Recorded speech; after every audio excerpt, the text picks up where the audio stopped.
Good morning, good afternoon, good evening, wherever you may be.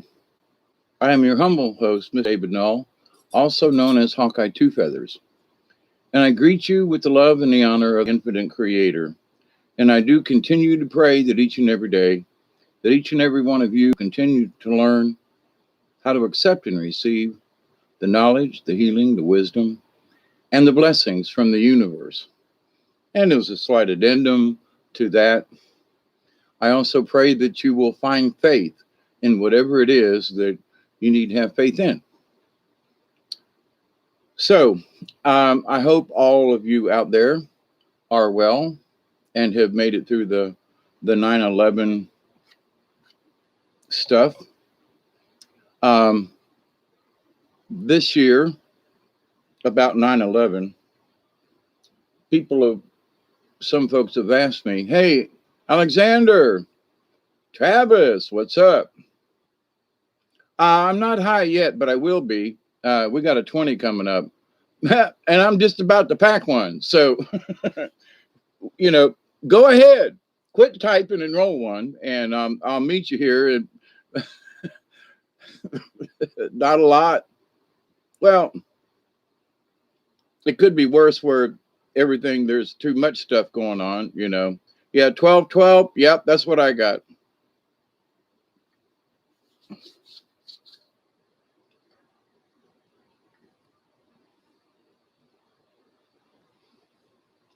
Trying to get the rats out of my hair. But anyway, I'm smoking herbs for cooking. I'm so poor. Well, do you have any nutmeg? I've talked about nutmeg before, and if you put a little bit in some coffee or tea and drink it down, holy crap, you'll you'll get high. I must have got high somewhere down the line. But anyway, so this particular subject for tonight, yeah, Travis, I wish I wish I could help you. If you were closer, I could blow some smoke in your direction. You're about out of everything. Well, I hate that. I know that there are folks who are suffering from I say suffering from different things, but unemployment or no money or, and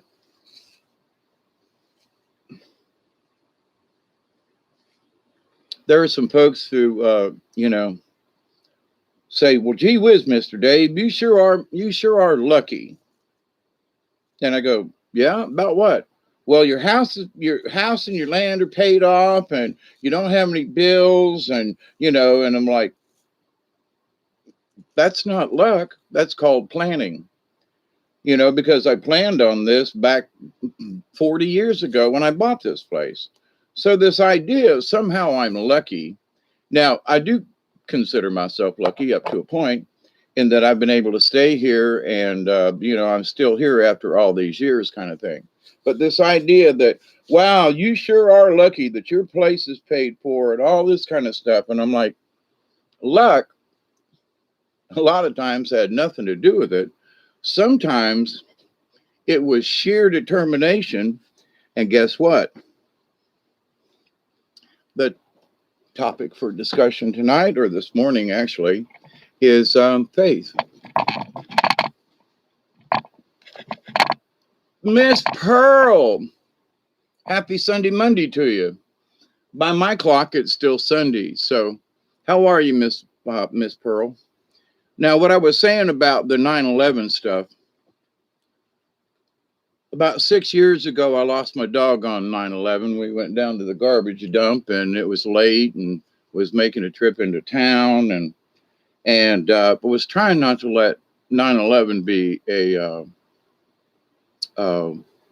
I was considering it at that time to be unlucky and I didn't want to go anywhere. So I go to the store with the dog.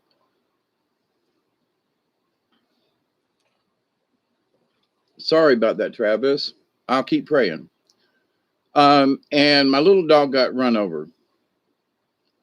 And, like just right there. It was like 11 some. It was almost 11:11 on 9/11. So every time this year comes around, I miss my. Uh, it's meant. I'm. It's.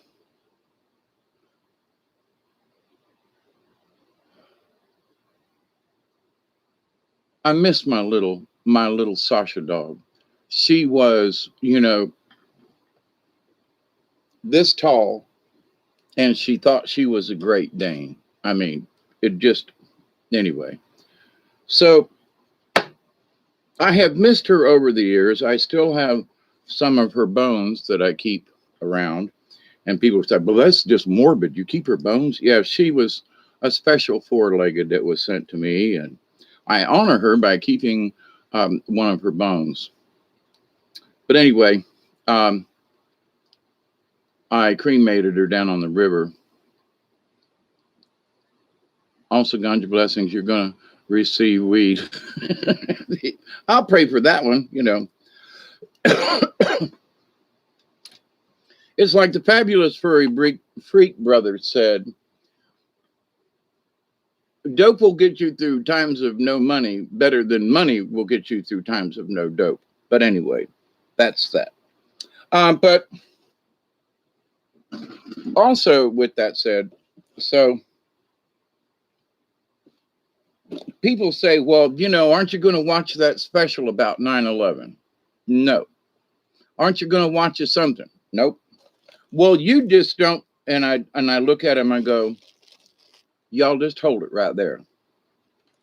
And they look at me and go, but how come you're not? And I look at it like this. Almost every day, something about 9/11 shows up. Hey, Witch Moon. So for me, this idea that, let's all remember 9/11. I mean this with the utmost of love and respect. I can't forget it, okay? The buildings turning to dust, the lies, no one telling us the truth. After 20 years, we still don't have anybody that's telling us the truth about this. Yeah. I mean, but to the point of all this, losing my dog on the same day, years later, but still 9/11. So I miss my Sasha dog and I cry and I miss her, right? So, but this idea that I'm supposed to somehow force all of that which I have about this day or that day, the 9/11, that I should somehow, in honor of all the people that died, right, that I should force myself to watch the stuff about 9/11. We got 1 minute, gang, and I'm going to be late because I've been yapping. But here's the thing, though, and I have told folks, listen, hardly a day goes by. If you're Italian, you're a dago, but I'm sorry, that was out of line. But almost daily at some point, and I'm not. So, but I'm coming. Fire you up, huh? Now it's time. It's 12:20 a.m. here, Eastern Daylight Time in the United States, South Georgia. I was thinking about you today, Hawkeye, and I thought about you several times, Michelle. I hope you're okay. But anyway, so I got my ganja ready in my bowl. But so now, what's this got to do with the topic in about faith? Hey, Michelle, I did say it. Yeah, I meant you. I was thinking about you today too. I read your email again. But anyway, so with that said, though, let's just stop and consider this. Fire in the hole.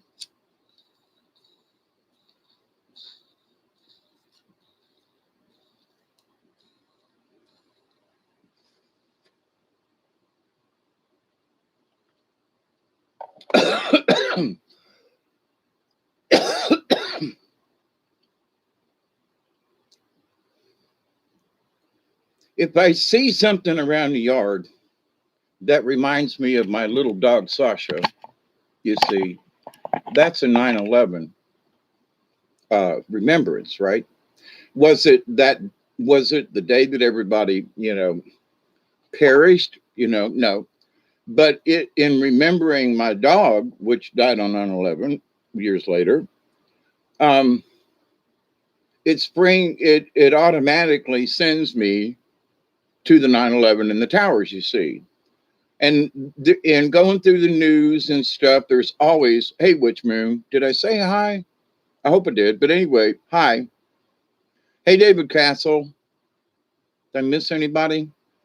So, but anyway, so I have not watched, but very little of the 9/11 20-year commemoration. And there are folks that are going, oh man, you're not paying, you're not, you're not watching it, you're not listening, you're not paying attention. And I'm like, no, if anything, I'm ignoring it. But you just don't care. And I stopped and said, actually, my problem is that I care too much. Because, I might go a day or two, if I'm working outside or something, and my thoughts are elsewhere, that I don't think about 9/11. But every time I, go near my kayak or something, or, there's something that spawns that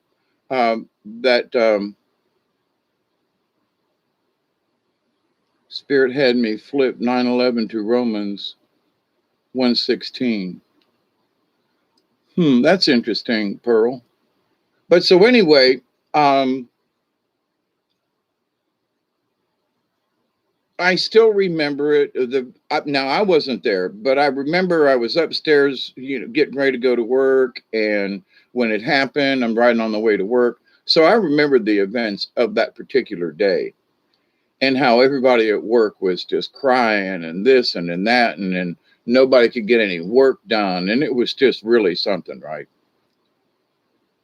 So, but after all these years, as an engineer, I still, I just don't believe airplanes did it, right? And for all the things, I ain't going to talk about it. But to my point, though, there are too many things that I continue to think about that date. And, it's an ongoing, after 20 years, it's still very present on my mind. And in some ways, I have PTSD about it, because it affected me on so many levels, right? So I wasn't there and I didn't experience it. But at the day that it happened and all these folks were going to buildings and stuff and they were breathing the air, I said, there's going to be a shitload of people that dies from inhaling all this stuff that's hanging in the air and all the things. And, but anyway, and a lot of people got sick because of that. So I kind of knew ahead of time that it wasn't just the people who died from the accidents. Uh, Actually, it wasn't an accident. Let's go with that. And why am I bringing this up about faith? Because there are people who lost their faith that day, and there are people who gained faith that day. So it's like, okay, but after 20 years, though, I do not want to see those buildings come down one more time. I've had it up to here. I'm still affected by the situation. So I love you all. To those people, I love you all too, but I love you all to those folks who kind of sort of criticized me. Well, you just don't care. You don't want to, the 20-year anniversary. And I've been praying for months that nothing would happen on this 20-year anniversary. And knock on wood, as far as I know, nothing really big and tragic happened 20 years later, because, them folks are crazy. So I consider my faith to be stronger now because all the prayers and energy and stuff I sent out to the universe, I just kept saying, God, please keep these people from doing something absolutely weird and crazy and all that good stuff. Let us not, after 20 years, have some kind of repeat. So I got my prayer. My prayer was answered, and so this idea that people think because I won't watch it or participate in those events, that somehow I don't give a shit about all the people who were lost and that kind of thing. And it's absolutely the reverse because in a lot of ways, I can't stop thinking about it. So, anyway, that's my little 10 cents about the 9/11 thing and why I, quote, didn't participate, because I feel like I have been participating for the last 20 years and watching stuff on the day to remember and to be remorseful and to all that kind of stuff. I simply couldn't do it. I couldn't watch any of it, but I sent my prayers out. Some of you know that I sent prayers out, week beforehand, 2 weeks beforehand. I talked about it. We all have CPT. Yeah, I agree. But anyway, so with that said, the cancer that killed the people was so painful. A few of them showed me their Delaney. I know, I understand, and there are people who feel guilty because they're still alive. Right? Thank you, Michelle. But anyway, so that's my 2 cents worth about my, quote, non-participation on the day of 9/11 because of all the things it brought up in me and etc. I just didn't want to participate, although quietly I was. You know what I mean? In my heart, I knew it was 111. In my heart, I knew I was sending out prayers. In my heart, I was praying like hell that nothing tragic would happen to mark the 20th anniversary. You know what I mean? But well, you should be more involved. I am so involved with some of this, it feels like I'm up to here. Please don't make me watch this again or discuss this again, please. So with that, what's that got to do with faith? Well, a lot of us had faith that something like this would never happen. A lot of us had prayed that, by our faith in God, that somehow these tragic events would so faith, right? Faith that the survivors would survive without, putting a bullet in their head or whatever, faith that the government faith that the government would actually find out or try to find out or really, really look into it. And instead of crucifying all of the architects and all of the engineers, structural and civil and all this, that and aeronautical engineers that said, ain't no way that plane went in, and no plane went in the building because they're made out of aluminum. Just saying. And that kerosene does not explode like that. It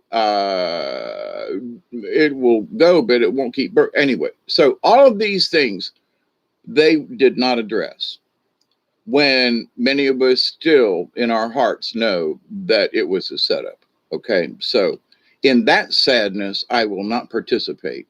In that burden of the PTSD of 9/11, I won't participate. Now, I'm moving off of that after 20 minutes of talking about that, and moving into the idea of faith. Now, smoke if you got them. I've been yapping my big mouth, so I want to, take a hit and drink some coffee. And this is going to be more the meat of the story. Bob, I love you. Bob on the internet, we love you. There's a little bit of shakiness going on. Cheers, everybody. Thank you, Bob. Here's some coffee. I'd share donuts. I don't have any. I got some cookies, though.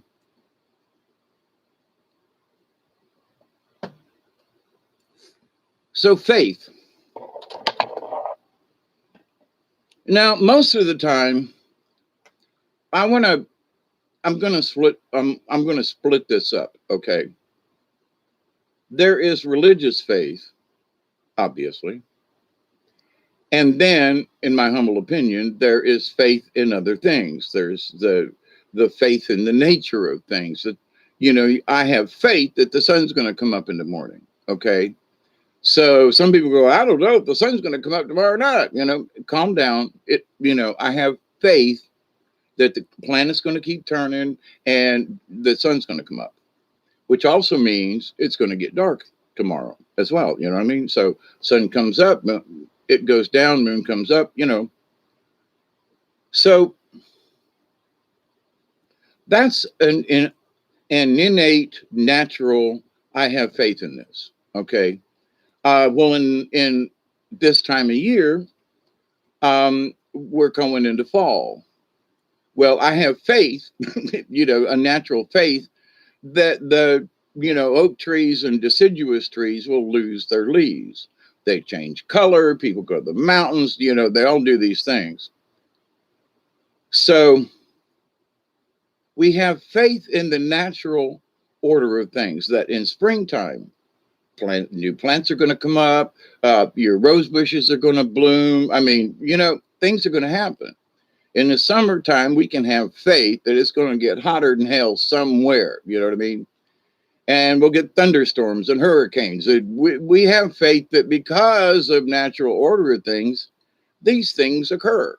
Sometimes more, sometimes less, but we can have faith that at least once a year we're going to get rained on. But you know what I mean? So the natural order of things, faith in the planet, faith that the stars, when they come up, they look like the Big Dipper, they look like the Little Dipper, they look like, Orion or Pleiades, Seven Sisters, So we can have faith that, barring clouds, that when it gets dark, we can look up at the sky and we can see that the stars are basically relatively in the same order they were in the night before, then the night before that. And for me, the last 69 years, they've been in this basically the same spot. The constellations are still the constellations, So there's faith there, but we don't think about it. We don't think about, well, the sun's going to go down, and depending on what phases the moon is, the moon's going to come out. There will be stars. Okay. So, excuse me, got to take a break. I really, have been waiting for this and, until y'all to get here.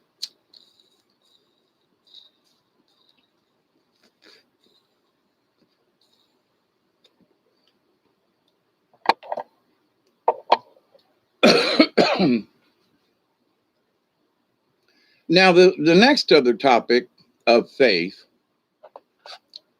is personal to each of us. And you say, well, Hawkeye, what's that? And you say, well, it's faith in yourself. Well, if you have a driver's license, then you have gained the knowledge and the faith. Now, some people don't deserve to have driver's licenses, but, they have the faith that they're going to go out on the road, obey the traffic laws, and we're going to have faith that other people are going to follow those same traffic laws, right? In that they will stop at stop signs and not hit us, run us over, run through traffic lights and kill us or maim us, those kinds of things. So, but that's a faith in ourself, okay? Well, I have the skills to drive, okay. Some people, are a little skittish about that. No wonder they want self-driving cars, because they're really bad at driving. But that's neither, that's here nor there. Anyway, so, but there is this faith in ourselves that we believe. I believe I can drive to the store without, killing somebody or somebody killing me. I believe, and you just don't even really think about it, because the belief is so strong, because you have driven, you have done these things, that you're comfortable, right? And you do it. I was in jail and saw it on TV, cut into Jerry Springer. Yeah, you got PTSD from watching Jerry Springer, right? Anyway, I got you, Pearl. No, I was working as an engineer in 2001, and all of us said, there's no way that building just did that. There are several of us as engineers who'd worked with airplanes, and I worked at an aircraft manufacturing company. Now they're small planes, but they're still made out of aluminum. They're still made of the same basic things. They're made out of, quote, aircraft aluminum, okay? The skin and the stuff, but anyway, so But the idea of faith, though, so you say, well, um, whatever that thing is that you know how to do. So after many years of playing the guitar and not playing for a while, I still have faith that I know what a C chord is. I still have faith in my head because I'm so old and I played for so long. I have this innate feeling about my faith that I can still make a G chord. Okay. Now you say, well, what's this got to do with everything? Because it does, because everything's related. So these things that we have accepted, the natural things, sun coming up and down, blah, blah, blah, blah, seasons changing, it's going to happen. How bad? Now that's a different story. Okay. That's not what I mean. I'm saying that we know that in wintertime, it gets cold in the Northern Hemisphere. In the summertime, it gets warm in the Northern Hemisphere.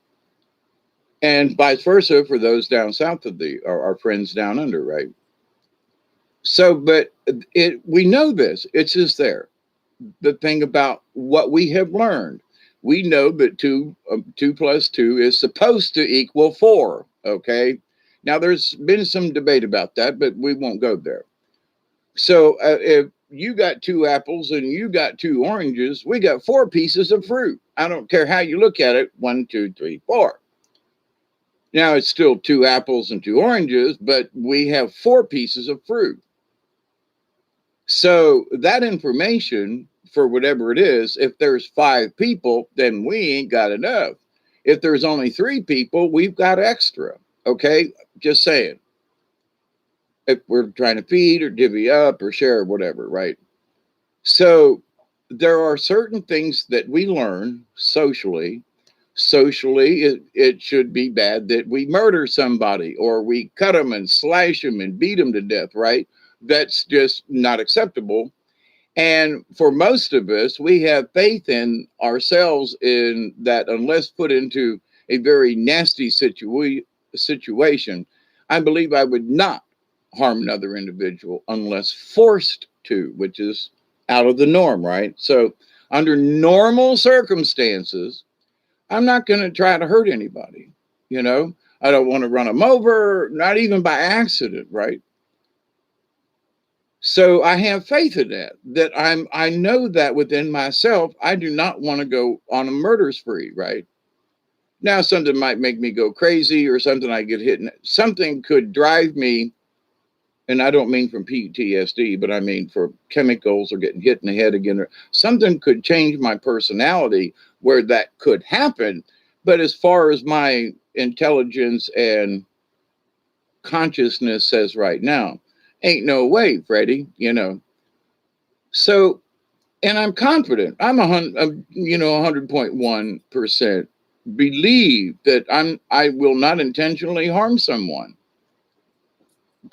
Possibly, by some ironic choice of whatever, that I might hurt them by accident, meaning I could say something, I could do something, but to the point, I don't want to hurt anyone, right?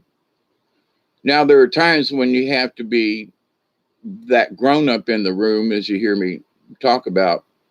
I haven't used that phrase in a while, but to be the grown up in the room, you sometimes have to tell people, hey, look, you're being a little obsessive about this, or you're being a little crazy about this, or maybe you've gone a little over the edge and you need to pull yourself back, or maybe you're so laid back you're not paying attention to anything else, and maybe you need to come forward some. So, but anyway, with that, but people could get hurt by our honest desires if we can see that they're in a rut or they need help or something. But, they say, it's none of your business, don't butt in, right? So, but we have faith that our intentions are well intended, that we want to help someone. Like if somebody's, ODing all the time or passing out drunk all the time, and they honestly need an intervention. Well, does that mean you don't love them? Or does it mean you love them so much, you and somebody else or a group of people are going to try to step in because you believe, your faith is that your friend or family member, you know what I mean, is important and you want to help them. So your faith in what you believe and how you think it could turn out, and that you really want to help. You see what I mean? There's faith there, right? Because if you didn't have any faith, you'd say, screw it, let them die, right?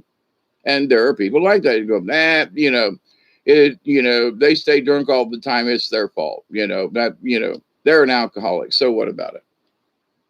Well, it's up to them, right?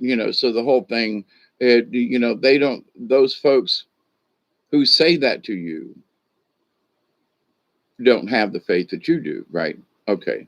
Now, it's been 30 minutes. I'm going to take a short break in that I'm going to have a sip of coffee. So, in breaking down these different levels of faith, all right, because it really is important that we break it down, because somebody says, well, you just don't have faith. Well, faith in what? You need to be more specific with why you may feel that I or someone else do not have faith. Okay.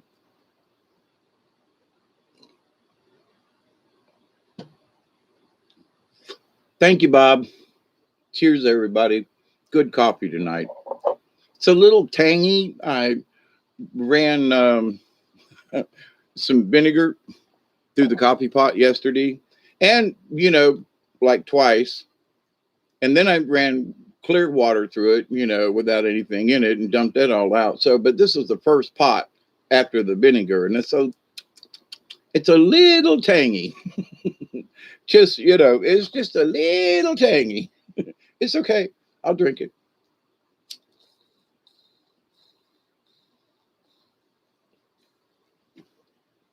So now I want to bore you.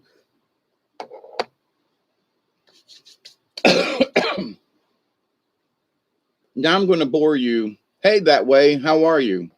Now I'm going to bore you with technical discussion. What the with the Webster's dictionaries and also Bible faith and stuff like that. Let me bore you with this, please. Faith, the definition is by Merriam-Webster, is an allegiance to duty. All right, I have a duty to perform. If I'm hired as an engineer, it is my duty to be an engineer, to fix problems, right? So it's an allegiance to duty or a person, okay? Loyalty. Interesting. Loyalty. So in your faith, you're loyal. Well, that kind of comes in with it, right? Now, what is faith? Answers from the Bible, crosswalk.com. Faith can only come from a new heart regenerated by God. Therefore, faith is a gift from God. It is the unique way that God uses to bring salvation to his people. Now I'm going to read that again. Faith can only come from a new heart regenerated by God. Okay, so nobody else can do this. You can't do it. Just say it. Therefore, faith is a gift from God. It is the unique way that God uses to bring salvation to his people. So God's going to grant me faith. Doesn't say by what, but God's going to grant me faith so I can be saved. Okay. I'm being a little obstinate, I know, forgive me. But I went through all this as a kid, with churches and stuff. So I ain't gonna go into the church thing, the Catholic Church, and having grown up in the Catholic Church and the pedophile priest and all that. The good part was Sister Helene, who taught me many things, and that Jesus was a Buddhist. And for me not to become a priest, however, in my later years, I am a monk, So, but I'm a non-denominational monk. Now, what is faith? by lifehopeandtruth.com. Faith, get this, faith is the substance, okay, or assurance of things we hope for, that we hope for, but have not yet received. Faith, and in parentheses, it says confidence, belief, trust, is also our evidence of that which is not seen. The invisible spiritual things. Faith comes before a prayer is answered, or before an individual has received what he or she has requested from God.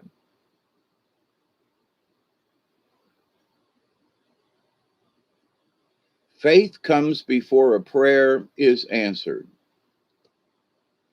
or before an individual has received what he or she has requested from God.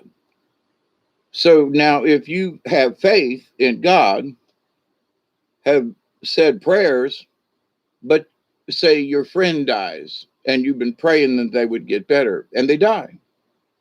And you go, well, damn it, God, I prayed, I've got faith, but my friend or whatever still died. So, oh, well, God, there's always, well, if you believe in God, that there's a a reason for all things. There's a purpose, and they go into this other thing. But let's make this perfectly clear. If you've got faith in God and you prayed for something and you didn't get it, it didn't work out. Does that mean your prayers were no good? It may have been that the situation was such that all the praying in the world wasn't going to fix it. Okay, just saying. Sometimes that's just what it is. We can have all the faith in the world, that I believe in God and I believe in the Spirit and I believe in this. But you also have to add something else to that belief. And I believe that sometimes there is a time for certain things to happen, and they ain't a damn thing we can do about it. We just kind of got to go along with it, Well, and we could blame it on God. Well, it's God's plan, because in order to have faith, you got to believe in God. See where this is headed? So, but it says faith is the substance. Now, think about that. I've got faith, but I can't show it to you. There's a lot of faith I got, but I can't show it to you. So faith is a substance. So it's tangible. That's what they're saying. Or the assurance of things we hope for. Well, I'm very hopeful, that something's going to happen and blah, blah, blah. I was very hopeful that I was going to be able to be on the river by now, and the river's still up at 9 feet. And, so I'm grateful for the water and so forth. But, me and Duggar ain't been on the river in a while, and I'm really getting ready. I'm ready. But anyway, so I have faith, but the assurance of things that I hope for, like the river going down, but have not yet been received. So I have to have faith that at some point, get this, not that God's going to fix it, but the water is going to go down and me and Duggar are going to be able to go kayaking again, you see. So, but the faith is, it goes back to the natural order of things and that. So, but is it a substance, is my point. The assurance of things we hope for, but have not yet received. Faith is also our evidence of that which is not seen, the invisible spiritual things. Now, this is just one, but these are folks' ideals. This is what they're selling. You know what I'm saying? So, all right, I ain't selling anything, right? I'm trying to get you to think about this and, and make those simple, basic connections. And then all other things, you'll look at something. For me, the things that were complicated before, I look back on now and go, man, I got so wrapped up in the feeling of certain things, and it was just not necessary. I used up a lot of energy and could have done some other things. Now, what is faith as the Bible defines it? Now, I can't, if you all are chatting, I can't see the screen because I'm reading this on another tab. Faith is the means by which believers come to God and put their trust in Him for salvation. God provides believers with the faith needed to believe in Him. Okay, now, for it is by grace you have been saved through faith, and this is not from yourselves, it is the gift of God, not by works, so that no one can boast. And that's from the Ephesians 2:18 chapter 2 verses. For it has been, for it is by grace you have been saved. Okay, so the grace of God. All right, well, so there's a lot of folks that don't believe in God. So where is this the faith? So if you don't have faith in a God, that if you don't believe there is a God, then there goes faith, right? So all these folks are, I've talked about this about the Bible folks, because they feel that if you don't uh, go by the Bible, then you're doomed, right? So faith is the means by which believers come to God and put their trust in Him for salvation. God provides believers with the faith needed to believe in Him. Now, it doesn't say for anything else. So if I want faith, then I don't have faith in the future or faith in this and that. So if I use the word faith, it's from what they mean, um, that if I don't believe in a God, then I'm sunk. That's it for me, right? For it is by grace you have been saved through faith. And this is not for yourselves, from yourselves. Now, I disagree with that right there. So through faith, and it is not from yourselves, it is a gift of God. I I think the gift is always there, but it is from ourselves that we learn how to accept the gift. Okay.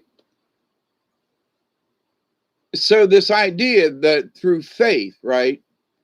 If grace doesn't come upon you, then I'm not saved.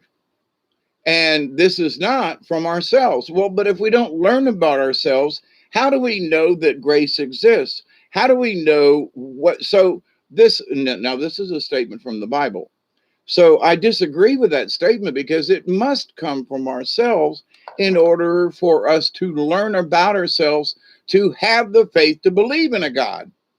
So we got to trust ourselves. So if it don't start with us with this idea that we ain't got nothing to do with it, okay, that's my humble opinion. But and there are folks who will see, but it's through faith, and it's not from ourselves. It's a gift of God. And you got to go. So wait a minute, I have to wait around for God to sprinkle some grace on me, and then I can have faith. That's bullshit. I mean, just saying. Um. Okay. So anyway, but from this, see, the idea of faith is very restrictive. Only He can give it to you, only by the grace of God. And it is so that you can believe in Him. It's all, it's Him, having nothing to do with us or the Spirit, but it is about God. Just saying. What is the biblical definition of faith? This is from a different source. Faith is an active trust in God. Okay, I would agree with that.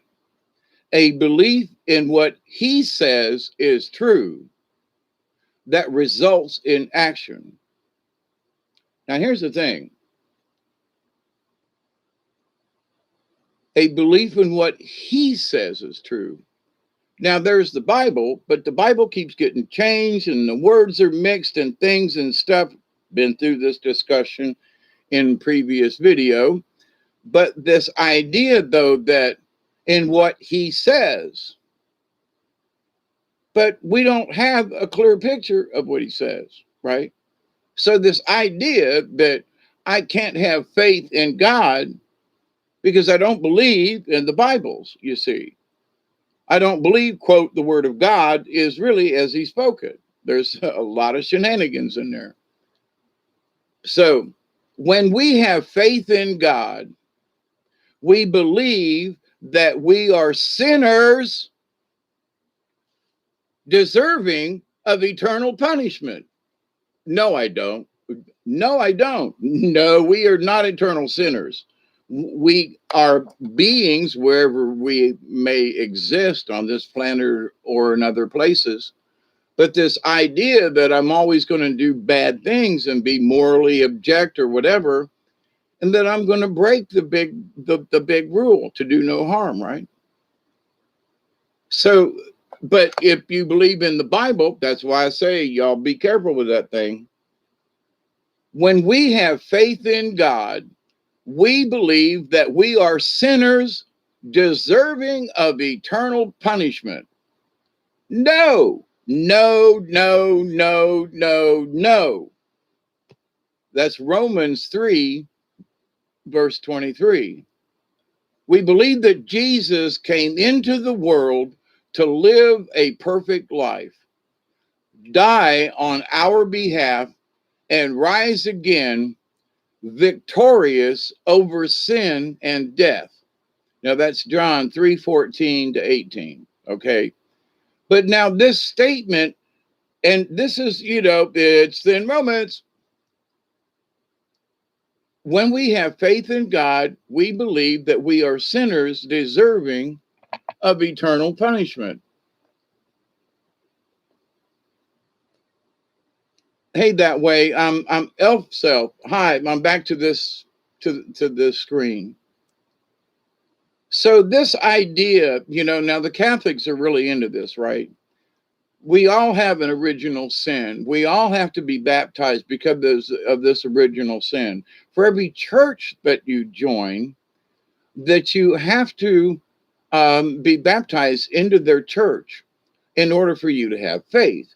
So if I was baptized a Catholic, which I was a long time ago when I was a little kid, it doesn't count in other churches because it's not current, But as many of you know, my argument about this, if Jesus died for our sins, then I didn't have no original sin.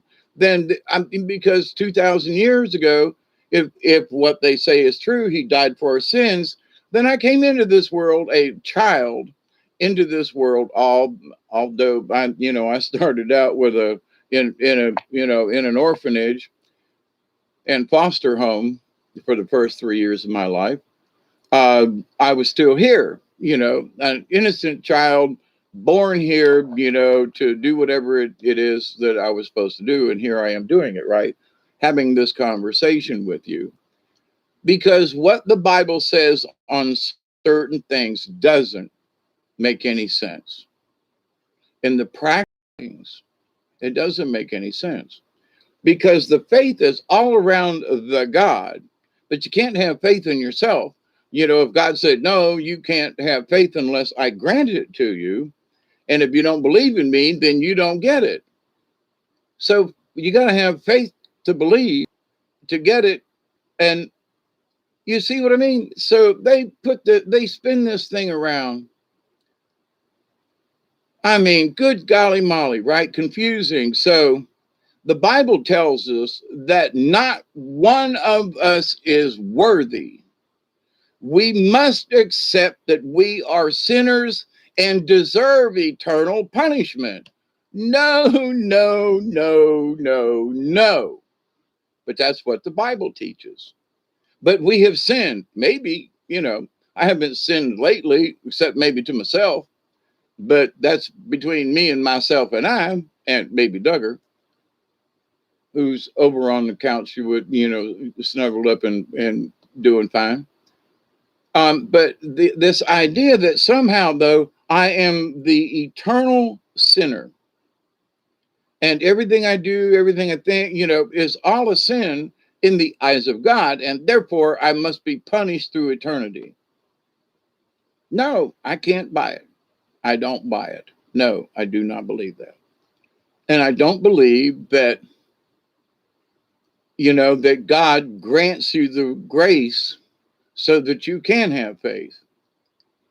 Not the way the Bible puts it. Now, this is my argument for that statement kind of sort of being good. And what I mean by that is that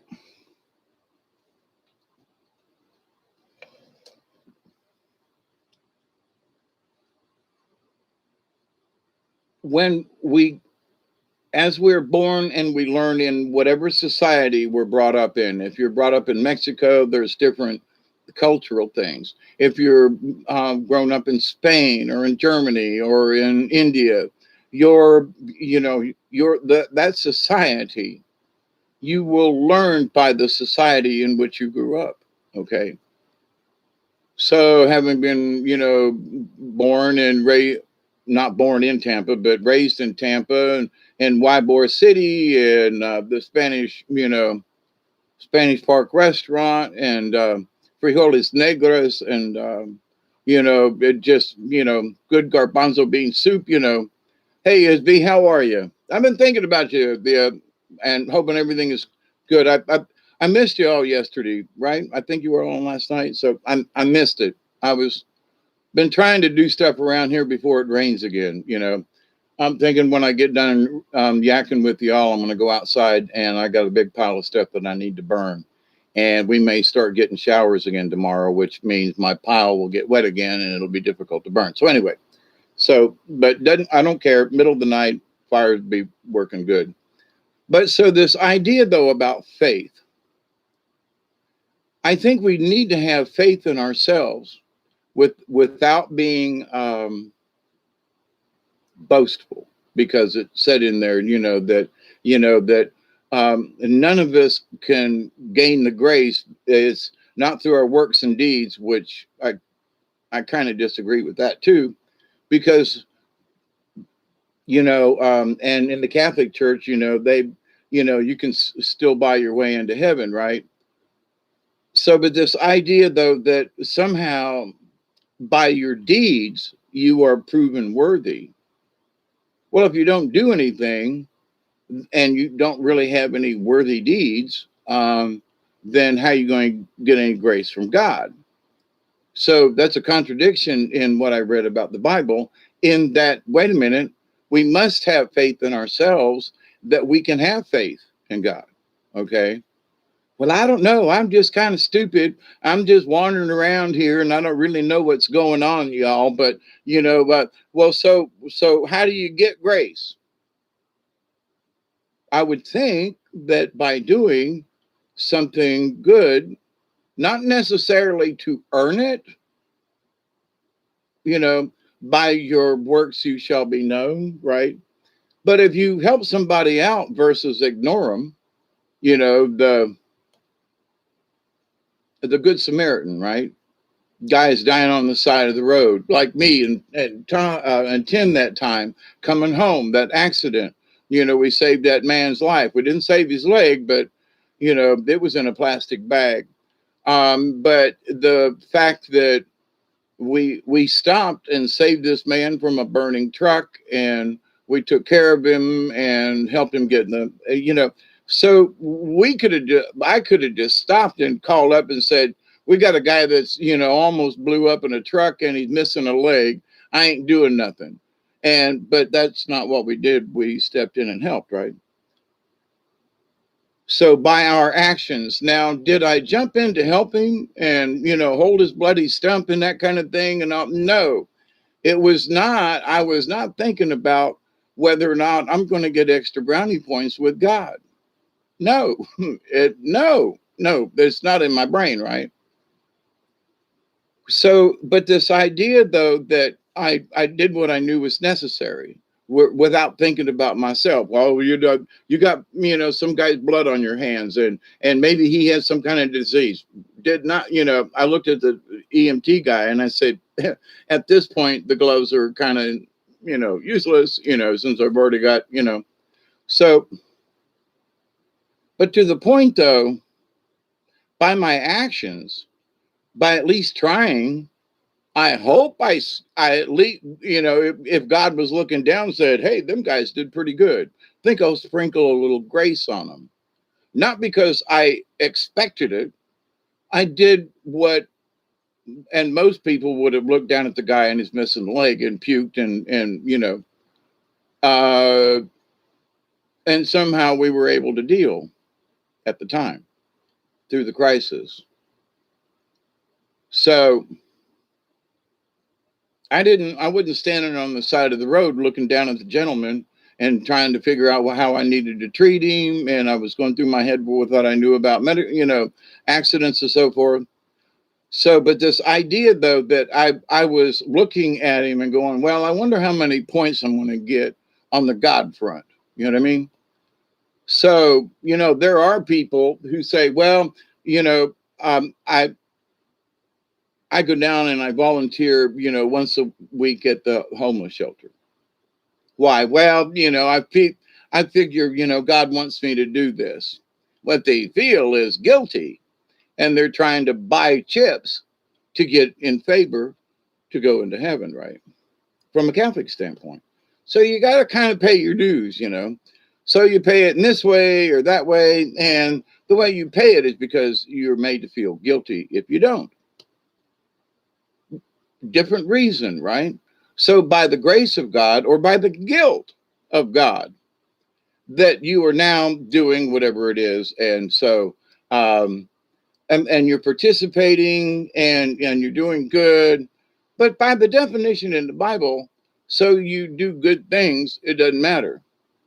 It's only by God sprinkling grace on you that you're going to get faith in Him.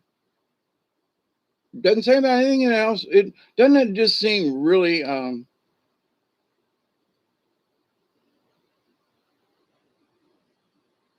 there was an orb flying around you last night. Yep. So this idea that somehow the grace is restricted unless God decides to give it to you, and there's nothing you can do about it. And that's just, wait a minute. It takes any control out of you learning how to become a spiritual being. Because the source and the energy is around us all the time, right? So when I say accept and receive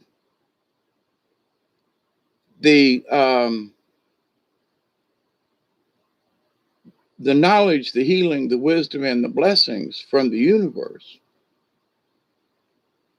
that's believing, right? That's believing that it's there. So one could say, well, to believe that it's in the universe is to believe in God. No, not necessarily. Because, there are those people who talk about the ancients and this and that and the ancient knowledge and all this. It's in the universe, right?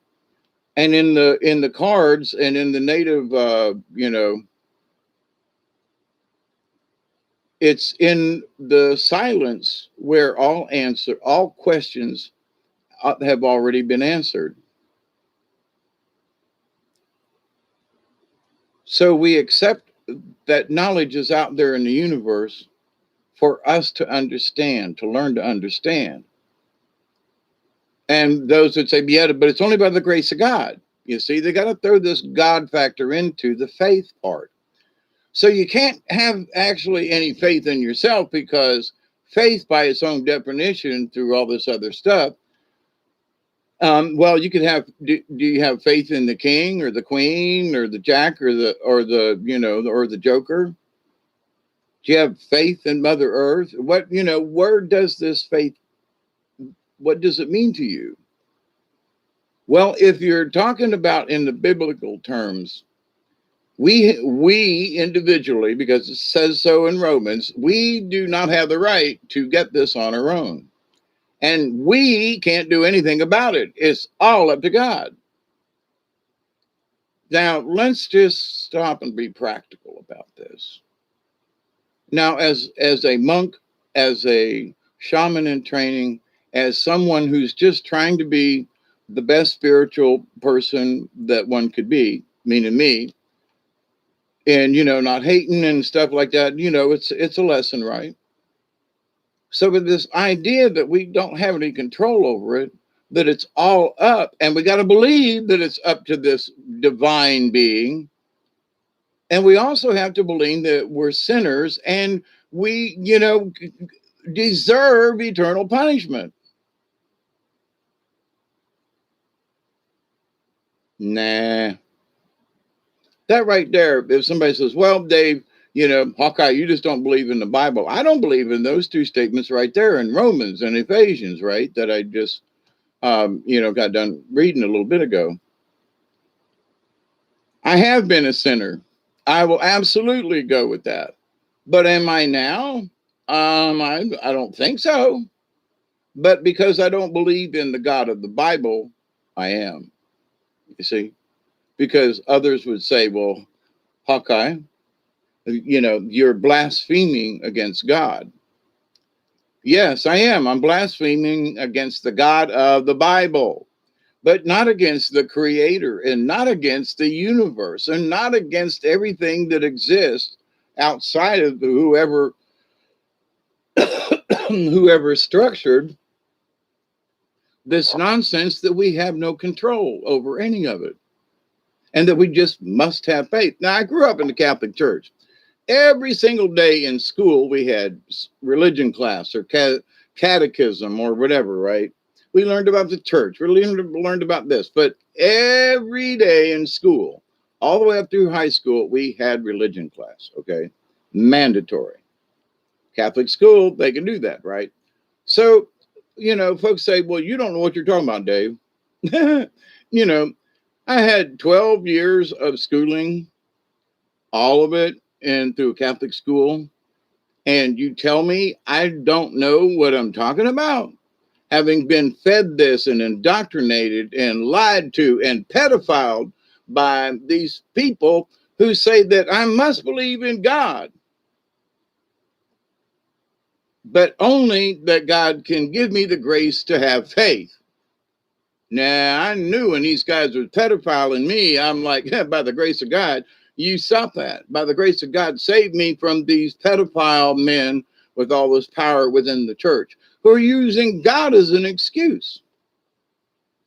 So the fact that, and that's why Sister Herlene told me to go study Buddha, because one of the things we do have is control of our faith. And you say, okay, Hawkeye, what you mean by that? All right. It's 1:14, so we got 6 minutes. I'm ready. I think I'm even going to start early. Agree, Hawkeye, I saw the sinner before I was born again. Gave up religion. But to the point of, though, that none of us have access to it. So we got to pray to God that he'll give it to us. But there's nothing we can do to be on his good side that he might help us to get it. You know what I'm saying? So you're in a no-win situation with what the Bible structures in what I just read, right? So people who believe those, those two statements are, in my humble opinion, they're doomed. Because why? Because there is no hope for them. Because by admitting to that faith within the Bible in Romans and Ephesians, by admitting to that and saying, yep, okay, I am, then therefore you have to agree to those terms. You see what I'm saying? Well, Hawkeye, do you have faith? Yes, I have faith in the Creator. Yeah, but do you have faith in God? I have faith in the Creator. I have faith in the Creator of all things. I have faith that there are answers in the universe, and whether you want to call it prayer or meditation or just sit down and just be quiet for a little bit, Because if you're yapping and you're thinking all the time and you're trying to figure it out, you cannot hear the answer because you or me are babbling too much and can't hear the answer. So we have to learn to be quiet. We have to learn to be still. Now, you can call it meditation, you can call it prayer, you can call it whatever it is. But if you're yapping all the time, you can't hear it. Whether it's from God or from whoever it is, if you're yapping all the time, you can't hear it. So, in this, though, they tell us that we must pray all the time. Here's the thing: if you're praying all the time, and Hail Mary, full of grace, the Lord is with thee. Okay, the rosary. Hey, Chloe, if you're saying the rosary, you're saying the words. So the words are getting in the way of you just listening. Okay. So there are times when I still, Mother Mary knows I'm here, and she knows the respect and the love and so forth. But this idea, though, that somehow we were born on this earth automatically sinners, that's out, right? So, and the only way we can have faith is if God sprinkles grace on us. The only way that we can achieve this is if God says we can get it. But there's no way for us to achieve it on our own, right? This is the philosophy. So now the idea of spiritual philosophy, the idea of the monk, the idea of the shaman takes into consideration what some of you missed because you got here late. I love you. I'm not picking on you. But in that, faith comes in the simple things. We have faith that the sun's going to come up. We have faith that, there are seasons. We have faith that the stars are going to be. There are things about Mother Nature.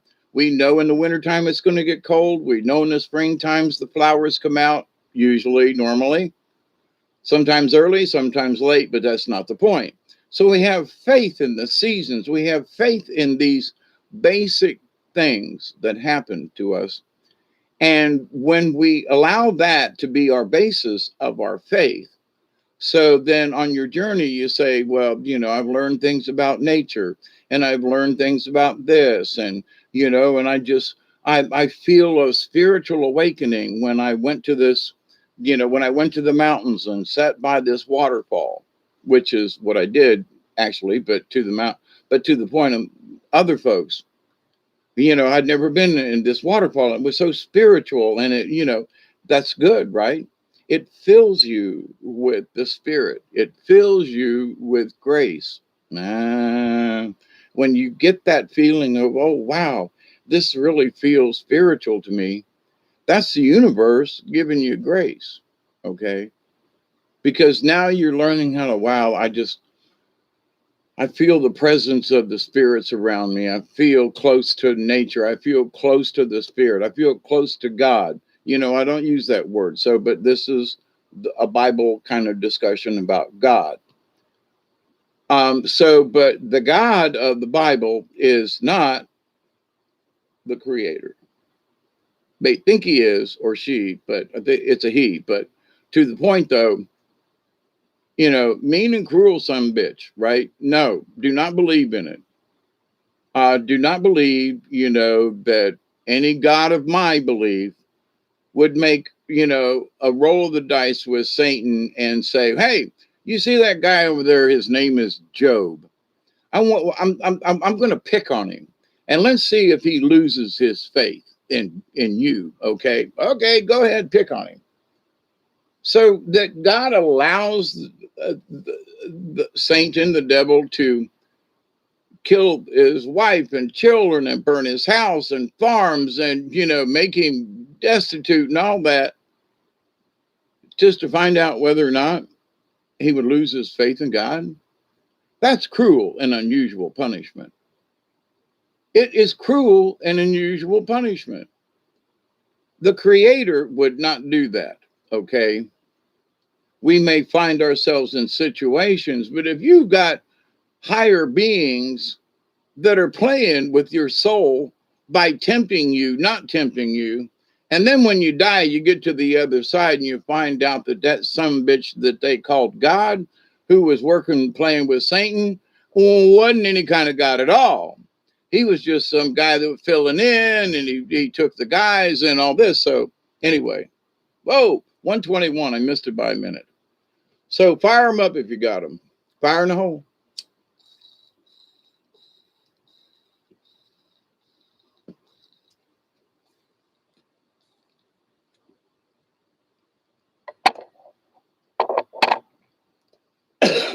But to be in the spirit, to be one with the universe. Yeah, he was an elder that, thought he thought he was God, pun intended, right? But when you understand in the universe that the things that are necessary, I mean, there are people who could, go for days without eating or drinking or whatever. They claim that they're breatharians, right? I understand that. I spent 3 days on the river with very little food or water, and I still don't know how I survived, plus the heat. So, I know that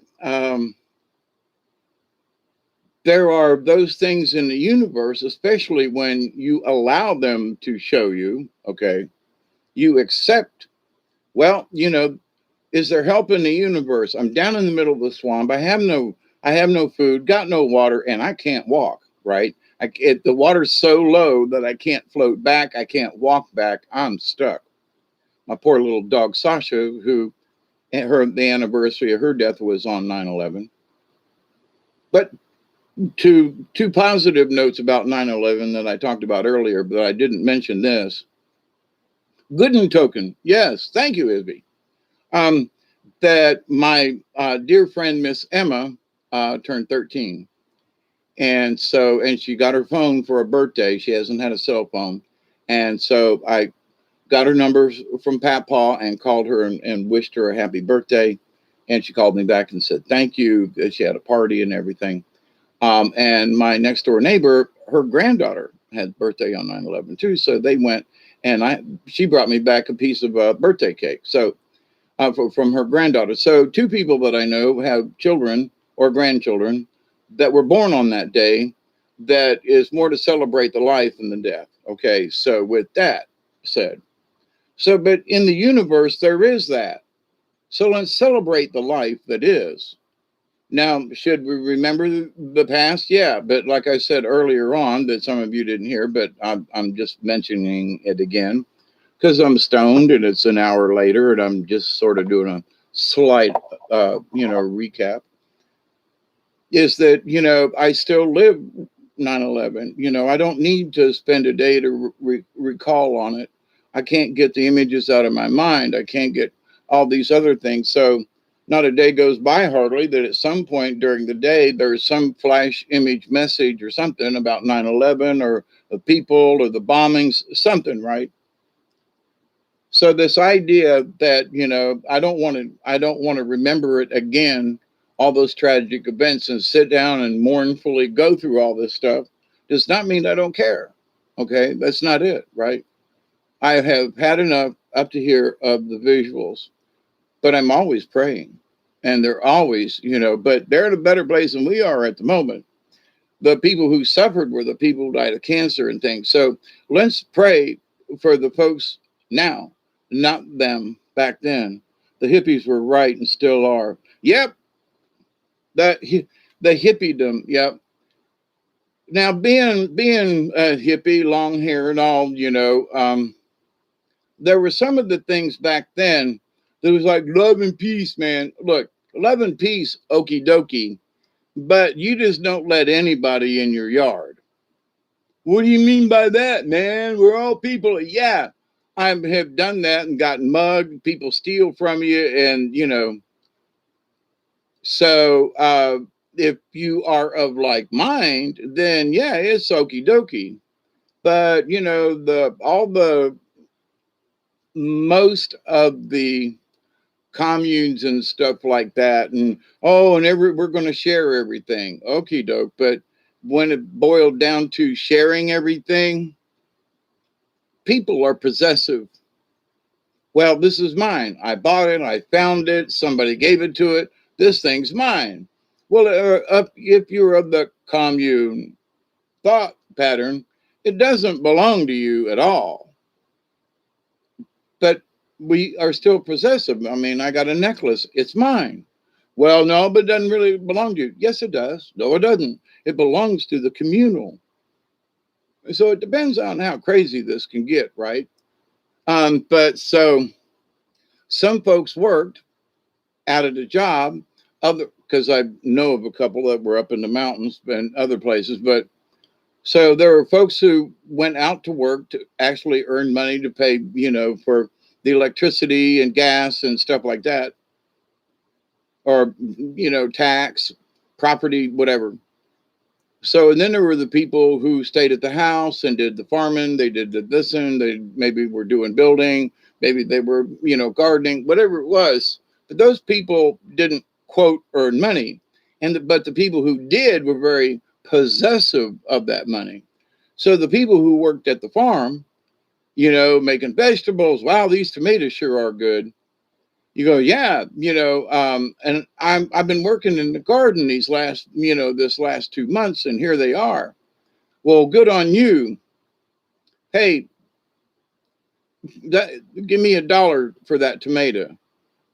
Well, what do you mean? Well, you're eating the tomato that I grew. Yeah, but I paid for the land and I paid for the taxes where you grew the tomato. And well, you make money, but I don't get anything. Well, you don't, you get free rent, you get to live here. But wait, but I need to buy a pair of underwear, because mine have worn out. And so the thing about possessiveness, so the people who stayed on the farm and worked and stuff, and those people who went out and worked to support the farm kind of thing, couldn't come to terms because the people who worked at home, worked their butts off compared to the people who worked at whatever business or whatever. It does not equate. Okay. When you're working on the farm and you're doing this and that versus going in and working at a shop or, as any kind of indoor work, you ain't doing the same amount of work that somebody who's out on the land and landscaping and doing all that it just ain't. So, but those folks did not get compensated, effectively. And then, sometimes it lasted 6 months, sometimes a year. There were those folks, they had enough gumption or whatever that after several years they were still together. Well, I say together, they were still together on the same piece of property, but they all had their own little section. And then there was the community section where the garden was and so forth. So, so this idea that people understand it, oh, we should all live together, and we should not have fences around. Oh, God forbid there's a fence between the borders, and we just let anybody into America. Well, the planet, everybody should be free, and all we are saying is give peace a chance. But then it goes on to say that everybody can come in, everybody do this, there are no borders, and I disagree with that. I disagree with that. Because I don't want folks who don't think like me coming into my yard. I just don't. Now, if we think along the same lines and you're going to be nice and at least be respectful, whether you like me or not, you're going to at least be respectful. If you're going to come down here and holler and scream and shake your fist at me, then, we are not on the same wavelength here. And you can go back up the driveway, right?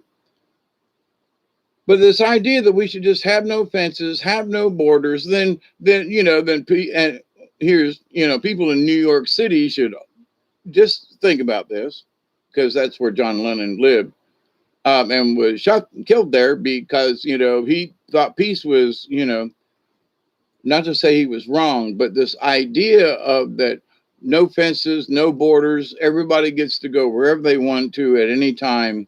I'm like, not quite. Now, should they jump through the hoops and stuff that they do now? I'm against that. Our rights have been trampled on too much. But if you got a valid driver's license, if you got a valid something, and then you want to go somewhere and you got the money or the whatever, then, sure. But everywhere you go, if you come into my yard and it happens to be, topless Tuesdays, then you might go, wait a minute, I'm sorry, I don't want to be here. Um, so what's this got to do with faith? What's it got to do with the universe? Because there are people who think that everything should be open and we should just let anybody in the back door, or front door. And that's just not true. I want peace. I've been praying for peace since my early hippie days back in the 60s. So I became a full-fledged hippie after I graduated in 1970, but then there was the summer of 70 and, the music in the park and down at the sleep-ins down at the Men's Garden Club out by the airport. And, oh my God, a lot of stuff, right? And in that setting, people shared because everybody there at those settings were there to share. But not everybody that came to those things were always, hey, give me some of that. And it was like, what? Well, yeah, if you hippies are all, giving and sharing, I want some of that right there. Give me your drink. Give me your, I want a piece of watermelon. I want to, whatever it was. And it was like, hey, wow, man, this is not how you're supposed to do it. How about I offer you a piece? You don't come over here and say, now if someone's, is walking around and go, hey, wow, man, that watermelon looks good. Have you got enough? Could I have a piece?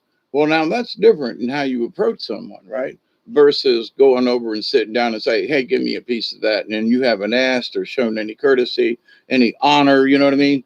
So there are people who take this idea of love and peace and everything, and without having any honor, they just take it. And so this idea that, everybody should deserve a place to live. So just let these folks come into America. You ain't got a clue what they're up to. I'm just saying. Do you know who they are? Do you know what they represent? What they, well, it shouldn't really matter. All we are saying, get peace a chance. Yeah. Until they, some of these folks murder someone on the street or they rob your house or something. And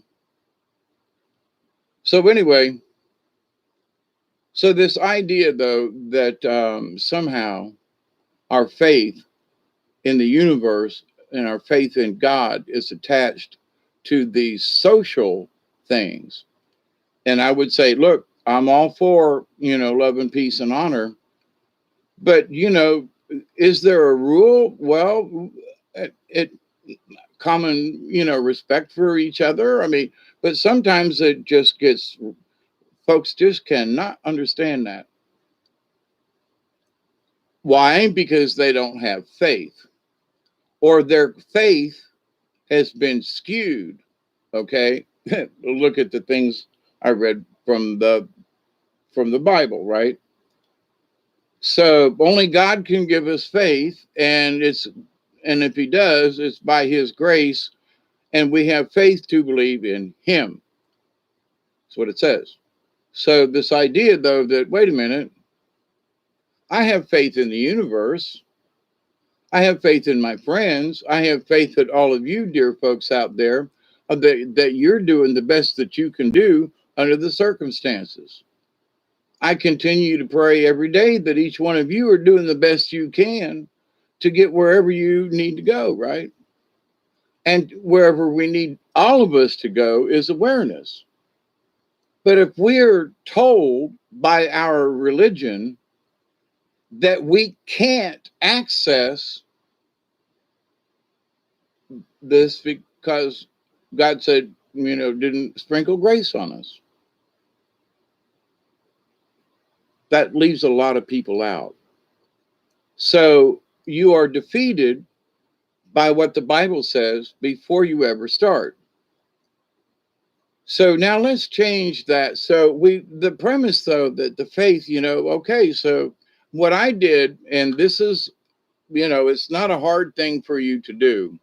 So what I did is I went to DuckDuckGo and put in faith and just hit return, right? So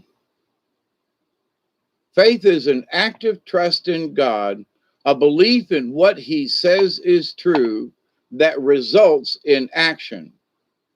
Okay, now this is from Compelling Truth, a biblical definition of faith. Faith is an active trust in God. Okay, so I have trust in the Creator. I have a faith in the universe. Okay, a belief in what He says is true that results in action.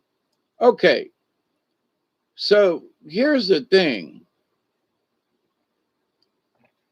So it's all up to him what he says is true, not about what we learn is true or what we feel is true, but what he says is true.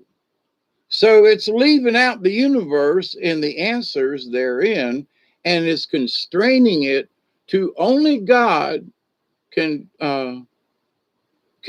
tell us, allow us to let us in. You know what I mean?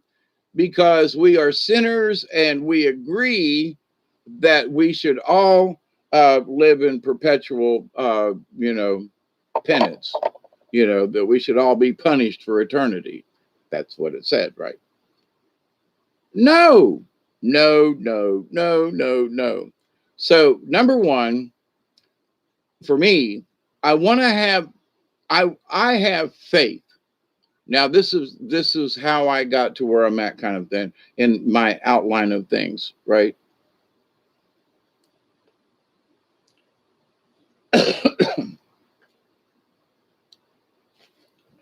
So here's the deal. So I looked at things and I said, well, now, what about this? Well, I felt I had left the church, right? So I felt that, 12 years of training and catechism and, and, uh, you know, indoctrination, that's the word, right? That, I should have faith.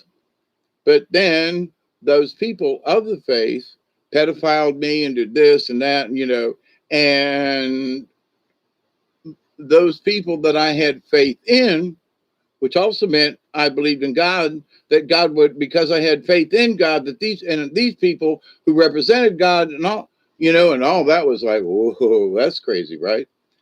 So I had to stop and go, well, wait a minute. I still believe in something, okay? And it ain't got nothing to do with the Catholic Church, okay? So, that's why Sister Helene told me, study Buddhism, study other religions, study, I even Dante has said this, the other day he did a video and it's like, learn other cultures, learn other religions, learn other, because how are we going to know if we're right?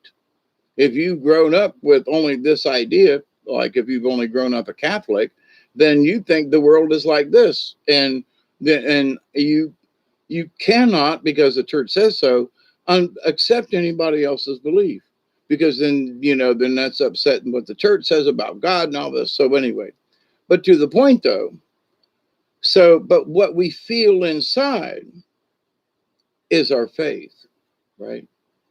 I believe something else is beyond this life. Well, there are many things that have been shown to me, like my pops, when he woke up for a couple of days to say goodbye to all of us, he looked at me and he said, David, unplug me. So if it was that bad on the other side, he would have said, help, keep me alive, put me, no, what he said was unplug me. He wanted to go back to the spirit side. He'd been in a coma for 2 months and he wanted to go back. He didn't want to try to stay here. So then there are people who come back, have been dead, whatever, and they have, and I've known several people who have been shocked back to life. And, so this idea that we all can exist, but sometimes our time's up. Or sometimes whatever it was we're supposed to do, we paid our dues, we made penance, however you want to look at it, and it's just time, right? So we believe just by what we learn in our own society and knowledge and whatever in our experiences, that there are people who go, well, I don't believe in a God, but I just believe that, I believe in spiritual things. I believe in nature. And, so they get that there's something else, but it ain't called God. It is the nature of things. It is that hike in the mountains or fishing or what, it is whatever it is. And you know what that feeling is. You get wherever it is you're going, and you take a really deep breath. You go, wow, oh, or whatever, right? You can't explain it. It comes out as, oh, wow. So, but when you do that, that's one of that you're accepting, right? Whatever it is, the grace is upon you from the universe, not necessarily by God, because trust me, he ain't got time to be, doing all this stuff and talking to all these people. And it's like there are folks who have long conversations with certain entities, right? And I just want to say this, Michael's busy. Well, I have conversations with Michael all the time. Okay. And I have conversations with this all the time. Okay. Now, here's the thing. You may be talking with a spirit. You may be talking, but are you speaking to the one, the Michael, the whatever? Here's the thing. We have to understand that these entities are very freaking busy. Okay. One of the things I learned several years ago, and I was like, oh, I really need to talk to Mary. And it was like my intermediates were like, no, you don't. Oh, I really, that was ye of little faith. She came to you and showed you, and all you needed was, now what's it? Well, and so my brain was going into this. I need questions answered, and they said, okay, so ask them. Well, we'll pass them on, but I need to talk to her. No, you don't. She's a busy woman. Everybody wants Mother Mary. Everybody thinks they need her attention. Everybody wants to, she's busy. And sorry, but you want to chat with her. That's all nice and everything, but she's too busy. And we have to understand in the hierarchy of the universe, with billions of people on this planet, lots of them Catholic, they all want to talk to the same entity, right? So in that entity ain't got time to do nothing because all the focus is on Christopher, anyway. What we should learn to do is learn that the answers that this entity has or has been given to the universe. It has, the questions that I ask of Mary might be a little personal, like, what do you want me to do? How am I supposed to do this? And she'll look at me and go, you'll figure it out. Because I can't tell you because things change and topics and so with this idea though that, if I was, so I had to stop and go, it's honor to the spirits. If you have a connection with your higher spirit guide, hey, Katniss, accept that because they're your direct link to these folks. They've probably got, a catalog, a little file of questions that people ask of Mary, just saying. And that, so it's like, okay, so, think of it as a switchboard, there's somebody at the switchboard. We got a call, the incoming call for Mary, we need a Mary message. Okay, what's the question? They won't tell us because they got to have her. Oh, Jesus. Get the hologram ready. What? Yeah, get the hologram ready. Miss Mary's busy, right? She's had conference calls all day, and well, who is this person? I don't know. Some guy by the name of some guy Dave or something down of all places in a swamp in Georgia. He wants to have a chat. Really? Oh, turn on the hologram. Get in touch with his guardian angel. I'm gonna kick that. I'm gonna kick that angel's butt because he's supposed to be intervening with these kinds of things.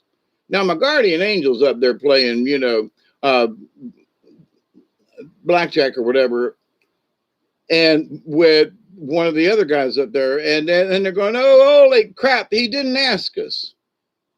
He just, sent this request right to the top, and he didn't ask us because we got the answer." Because we've been briefed by Mary on these things before.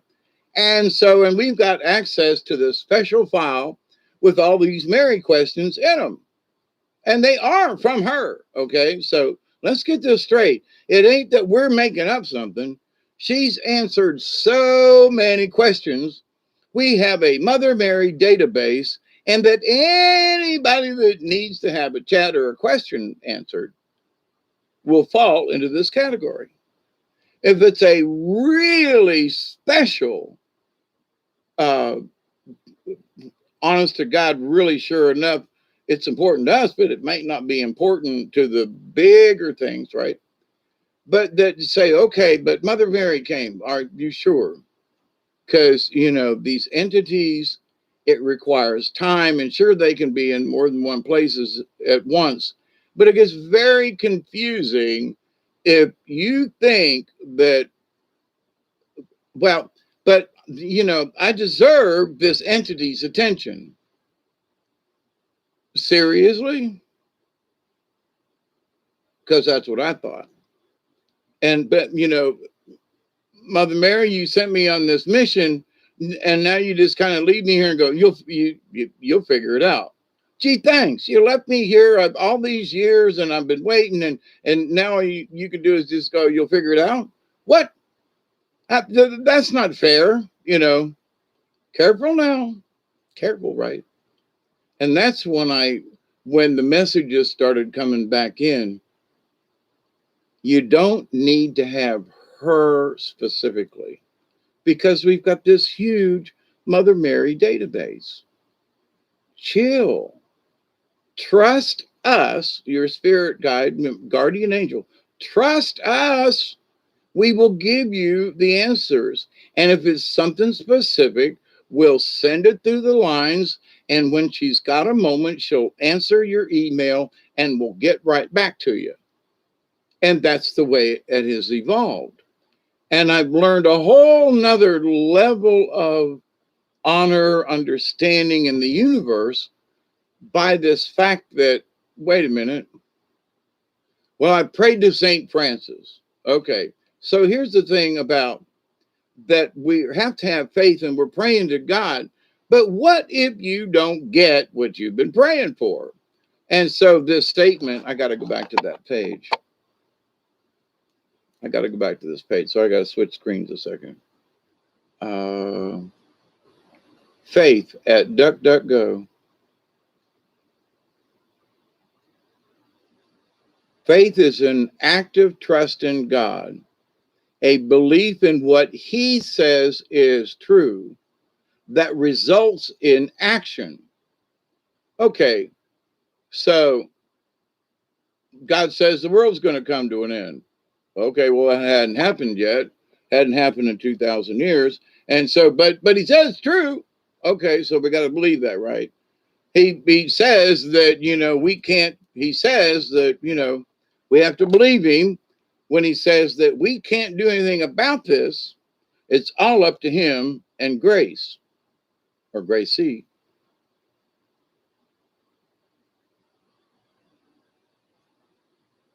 It's a no-win situation.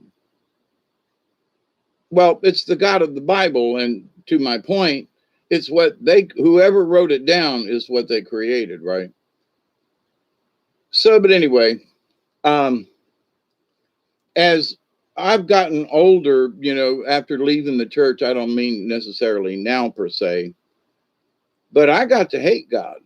I mean, I was looking at things and I was like, well, God, if God's supposed to intervene, all these people got killed. Well, all this prayer, look at all these people who died. Look at, if I have faith in God, God wouldn't allow this shit.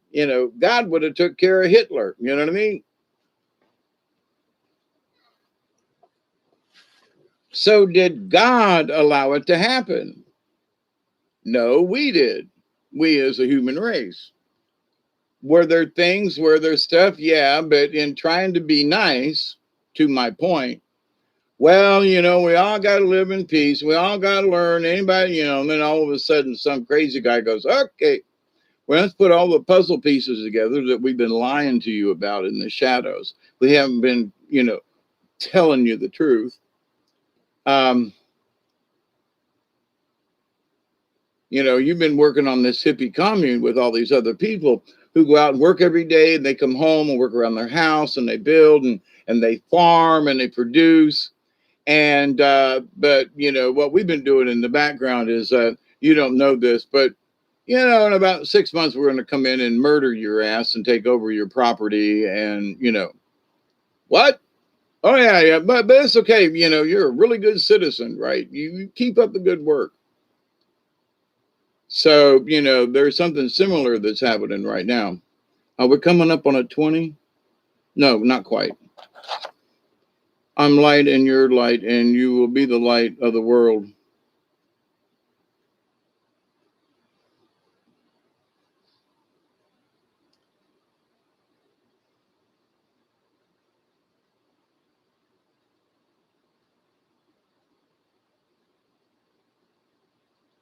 For me, what Jesus taught about faith was when you do good works, you will sit at the right hand of the Father, right? Basically. And so, and all it requires of whatever you've done up to this point in life, if you sinned or whatever, and I do believe this, if you're honest and truly sorry for what you've done, you've tried to make any kind of atonement or payback or something, but if when and where possible, sometimes whatever you've done wrong, you just can't fix. But to the point that you say, no, from this point on, I refuse to be that person, and you change. I do believe that, you know.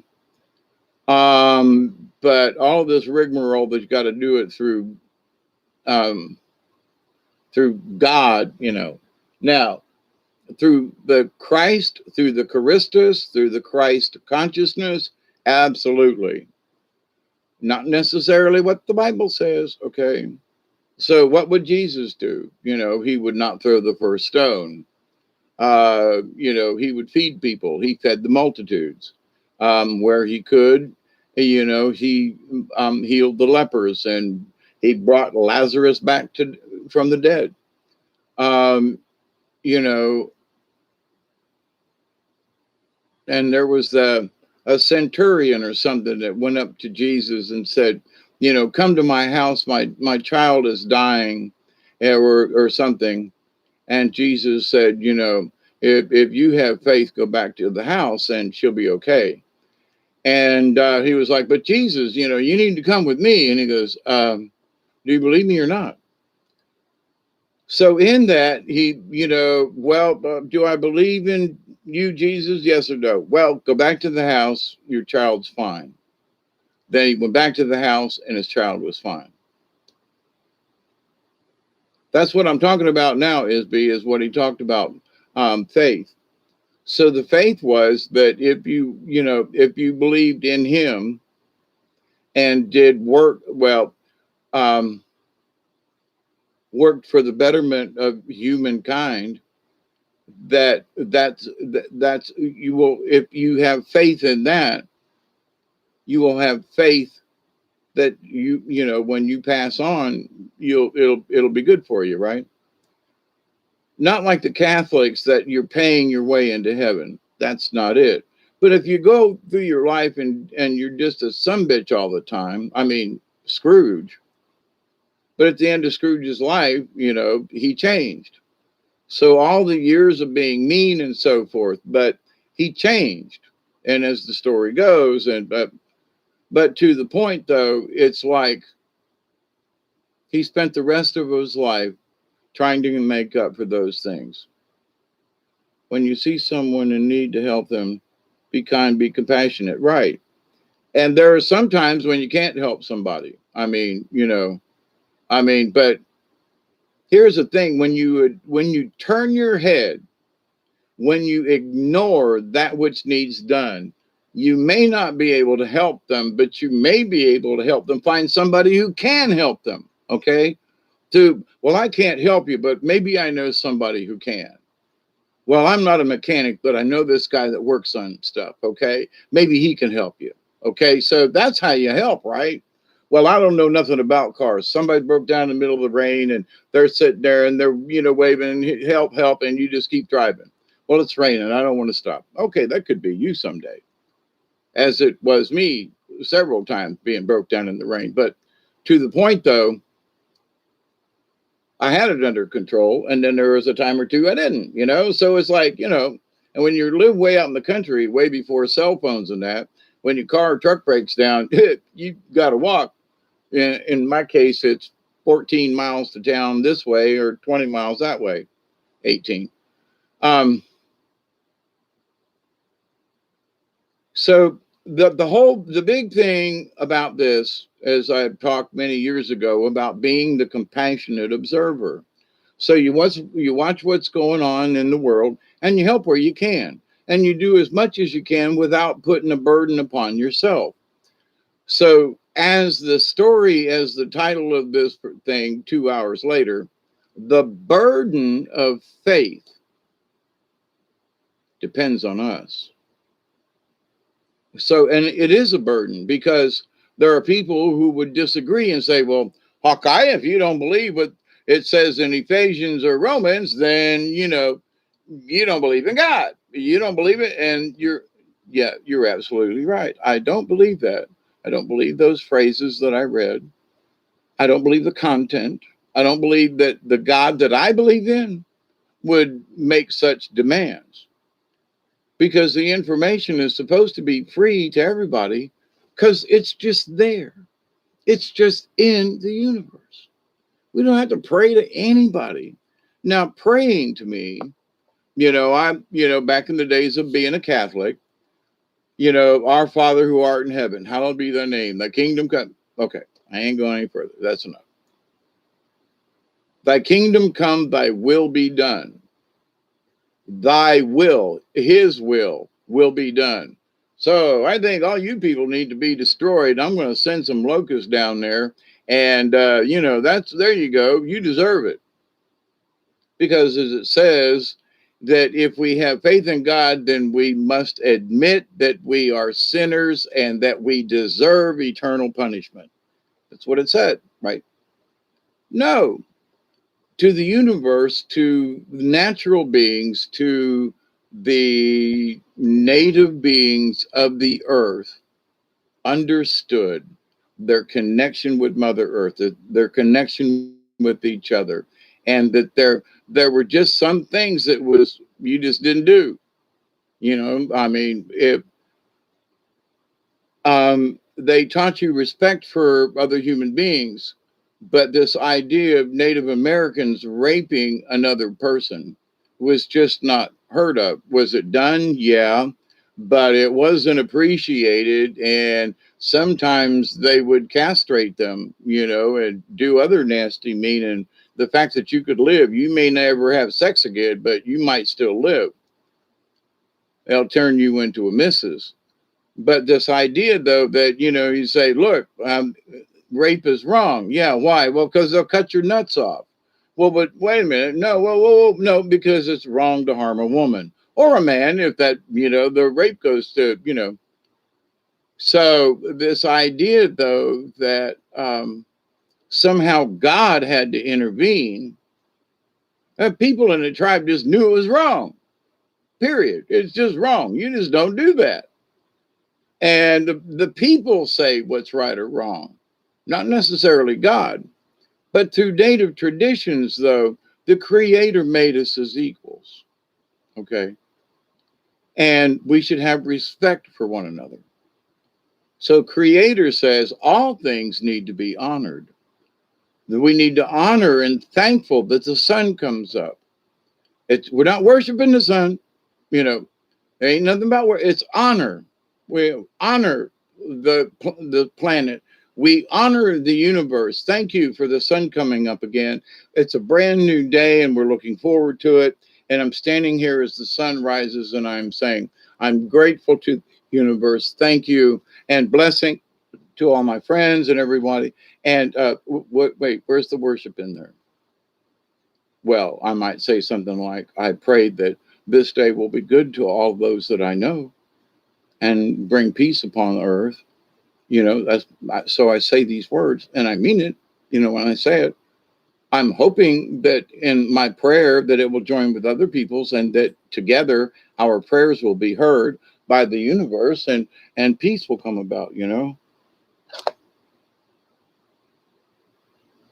202. Good morning, everybody. So, but this burden of faith, in a way, the burden of faith in the Bible is placed upon God. Think about this, because it's up to God to grant you grace to have the faith. You see? So whatever we do, however we react, has no effect as per those, verses in the Bible. Then what good's it? I could be a murderer, and God would still accept me, right? And so, but if we, but this idea though that native folk understood that certain things were just wrong. You didn't have to tell them, they just knew. They didn't need 10 commandments. They needed one, basically do no harm. But now in tribes, it's like if you harm somebody within the tribe, this is your penalty. Now, so you could go ahead and commit whatever it was, but these are the rules and this is the punishment. So you can do whatever you want to, but you get to suffer whatever the consequences because we as a society, we as a tribe has said this is wrong. Is it a commandment from God? Is it no? But when you look at it from a spiritual point of view, to rape a woman or a man or whatever, to rape someone is that frequency is just wrong. It does not honor another person. It is dishonorable. So this whole idea, if you have honor with yourself as a warrior or whatever, if you honor yourself, which includes faith, so you honor yourself and those elders and folks around you and have come before you and have taught us and have left lessons and stories and so forth, then we're good. We're good. Well, the elders, yes, the elders, we give honor to the elders. We don't worship them, we give them honor. I honor my grandmother. She's been dead for 30 years now or something, but 30 years ish in the 80s. So, I had bought those properties. So, it's been at least 30 years since Granny's passed. But her picture's on the wall. Do I always think of her? Absolutely. Do I know she's in heaven? Absolutely. Because she was such a dear woman that didn't need religion, right? She just was a good person in her life.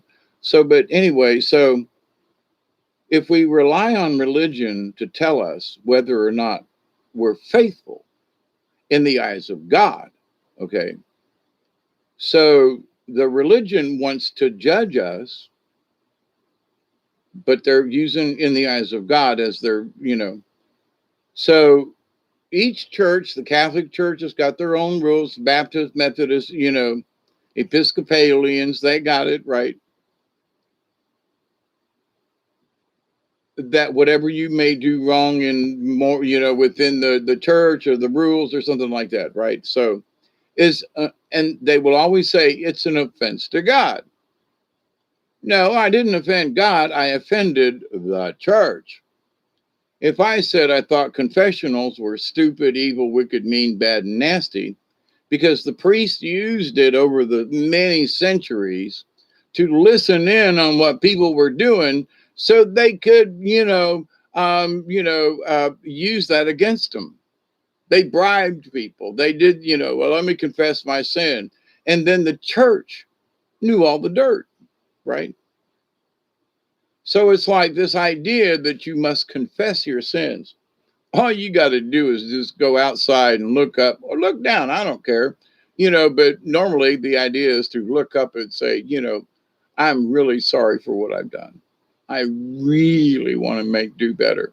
Give me the strength. Ask God, ask the universe, give me strength to do better. That's where your faith comes in. Your faith that now it's up to me, because God can't really fix this unless I act on it. So, in the phrase, you know, uh, so I have faith, and it showed by those prayers that are answered. I've prayed about a lot of stuff, and there are a lot of stuff ain't never got them things ain't never happened. Well, but do I still have faith in God? Well, not the God of the Bible, right? I have faith in the Creator, because when I look at some of those things that I've asked for, I didn't need them, but I wanted them.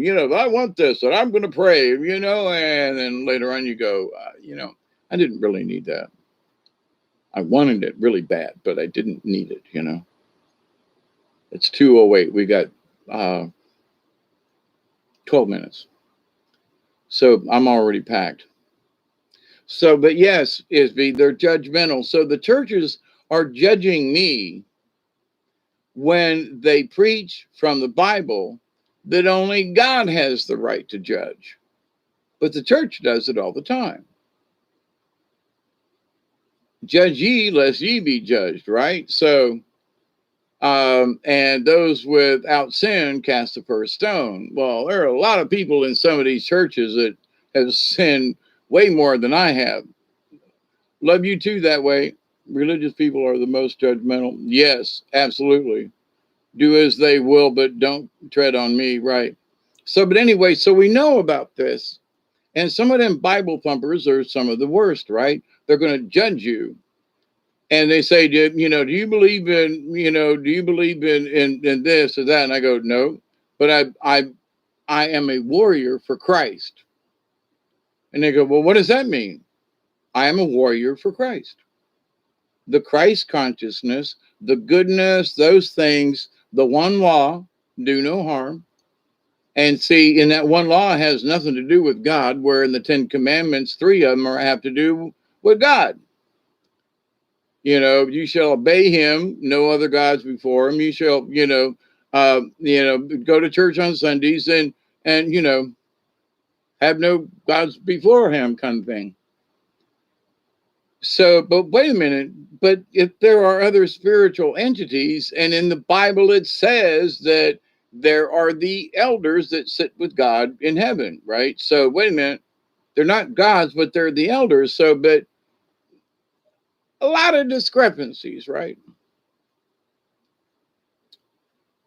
So, but to native peoples is that you just don't hurt anybody unless necessary. If somebody's attacking your village, then kill, kill, kill. But this idea, though, that, there were wars between native nations, North and South. In Alaska, there were warring nations. And there were some people who just didn't like the other guy for whatever freaking reason, okay? Socially, within their area, regional, whatever. But the folks as I talked about in the World of the Bible video, the world of the Bible is Europe and Eurasia and Asia. It's that big, and Africa, all but because they're all connected. They have been, building and destroying and killing and, in ways that native folks Never, ever did. Okay. Never thought about it. So this idea about what the God of these people are says that if you want to go into heaven, they say if you want grace, they say if you want if to have faith, then you must believe that you're a sinner. Now, to somebody who's, lived their whole life of just living with nature and understanding and so forth, never hurt anybody, never did anything, always helped, within the tribe, think North America in the old days, they didn't have horses, couldn't travel far and fast. Well, they could travel far, but not fast. So, but this idea that wait a minute, what these native peoples knew and understood within their own consciousness has been brought about by these people from the land of the Bible. Now, it happened to them. The book, the history, the 12 tribes, whatever you want to say, it happened to them over there. We have to take that into consideration. We have to understand that the whole world did not feel this way. It did, it still doesn't. Native Americans now, they, big houses and all that stuff they just don't care, as long as the roof don't leak bad and you can get relatively cool or warm, depending on where you lived, or, they can make a stew out of damn near nothing and live off of it. And, without a lot of complaints, they will say, thank you, Creator. Thank you, for this, what you have given me to help sustain me, even if it's a small bowl of rice or something. But to this point, they understood this deeper thing long before these white folks showed up over here and tried, done their best to confuse everybody that the only way to heaven is through these means, is through this God who would torture Job to make a point with the devil. I mean, that's just not right. That is not right. So the burden of faith isn't on God, okay? But God with a small g, put him over here on the corner. Now let's talk about the creator. Let's talk about the source of all things, that energy in the universe where, questions you would have never even think to ask, those answers are there. So, so what do we do? Do we leave God out of the equation? What we do is we ignore him. Okay, you could say, well, we leave him out. We could ignore him and understand that the creator of all things, that source energy that you feel when you've made a hike, you're sitting up watching the sunset, when you get that, oh man, that is so cool, or oh man, look at that sun. Oh, that is so T-1, T-6. Okay, gotcha. Those natives are unarmed. Look at their land. Ready, ready, ready, fire. Yep. Ready, set. Yep. Um, I mean, they gave the Indians back in the day blankets that were tainted with all kinds of diseases, chicken pox, pox, smallpox. Gave them to the Indians, and a lot of the natives died because of smallpox that was, brought to them by these people who were supposedly helping them and all this. Oh my God, the atrocities. Well, the native people would have never thought about it. They might have just killed you. They might have staked you out and peeled the skin off of you, just to prove a point. But the savagery was because of the people, the white people, and what the white people represented. Did every, wagon train deserve, no. But it represented evil. And to the Native Americans, I'm speaking just of North America at the moment. You know, folks will go, look, there's Indians, shoot them. The only good Indian is a dead Indian, right? And there are many people that still believe that to this day. I've met some of them, and they're like, oh, man, they just, wow, okay. So, but, you know, the only good Indian's a dead one. But this idea, though, that, wait a minute, and these are Christian people, you know? So for me, they haven't learned a thing about creation, honor, love, you know, the judgment thing that Jesus was really hot about, you know, standing before a crowd going, you know, a bunch of angry people and goes, hey, you over there, you know, have you ever committed a sin? Well, what's it to you, buddy? You know, and throw a rock at him. But to the point. So he had huevos cojones in a way, in that he could, you know, stand at a crowd and command that kind of, hey, looky here. So what did Jesus teach about faith? Faith that at least on some level, justice and will prevail. Now that's not necessarily true in society. A lot of people were burned at the stake, and 3 minutes. I'm gonna light early.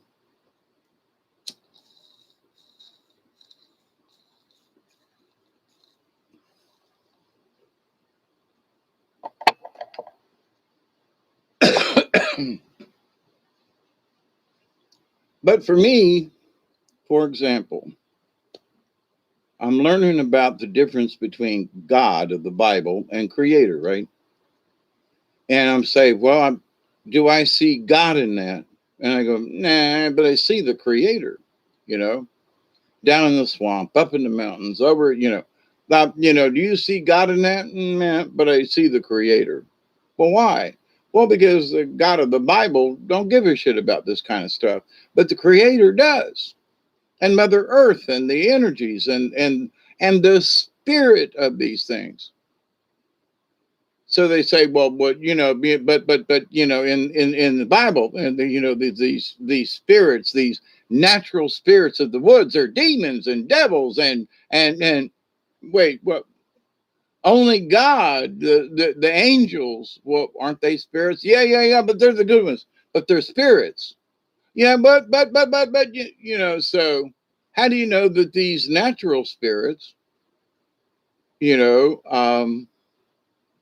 the spirit of the woods, the elves, the this, wait. So creator,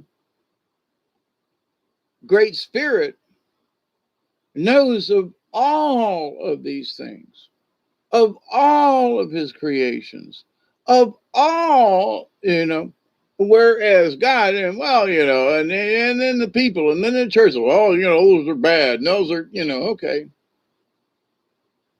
Judgment calls, right?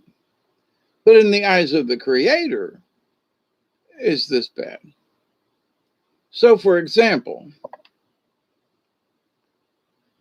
this is a story of Porcupine. I'll make it short and sweet, but it's a story of Porcupine, how Porcupine got his quills.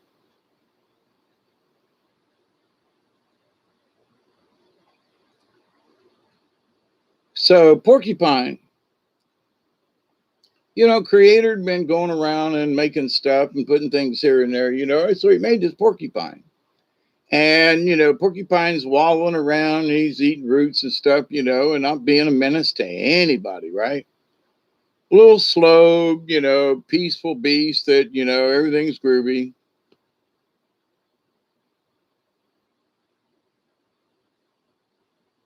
So he's walking down the trail one day and, you know, off to, you know, the side is mountain lion.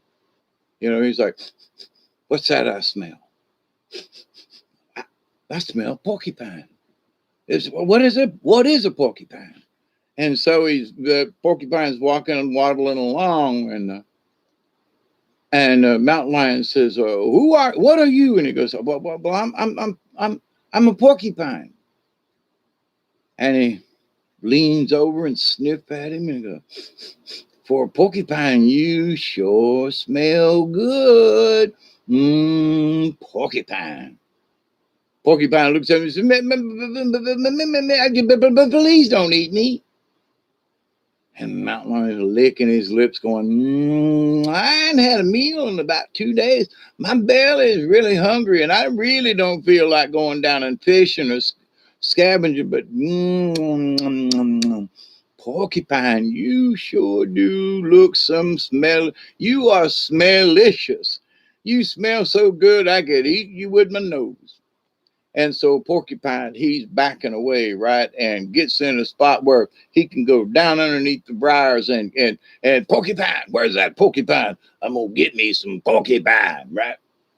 So, and I used to do puppets with this. So the porcupine got chased around. He asked folks to help him, and so Porcupine just stayed hidden all the time, wouldn't come out, because Mountain Lion and other critters, because Mountain Lion was, you know. Um, talking with the coyote, and he says, "Coyote goes, you know what a porcupine is?" Coyote was like, "I don't know what's a porcupine." And he goes, "Oh, man, he's got this thing, and man, he smelled it. He smelled it superlicious, man. You could lick him, and you could lick it to death. Wouldn't even have to eat it, chew it. So now, here's poor old porcupine. At the time, did not have any quills. Okay.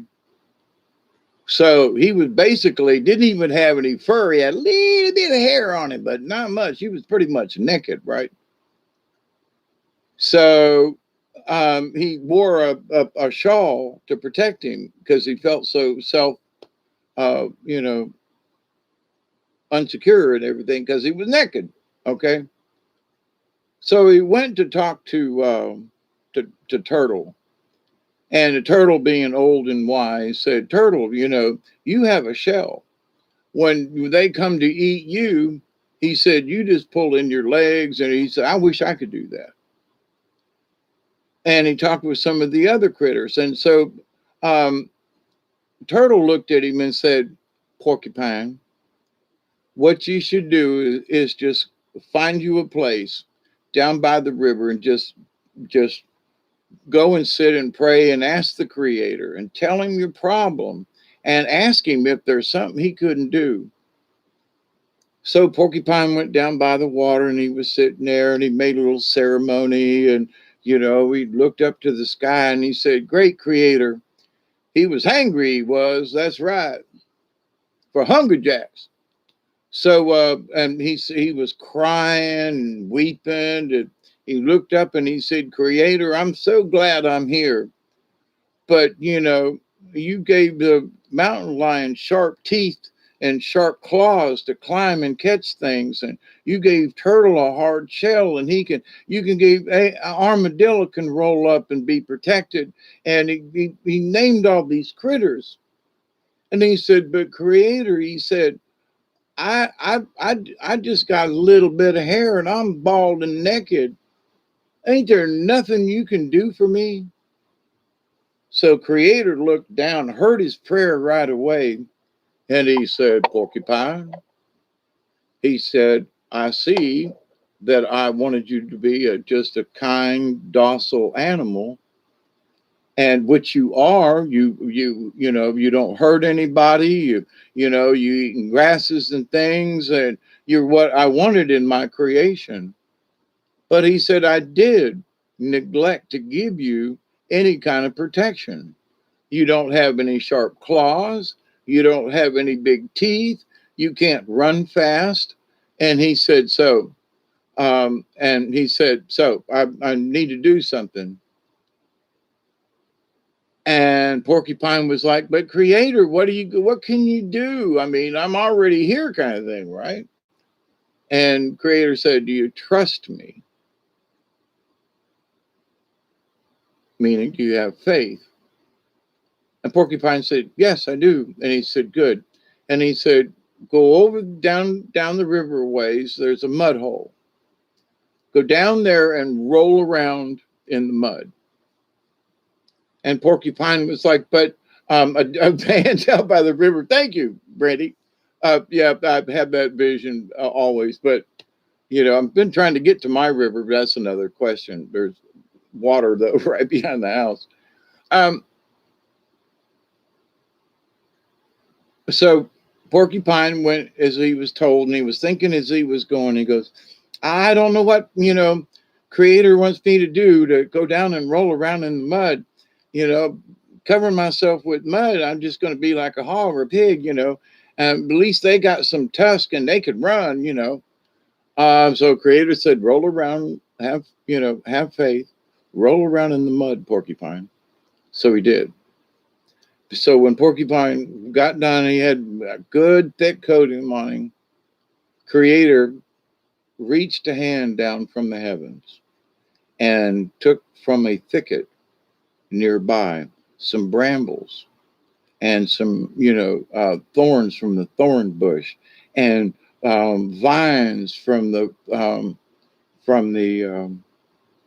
from a rose bush, and he stuck them in the back of the porcupine in the mud. And Porcupine said, Creator, what are you doing? And he said, well, I'm giving you a new skin, and now you'll be protected. These prickly things on your back will. And he was like, okay, do you trust me, Porcupine? Do you have faith? Yes, I do. So Porcupine said, okie dokie. And so now he's wearing this big cloak of mud with stickers and stickers and sticks and stickers and thorns sticking out. And went back on his way, thank you, Creator, and all that. So it wasn't 30 minutes later, he's walking along the trail, and there he hears, Porcupine. I smell Porcupine. Porcupine, where are you, Porcupine? I know that Porcupine be some sumptuous delicious. Ooh, must be good of us. I got to have me some Porcupine. So Porcupine was like, and Creator kept talking to him and said, do you trust me? Yes, yes, okay. Have faith, yes. So he kept walking. So versus trying to hide right away, right? So he was just being Porcupine, and mountain lion come up behind me. Ooh, Porcupine, there he is. And he took a big old bite at the back end of him, thinking that was going to be the easiest way to get to him. And what he did not know was he encountered all these, you know, thorns and brambles in his mouth. And, ooh, Porcupine, what is that? What do you do with all those sticks on your back? Come here, Porcupine. Let me try this again. And he tried from the side. Wow, he got a mouthful of stuff. And he tried from the other side. Wow, all he got was stuck. He tried to, bat him with his paws, and he got stickers in his paws and couldn't even walk. And he did so. Mountain Lion was sitting on the side of the road of the path there, the trail, and just weeping because he's got stickers in his mouth and in his paws, and he's wailing, and Porcupine said, well, I guess that's what you get for trying to eat a porcupine. It was as simple as that, right? And from then on, mountain lion and other critters, and porcupines, just oddly enough, is supposed to be the family crest for the Null clan. How true that is, I'm not sure, but I have ever we sent off to a place 30 years ago, and get your family's coat of arms and things and that kind of stuff. And anyway,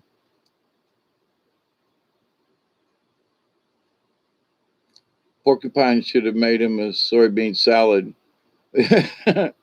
That way he told us how to do anything. When I hear the word religion, yeah, I agree with you that way. Here's strength in numbers, whether good or bad. But anyway, but see, Porcupine had to have faith.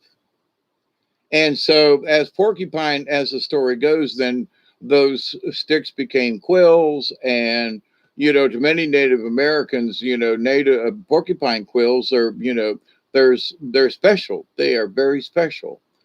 Because here's a critter that doesn't harm anything, but if you mess with it, you're going to get stuck, right? So, and they honor the porcupine. So, docile and peaceful, until you piss us off. That's how I've always felt about it. About if it is our family crest, as far as the Knowles are concerned, then it's appropriate. Make me think porcupine and mountain lion cards. Yeah. But anyway, but so in this story, the simple part of it is that with his simple prayer to the Creator, he was helped. Why? Because quite frankly, Creator made a mistake. He didn't give him any method of protection or whatever. So, mouses can hear and can scatter and, all these other things have fur or whatever, but poor porcupine, as the story goes. But, however you want to look at it, though, it's a really, hey, Maverick, how are you? It's a really good, simple tale, and the kids and the folks loved it. And that's one of the legends passed down. So, to this religion, to this world that we speak, to this whatever, Native folks see these simple things as being parables sent by the Creator, sent by God, okay? Sent by the source. These are the stories, right? And it's about humility. And if you really need help with something, your prayer could be answered. If it's something frivolous, you could pray and pray and pray and pray and never get it. So, but if, as the Bible says, if your faith is dependent upon the actions, but if nothing comes true for you with all your prayers, then they tell you, then you must repent. You must still be a sinner because you have not gotten into the good graces of God. Okay. When God might not have nothing to do with what you want. Oh, dear God, I need a new cell phone. Not one, a lot of people make that request. And if there really is a God, he's sitting up there talking to his secretary, and he looks at him and says, just do a DOS. Well, what do you mean, God? A denial of service. Tell them all no, and he goes off to play golf while she's left holding the bag, Yeah, yes, sir, Mr. God, have a nice day at the golf course, So, but this idea that if I'm to have faith, then my prayers must be answered. But if I got to pray to God to get the grace to have the faith to get, but if God don't ever give me what I want, then, so here's this loop of belief that goes twisty, turny, back and forth, and disregards even itself. So, do you want to believe in that God? Do you want to believe in that's the way it is? Seriously? Now, because every time I go outside, we went down. Oh, the mosquitoes right now are so bad in the back. Oh my God. There are mosquitoes that are like this big. They've got stripes and things. I swear to God, the mosquitoes down here must have gotten into some weed or something, because it's almost like they've been they've been spray painting each other, the mosquitoes, with these, never mind, dive bombers. I'm thinking, from World War II, big son bitches, 5 of them can pick up a small animal. But anyway, oh my God, they're bad. But we've had, rain. It hasn't rained in 2 days or 3, which is like, that's a record this summer, because it has been that every 3 or 4 days, every 2 to 3 days, we've not had a 4-day stretch without a shower here, but we got rain a coming. So, but the idea though that, has my prayer been answered? Dear God, we could use a little less rain. Okay, so it hadn't rained for 4 days, but now we got a low system moving into the area that's possible to, dump another 3 or 4 inches, and which means The rivers are not even at 7 foot. And if we have 4 more inches of rain, 2 more inches of rain, the river is going to rise back up to 9 or 10 feet. Easy, and we'll be there for a week. So there goes, kayaking right away, but just saying.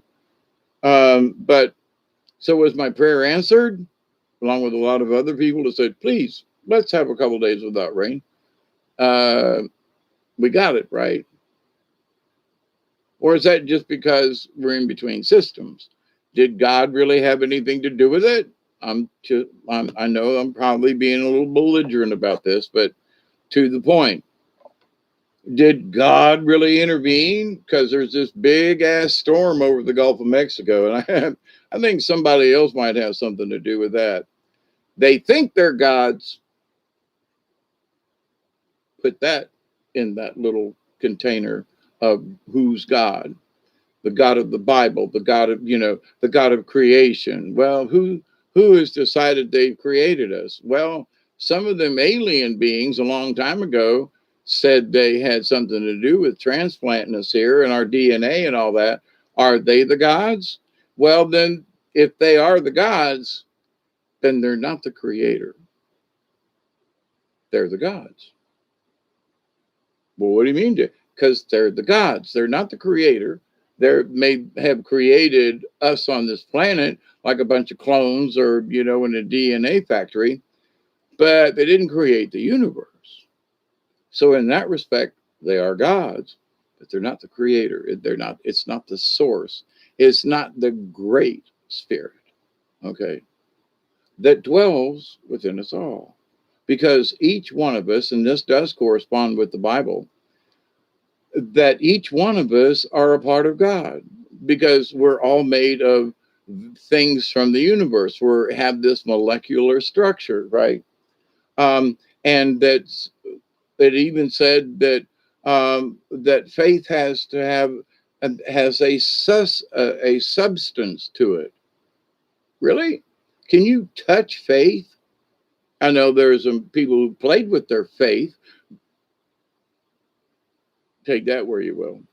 But this idea, though, that somehow that faith is ordained, it's sprinkled with grace, and that God is the only one that controls it. Please think otherwise. There is a better world waiting. There's a better home awaiting, Lord, in the sky, Lord, in the sky.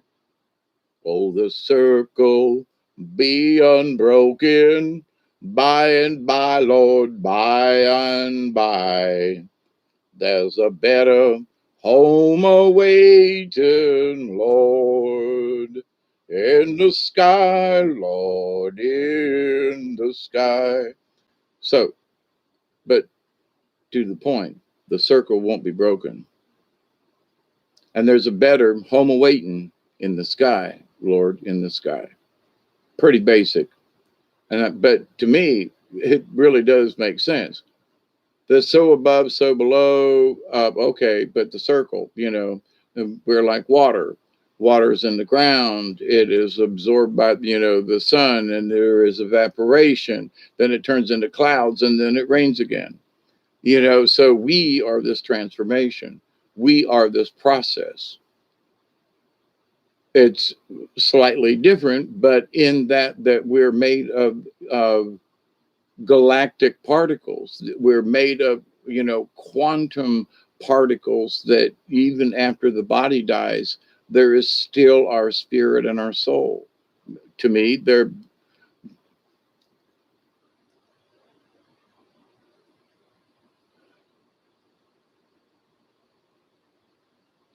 I had this figured out. It's been in a previous video. I talked about soul and the spirit, and people say they're one and the same. And sort of. I'm trying to remember which is the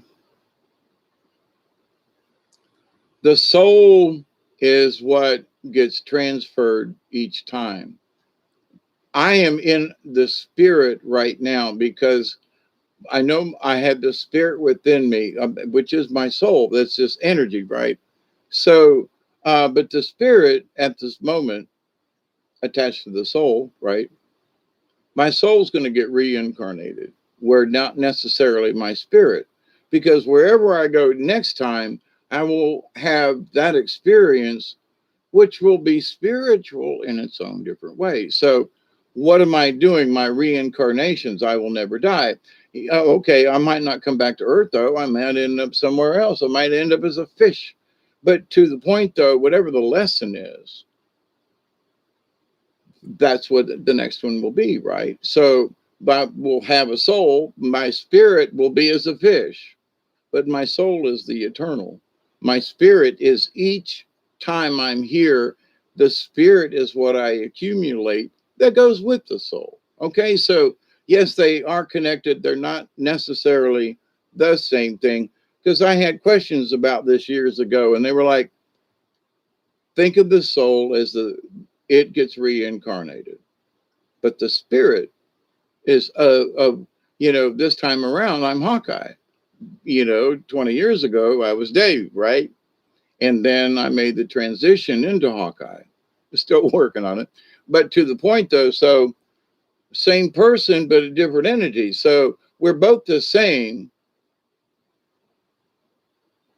Um, I'm both the same person, split personality. Yeah, but we still share the soul spirit thing. So I had a soul before, and now I'm more spiritual because I'm more focused on that. But anyway, so that's how it was described to me. You can take that, as you will. But it always made sense to me. Yeah, the spirit goes with the soul, but my next incarnation will be a totally different spiritual event to add to my soul. Okay, enough of that. But so the burden to make my point after 2.5 hours with this, the burden of faith does not rest in God, doesn't, it rests on us. Now, here's the thing, it has been said by religions, I'm not buying the mosquitoes, we're modified to keep our numbers up. Yeah, right. These mosquitoes they're carrying machine guns. I'm here to tell you, I seen one with a bazooka, all right? We love you, Delaney. Night, Miss Pearl. Sweet dreams. Yeah, I say I'm going to get out of here soon. Maybe I might hang out for another 30 minutes. But yeah, I want to go outside and light a fire because we got rain coming and the stars are out tonight and the moon's down and and I'm awake. So I made coffee late and.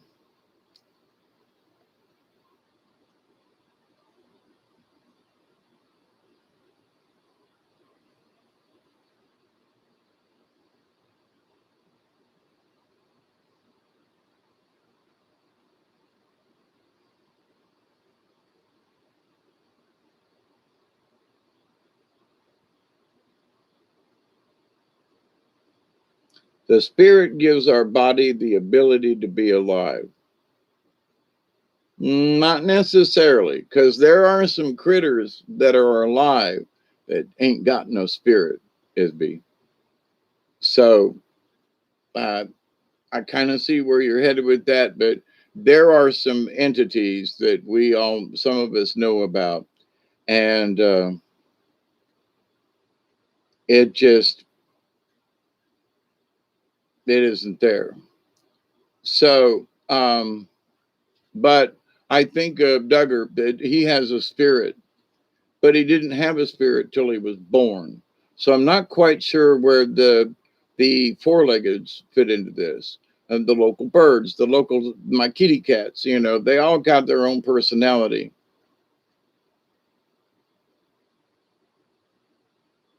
But so anyway, but I see where you're headed with that.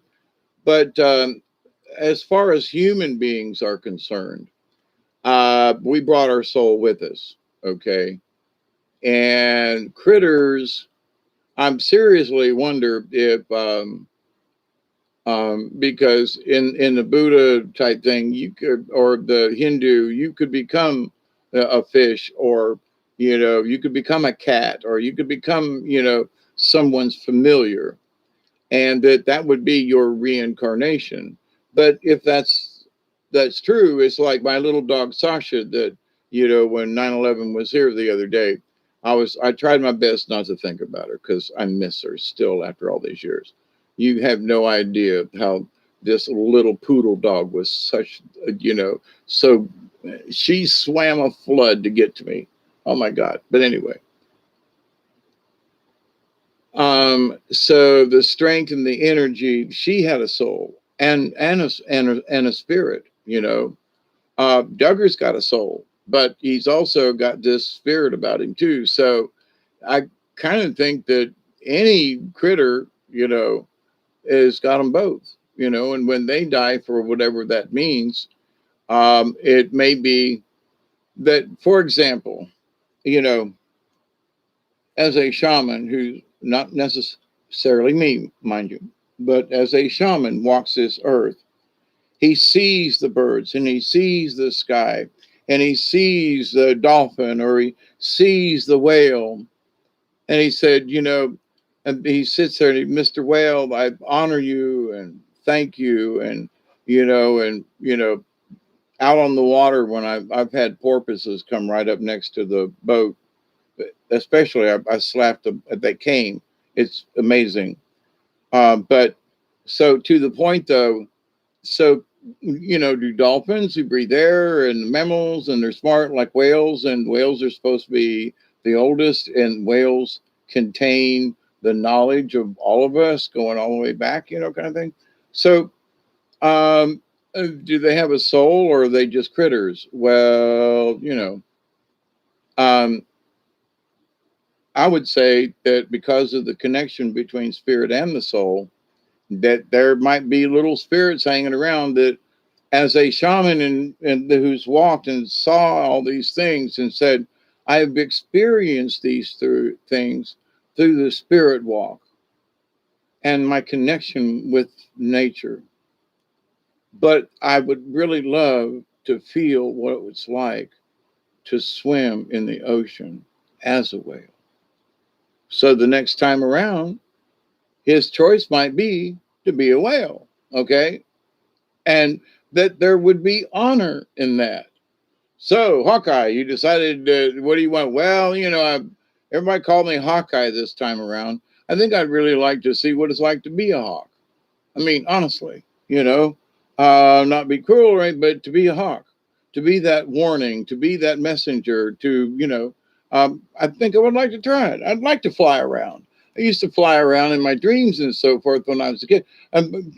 Now I'm scared of heights, but um, yeah, I would love to try it. So you say that there's this short gig, hawks don't live real long, not like a whale would, but so I could have this short stint after learning to be a shaman this time around, and in the spirit of it. So when I cross over, the opportunity comes up to say, well, we got this 10-year contract, Earth time, to be a hawk. You recall it, you want to try it out. What do I got to lose? It's only 10 Earth years, so okay. So I decide I want to be a hawk. Or, for somebody that was nasty, they might have to be an earthworm, and get stuck on a hook and eaten by a fish. Who knows? And don't tell me earthworms don't know what they're doing. They're smart. Okay. They can crawl out of a cup if you leave the lid out. They kind of know. Anyway, you better put that lid on that cup if you're fishing with worms, especially big night crawlers. But anyway, so does everything have a consciousness? Well, between Hindus and Buddhists, and some folks, like many Native American cultures, we believe that there is at least a spirit in each critter, and that spirit emulates whatever that spirit is, kind of thing. So um,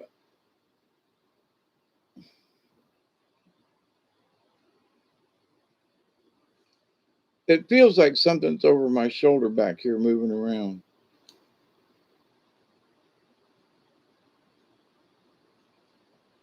There's I know there's a fan over there, but there seems to be something else that's wiggling around back there. But anyway, um, so what do we do for the universe? We give honor to ourselves. We have we must learn to have faith, at least in ourselves. Well, okay, so I learned how to swim. Okay. Which I used to be terrified of water. So when I was younger, kid kind of thing. And then I got over my fear.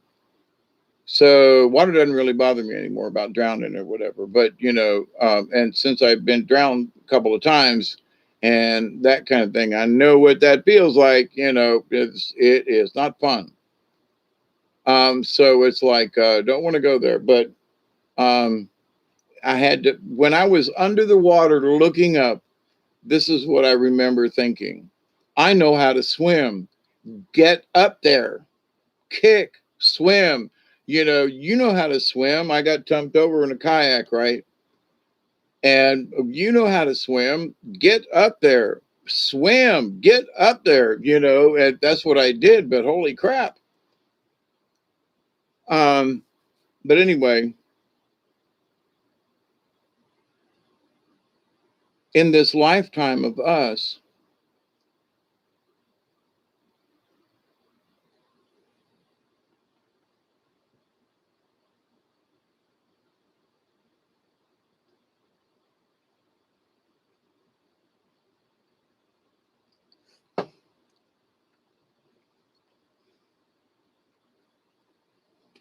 we're not here for a long time, just a good time. The thing is, though, as some folks have said, we're here to enjoy life, not to destroy it, not to alter it to our liking per se, but to enjoy life and to experience life. Because why are we, for years I have asked this question: why am I here? Why do I exist? In my darkest moments of wanting to kill myself and the hangings and the drug overdoses and running the truck into a bridge and then just being stupid. But the idea though that but wait a minute, so but I'm here, well, I don't know, there's no reason, and I'm doing this and everything's work and everything's hard, and God don't like me and everybody hates me and I'm gonna eat some worms. And then I went, wait a minute, I think I might just be forcing this. Yeah, life was tough, and yeah, but I had to look at other things and go, okay. I'd gotten hurt. Had been in had my neck operated on for the third time. Was in a SOMI brace, which is one of these things that hold you in, and you can't turn your head, for a year. And because they really wanted the bone to heal, and the doctor, put this tiny little piece of bone in from my hip, thinking it was going to grow, and it still crunches around in there. But I've got mobility that I'm not supposed to have, so I'm good. But I bitched about it for years, and I lost feeling in my hands, and I couldn't. My arms wouldn't work right, and just stuff. And so I gave up. Well, I can't work because of my disability. Well, and I kept trying to find out. I couldn't get a job after graduating tech because I instead of being an architect or whatever, decided to be an engineer. And there really wasn't any work for any architect drafters either, but even less for engineers. So, but once I got a job, it was a good job. So then I was really good at what I did.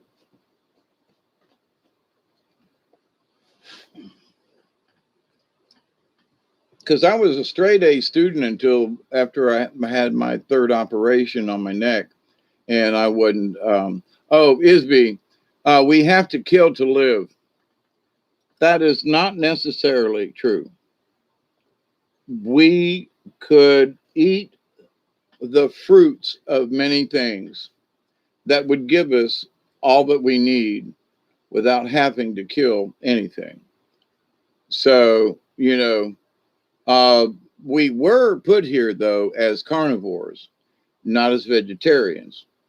And fish being, island folks and folks that live along the coast and all that kind of thing. Well, you know, oceans are polluted and all that good stuff. But anyway, but the fact that we have to kill, not necessarily true. And there are a lot of people who believe that you don't have to. Now, there are folks who say, well, if you drink cow's milk, for example, before I came online, I had a little bit of munchies and I had bought some cottage cheese. And I love cottage cheese, but I haven't had any, maybe in a year. I mean, a while.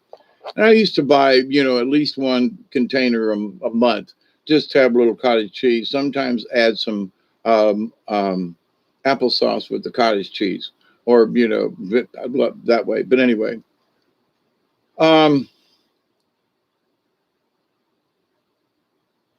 but there are folks who say, well, milk from a cow, and that's it's processed and cheese, and it's really like, oh, get over it. It's cheese. It's made from the milk of an animal. What are you killing? Okay, just say it. Well, it's how you treat the animal. Listen, people who work on dairies and so forth, they take very good care of their milk cows, much better than family members sometimes. So, a good, healthy milk cow that's income, that's money, that's, you're just saying. But, the idea that we must kill in order to survive, if we had the right circumstances, like folks on the islands where they got different different kinds of fruits, and you can, one could say, well, sweet potatoes, well, they grow into the ground.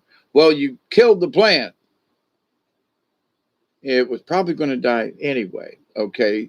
So when the plant goes through you dig up the tuber, okay, potatoes. But did you kill it? No, because if you plant potatoes, and for me, then at the end of the season, the plants will die down, and then you'll know it's time to dig the taters, right? So, but you didn't kill anything. You know what I mean? Now, one could say, well, so I grew some lettuce and I clipped the leaves, the plant's alive, and so I killed it. But a tomato plant, you don't eat the plant, you eat the tomato. That's the fruit of it. So a pecans, all right, fruit, nuts from the trees, very nutritional, very good for us. Pecan season is coming up, soon. And the last couple of years, it's been bad. And that's why some folks, there are people in the last 10 years that have been planting. I talked about this before, but that they've been planting pecan trees. I mean, bunch of people planting pecan trees, and 15, 20 acres worth of pecan trees. Some, 5 acres. But the amount that 5 acres of pecans that would generate, nuts is, highly profitable. But it takes a while for them trees to grow. So I've got a few pecan trees that I have noticed that came up on my hill this year. And when weather gets cooler, I'm going to go in there and cut out the trees around it and make the pecan tree the dominant tree. And help it by giving it some fertilizer and certain things and that kind of thing. But anyway, so, if I ever see a pecan off of it, though, in my lifetime, maybe not. But to the point, though, at least they'll be there for somebody else. But anyway, I've been working on one of my grapevines out here. Oh, my God, the scuppernongs are this big around. They're huge, dark purple, beautiful, taste good. Oh, my God. I got to get out there tomorrow and get the rest of them. I'm crawling up into the vine to get them. But anyway, so it's well worth, picking them grapes out there. to eat or for wine. I don't know if there'll be enough for wine because I keep eating them. But I've got my own grapes on my own property that I get to pick and eat. So, um, yeah, fruits and nuts there is absolutely. I like milk thing though. Then question comes, could we survive on only milk? There are a lot of them, Yaklanders that live out on the open steppes of the Russians and places and stuff with the antler. I mean and yak milk, camel milk, goat milk, and they make all kinds of stuff with it. Now, they because the animals that they have are so precious. They might make these cheeses and these breads and stuff like that. And but a lot of what they do is they live off of a lot of what they are. So cheeses and whatever, because they didn't want to kill their livestock, all, if they had enough and there was an old one, or specifically, unless one, was just old and got tired, and it was like, okay, we honestly need to thin the herd. That one's it's crippled or whatever, and so would have died. So here's the thing: did they kill it, like bloodthirsty, or did they give it honor and end its life early when some of those animals, 15 years is a long time, if you find a deer that's 20 years old, he's overdue. So, but anyway, but if something, so in native traditions, for example, as I've talked about before, there will be a time when the deer will just turn and look at you and just stand there and you can take it. My neighbor was over here, my neighbors, she's a sport, Miss Sheila. And, they said, Mr. Dave, we'd already talked about this. We think we put up this blind. We think it's right behind your house. And I was like, really? Honestly? Yeah, we think so. And I was like, okay, because I told him it was okay. But my question was, how in the hell did you get from your place to my place when I know there's all these big ass trees that are down and briars and brambles, and how did you get there is what I want to know. And so it was like, sure, they can just go right behind the house and down the trail and be right there instead of trying to go through this thicket. But anyway, and we've seen several deer, the deer that was standing out here, just this last week, and deer track down in the bottom down there. So she hunts with the bow mostly, and is very good at what she does. And he hunts too, but she's like the dude.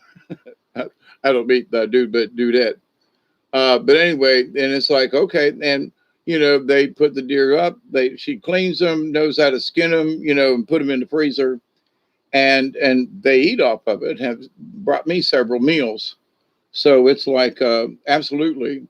Would I kill them? No, but I'll help you clean them and whatever. Um, but I could kill them if I needed to. Now, between buying different kinds of meats and stuff, to have some deer meat kind of sort of promised to me in that, anybody that ever hunted on the place, my deal was always, you give me part of the deer, that's all. You give me part of the deer. You give me a shank, a thing, you give me part of the deer. Yeah, if it has a heart, don't kill it.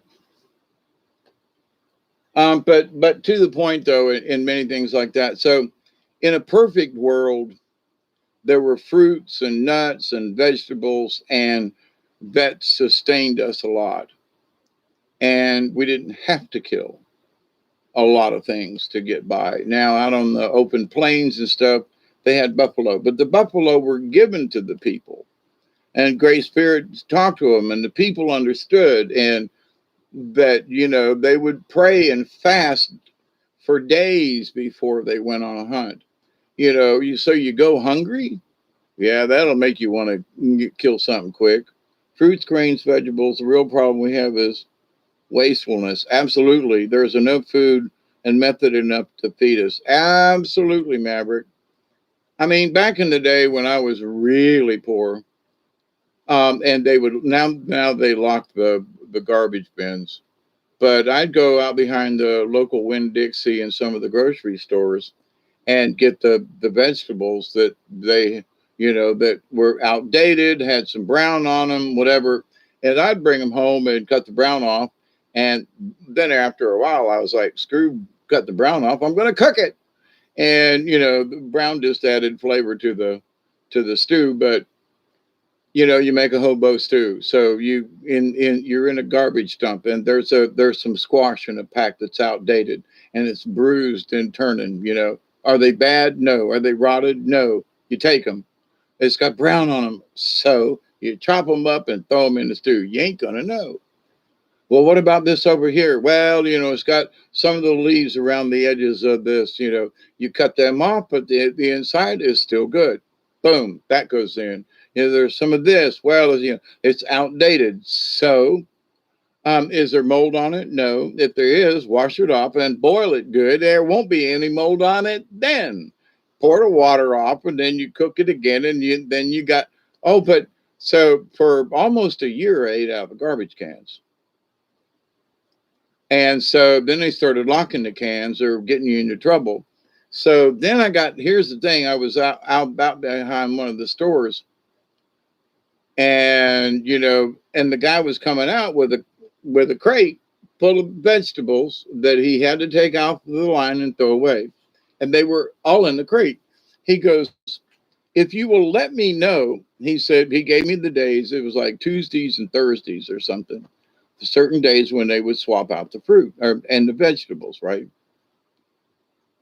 And he said, if you'll come in the store and tell me that you're here, and I usually work these hours, I will just hand you this crate out the back door and you won't have to get it out of the garbage can. Well, we got to be friends, and as long as he worked there, so every Tuesdays and Thursdays, I'd stop by there and go, hey, bud, what you got? Well, I don't have much, but, here's this little bit. And sometimes he'd say, just meet me out the back door. And so he'd walk it out to the garbage can, and I'd meet him halfway. And, we'd talk for a minute, smoke a cigarette, and he'd go back in and go to work. But the idea, though, he said, I got to pretend I'm throwing it away. And he goes, and, but I'd rather give it to you. So, grow your own food only made to make sure to eat well. Yeah, but Maverick, there are a lot of us that are having problems trying to grow food. That used to be so easy around here. But I'm getting ready to burn the backyard and get my garden going again. Now that the weather's cooled down, it's time for me to plant some mustards, and I really like collard greens. So I'm going to plant me some collards again and see how well they do. But we've had so much issues with stuff just not growing. I mean, I don't care what you do to it; it just won't grow. It don't like the sun. It just won't grow. How these big farms are doing with they're shooting the juice to all kinds of different fertilizers and stuff. And I've tried similar things with my stuff here, and it just hasn't worked. And the thing is that I used to just throw seed on the ground and shit would come up, And now I plant it and take care of it and water it and fertilize it, and it won't grow, which is oddly strange, But anyway, so 10 more minutes, and then I'm going to say adios to y'all. But if you can, Maverick, that growing your own fruit, but I'll tell you, if you get a catastrophic event with caterpillars or worms, or like we've had so much rain down here with fungus and stuff taking stuff out. We try to grow stuff, and it's like it's not as easy as it used to be. Honestly, for me, I've lived here for almost 40 years. Next year will be 40 years I've owned this property. And I've lived here 38 years. Okay. It took me a year and a half to get onto the property. But anyway, so even my neighbors who used to grow gardens are all like, man, they've used Roundup, they do spray, and they do the bugs and the this and the that, and the garden still ain't any good. And you take soil samples in and have the local farm bureau place, check the soil, and they'll tell you what you need for your garden, kind of thing. And what it's lacking or what it's got too much of or something like that. And it's like, and still, there, I don't know what's going on, but stuff won't grow. It'll come up and then it won't produce. It's just weird. But anyway, but to the point, that's the reason for my greenhouses, that I'm hoping I can control the growing things better. Chemtrails are just conspiracy. Our treatment of our earth is deplorable. Absolutely. I agree. And that was one of the things Dr. Richard Allen Miller, the crazy guy with the thingy, um, he's mentioned this for years. He said, the radiation that's already on the planet from all of the nuclear tests and everything east of Nevada has been sprayed with radioactivity. There's been radioactive dust in the atmosphere that is still falling on the ground after all these years. Now think about that one. And he talked about this with Carrie Cassidy on, her show years ago, Project Camelot. And, and the thing is that my place used to grow stuff. My garden was, I've used chicken manure over the years and turned it in well with my, my little devices and stuff. And I do the double French turning and things like that. Yeah, Dr. Ram. Yeah. Compost is a very important part of gardening. Yes, absolutely. Absolutely. But if here's the thing, and what he was saying years ago, he said the earth is so contaminated, and not every place, but he said the fallout is still falling, that the earth will just get harder to grow things in certain places. So now, one of the things that has been happening with these big farms and stuff um, down here, for goodness sakes, they're using this different method with the bedding and the water in the bed and the nutrients and everything. And it's all very controlled.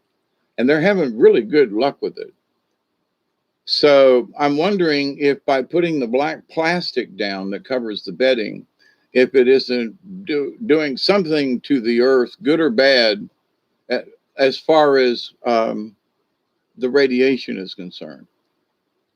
Because the open fields that are still just, they use the overhead watering system thingies, ain't doing so good. They're all right, but they're not competing with these other folks who made the change.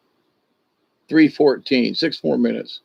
So, but anyway, I absolutely agree with you, Maverick. But here's the thing: if what you're composting is tainted in some way that you don't know, then the taint gets into the compost.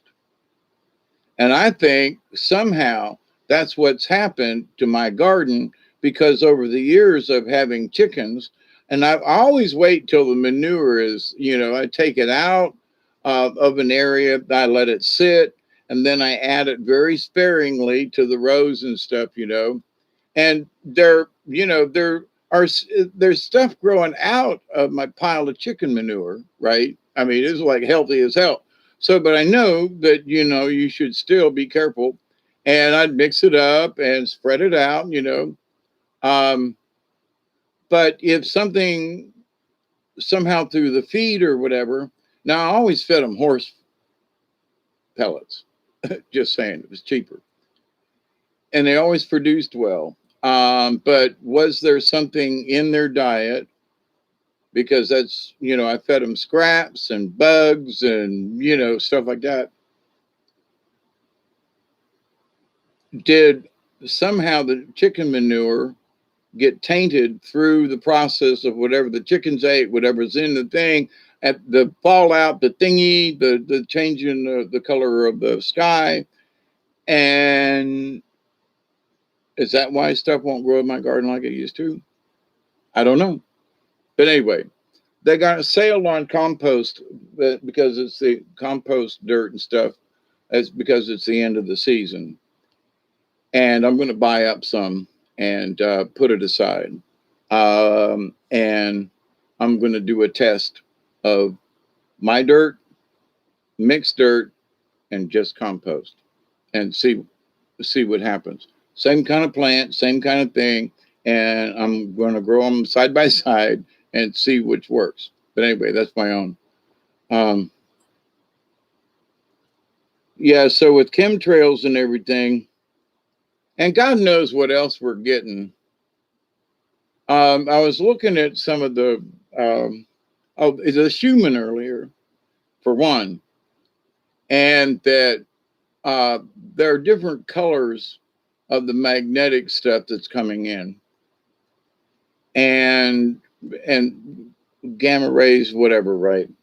So, but this idea though that some of this stuff is coming in and affecting us in ways that we just can't see.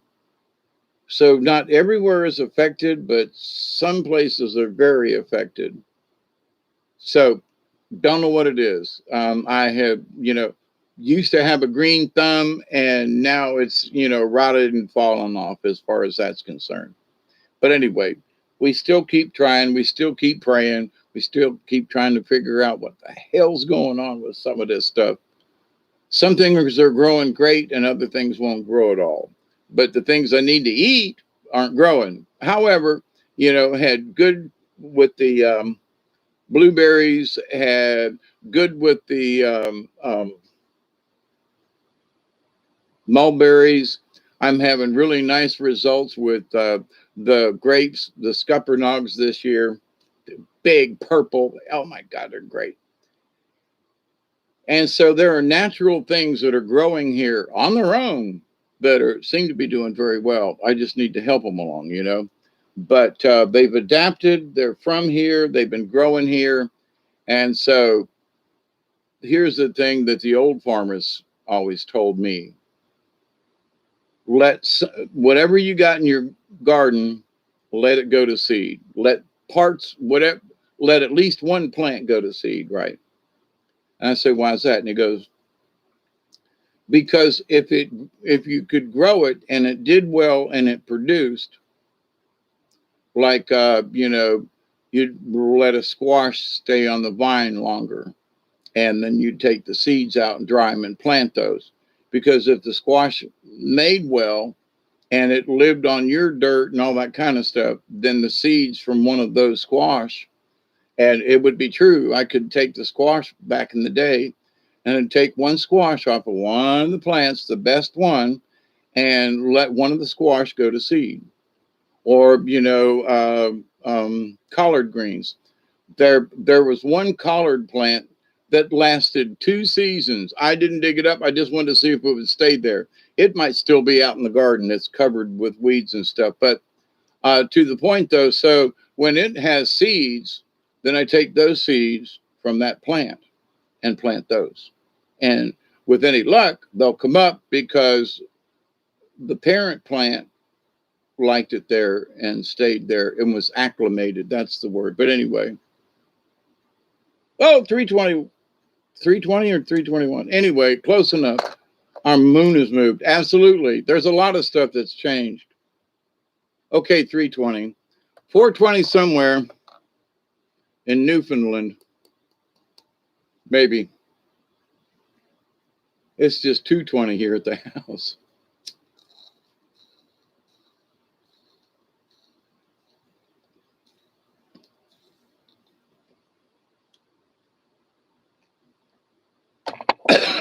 I've had a lot of luck with growing things over the years. Growing weed in the back, growing weed in my bus, growing garden stuff. I had a good year with sweet potatoes one year. And a couple of years ago, I had three different kinds of potatoes, and the potato plants were up like but 3 feet, right? And I kept them watered it, which was really hard because it was really bad that summer. But the plants were really tall and beautiful and everything. Oh my God. And then when they started dying down and the leaves, and I was like, it's about time. And I went in there to dig up potatoes, and I didn't get one potato. And I kept the dirt around the bottoms. I used pine straw between them, the rows, to help hold the moisture in. I would use my I've got a pitchfork kind of thing for the garden. I'd put it in and keep the dirt loose along the rows, and not one potato out of 4 rows, about 20 feet long each of the rows. Not one potato. The plants are beautiful, but not one single potato. And I'm like, I have no idea. Not one. Now, I found some it'd be little tiny things in the dirt, but, so, and I've planted other things and grown other things, but to my point, though, you think you got it looks great, and then the next thing you know is it ain't there. So, but anyway, good luck. It might be just my garden. I know there's areas here, people around here just gave up trying to garden because it just wasn't working. So, but I'm going to keep trying. I'm going to try some other things, and I'm knock on wood, I will get my greenhouse done this fall. I was out there today and cleaning up some more of the foundation. It has been raining, so every time I do a little bit of work, it rain and wash it back in. So it's like, you know, um, and I'm not buying cement as long as we got rain showers all the time, because I've had too many bags of cement go bad. Now, after pounding them into smaller pieces, they're really those rocks, that concrete's working in the driveway to help hold the driveway down. But there have been places when we get 4 inches of rain, like in 24 hours, there are places on my driveway that used to have dirt over the roots. Now the roots are sticking out, like the whole root all the way across. And it has, every time it rained this last time, a couple of inches, and I went up the driveway as I do every day, but Sunday usually. And the driveway was washed out even more. So it's like now I'm like, got to get more cement or rocks or something to fill it in, because, all this rain this year, we went, 8 years with no significant rain and the driveway didn't change. Now this year it's got, holy crap. So, but anyway, I'm glad for the rain. I'm glad we got water in the backyard, and, fall is coming. For us down here in the South, it's a time to grow broccoli, cabbage, any of the things that they grow up north in the springtime is too hot down here. If you've got broccoli or cabbage or something planted, it better be done by the 1st of June, because otherwise it's going to get too hot and it will bolt. So we don't plant those kinds of things in the springtime down here. We plant them in the fall. So here in another month or so, it'll be time, if some folks have already started and making seedlings like a broccoli and cabbage and stuff like that. I knew some folks around here. In fact, my other next door neighbor over here, he used to grow. Um, he would make a large bed, and I mean, like 10 foot wide by 50 feet long, cover it with plastic, that kind of thing. But and make cabbage sets, tomato sets. Back in the day, tobacco. He would sell groups of tobacco seedlings, So, and he made good money at it, but he hasn't been able to do it in a while because his garden, which is not far from me, he's like, man, I nothing will grow right. So, but anyway, but there are people who will start some of these plants now, let them get up, And then as the weather cools down, they'll take them outside and set them. So now's a good time, for us down here. It's a little early. It needs to be like the 1st of October if you're going to, start something, because it's still too hot. However, as the plants get up, now it was 88 degrees today. Not 100, but it was 88. Okay, so, you know, little seedlings are going to make it in 88-degree weather. Now, we might have some more 90s by the end of this year, kind of thing, which there's always that odd, high that'll come in and set here for a couple of days, and, it'll get to 85 in December, right? But 85 is still not hot enough to like burn a plant up, okay? And an occasional day in the wintertime. So, Colquitt County grows a bunch of tons of cabbage every year. I was amazed at, not just for the state, but like for the nation. It's a really big. They produce a crap load of cabbage. Gets shipped all over the place, right? So, but cabbage comes in like January, end of January, 1st of February. We got cabbage everywhere around here. I've seen little old ladies in Cadillacs, see a head of cabbage stopped in the middle of the road and get out in their Sunday, go to meeting clothes, and for a cabbage that fell off one of the trailers. They blowed up these trailers up to the top. But anyway, and during cabbage season, whoever's got to just drive to town back and forth, and I have just gotten behind a cabbage trailer and just somebody said, "Why don't you go around?" And I said, "Because I'm waiting for one to fall off." So it's like there's 3 or 4 people going behind this slow truck with cabbage on it, and everybody's thinking the same thing. One's going to fall off. Well, we had an issue a couple of years ago, and a flatbed had loaded up with cabbage in boxes, had went around a curve there coming out of Moultrie, and it took the turn a little too quick, and the load shifted, and there were boxes of cabbage everywhere. And we were on our way home, and I told Marcia, I said, turn around and come back up there. I said, what's going to happen? I said, they're not going to come back and get them. Whoever owns the load is insured for the whole thing. They would rather just see people like us, because when I worked at the radio station, people would call me up and go, "Hey there, Mr. Dave, listen, we've got, a load of cabbage fell over, or a load of, cantaloupe fell over, or a load of something. Tell everybody on the corner of such and such and such and such, come get them while they're got, And so people would all get together. And, I was out there, help load other people's cars, because, part of it was in the road and it was a hazard. And so, but, there were 30, cases of cabbage, and we just, helped other people load them. But anyway, so to that point, yeah, in the wintertime, in the wintertime.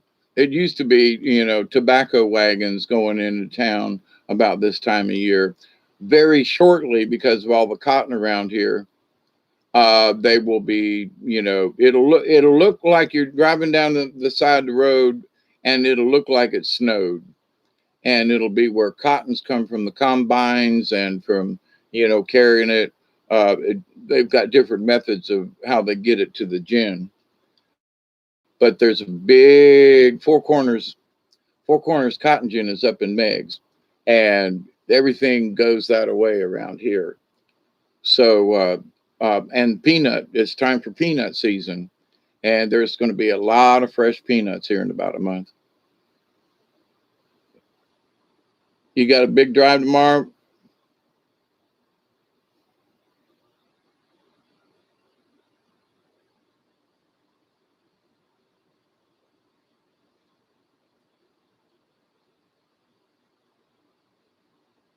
Oh, you want to call me, Isby? Okay. I know you called me a little while ago, and my brain has kind of been in some kind of turmoil. Not bad, but sometimes I'm really flaky. And then it's 2 or 3 days that I get somebody's message. Like my sister called me up and she goes, um, um, I called you. Are you okay? And I was like, yeah, when did you call me? Well, I called you yesterday, the day before. And I was like, oh, yeah. Well, I dropped the phone down here in the corner and couldn't find it, couldn't get down to it.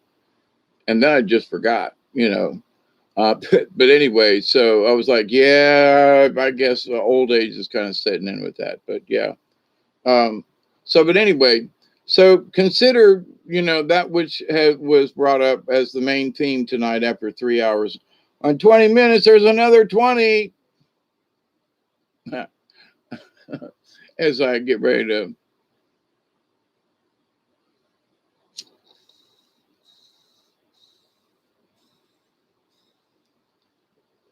But anyway, I know people in different areas have got different growing things. I'm bitching about my growing or non growing, but I'm still working on trying to correct it. So I haven't given up, but I have given up recently because it was more important for me to work on other things around the farm here than it was because I spent so much time in my garden and got absolutely very little or almost nothing out of it. And so it was all about growing. It was all about the garden. It was all about the this. It was all about the that. And then I didn't get shit from it because of beetles or bugs or a deer jumped the fence and ate everything. I mean, stuff happens and you go, but and then you are spend all that time and you don't have anything. So, this last year, I'm just like, I ain't even going to go there until I can get some of these other things, the front of my house, another area. There's some other things that really needed the attention where I was spending all my time in the garden and all my time with my chickens, and no other time was spent on anywhere else on the property. And it's in places it still looks like shit. So, but we're working on the rest of the place and have, not worked in the back. But anyway, hey, Chloe, tell Daytona Beach I said hello.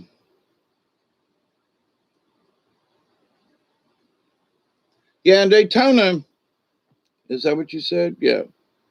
Was in Daytona years ago in the 60s, and early 70s. And the last time I was down near Daytona, because we used to play the carnival, Ormond Beach, what literally you left Daytona and you were in Ormond Beach. Okay. And the carnival, we used to set up at a Catholic church there as you were going north on the left hand side. I can't remember the name of it. But we loved to play Ormond Beach, which was kind of sort of Daytona, but not. But the last time I was down there, which has been quite a few years now, but Daytona just, it was like going downhill. And from what I understand, it's like, yeah.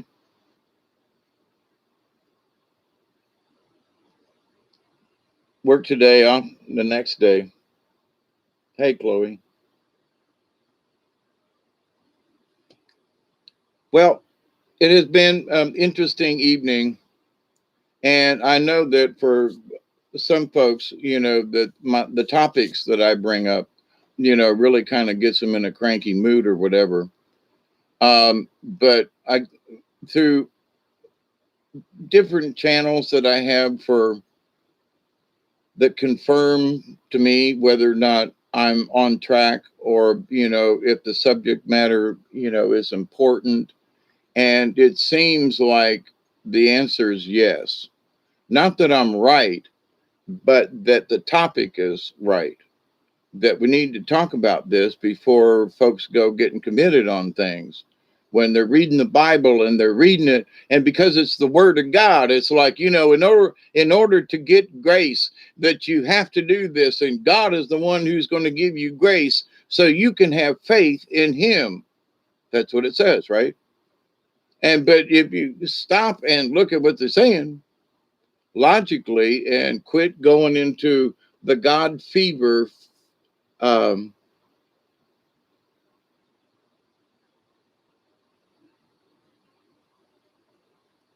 Fever? Anyway,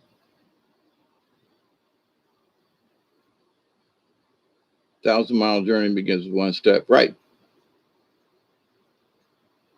And along the way, hopefully you learn how to stay out of the mud. Hopefully, you know where alligators live. Hopefully, and to avoid them. Hopefully, along the journey, you should be paying attention because you should supposed to be learning stuff. Now, to some people, it's like for me, okay, I have chosen, to be the hermit. You know, then it was later on I chose to be the hermit monk, in my opinion, that the shaman thing came along. So I was already the hermit monk when the shaman part snuck up behind me, went, "Hey, you monk," and I was like, "What?" There's more to this. Ah, shit, from a spiritual standpoint, because I did. I literally said, "Oh man, are you serious?" Because I was content, before I started YouTube, I was content with the odd visit from someone, and we'd talk about spiritual things, and we might go down in the woods and smoke a joint, or do some mushrooms or something, or whatever, and but talk about spiritual things that, I had a sweat lodge, and which I was down there earlier, but man, the skeeters are so bad. You just so anyway, and I was kind of sort of dressed for it, but you give me fever, yeah, fever, fever in the morning, fever through the night. You give me fever, yep, there you go. Fever in the morning, fever all through the night, fever. There you go. It took me a minute to hear the right note. Anyway, I was off first, but never mind. Anyway, fever, fever in the morning, fever all through the night. You give me fever. Yep. But after reading the passages before I started the video, and then, having repeated it, to think about that that's what came up simply by typing in the word faith and hitting enter in DuckDuckGo. And that comes up as like the fifth thing down on the list, the fourth thing. So like, here's what most Christians believe. Here's what's in the Bible. Here's the reference, chapter and verse. Oh, holy crap. So for me, a lot of things in life has been, I could always pick out the odd thing on a page. Okay. Oh, by the way, for those of you still here, and I love you, you had a bear in your backyard. They have come in. We don't have bears, not to my knowledge. We do have bobcats, though, and they're very quiet and sneaky, but no one's ever been hurt by a bobcat around here unless they trapped it and got, Um, and there are wild pig around here, wild boar. And deer are very plentiful this year, and they've upped the ante as far as deer hunting in the state of Georgia. And so my neighbors want to hunt and share the meat. Okie doke. Mel Azazel, how are you? Good to see you. Dang it, man. And I wasn't going to make this a long video, but I like hanging out with y'all. I swear to goodness, and I ain't doing nothing else. I was going to go outside and light a fire, but that can still happen.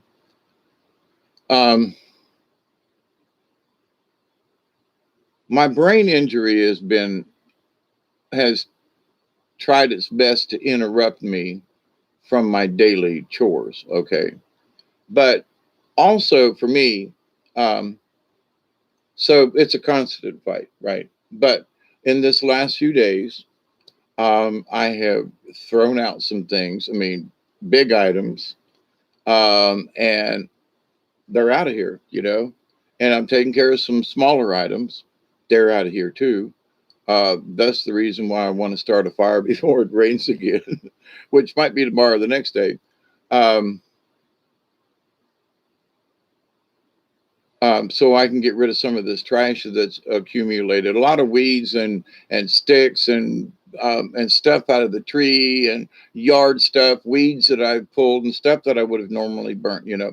But so with whatever has been going on with my brain, and sometimes I wonder, like today and yesterday, go look at the Schumann residence, and you'll see what I mean. You know, if you don't have the link, I can share it with you. Wait, maybe I can just share it anyway. Um, Hang on a second.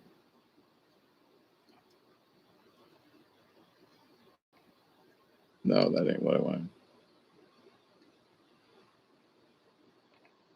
Yeah, oops.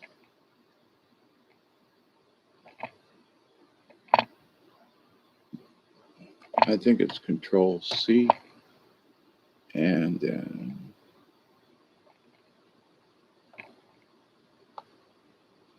Control V. Okay, we had a lot of fires this year.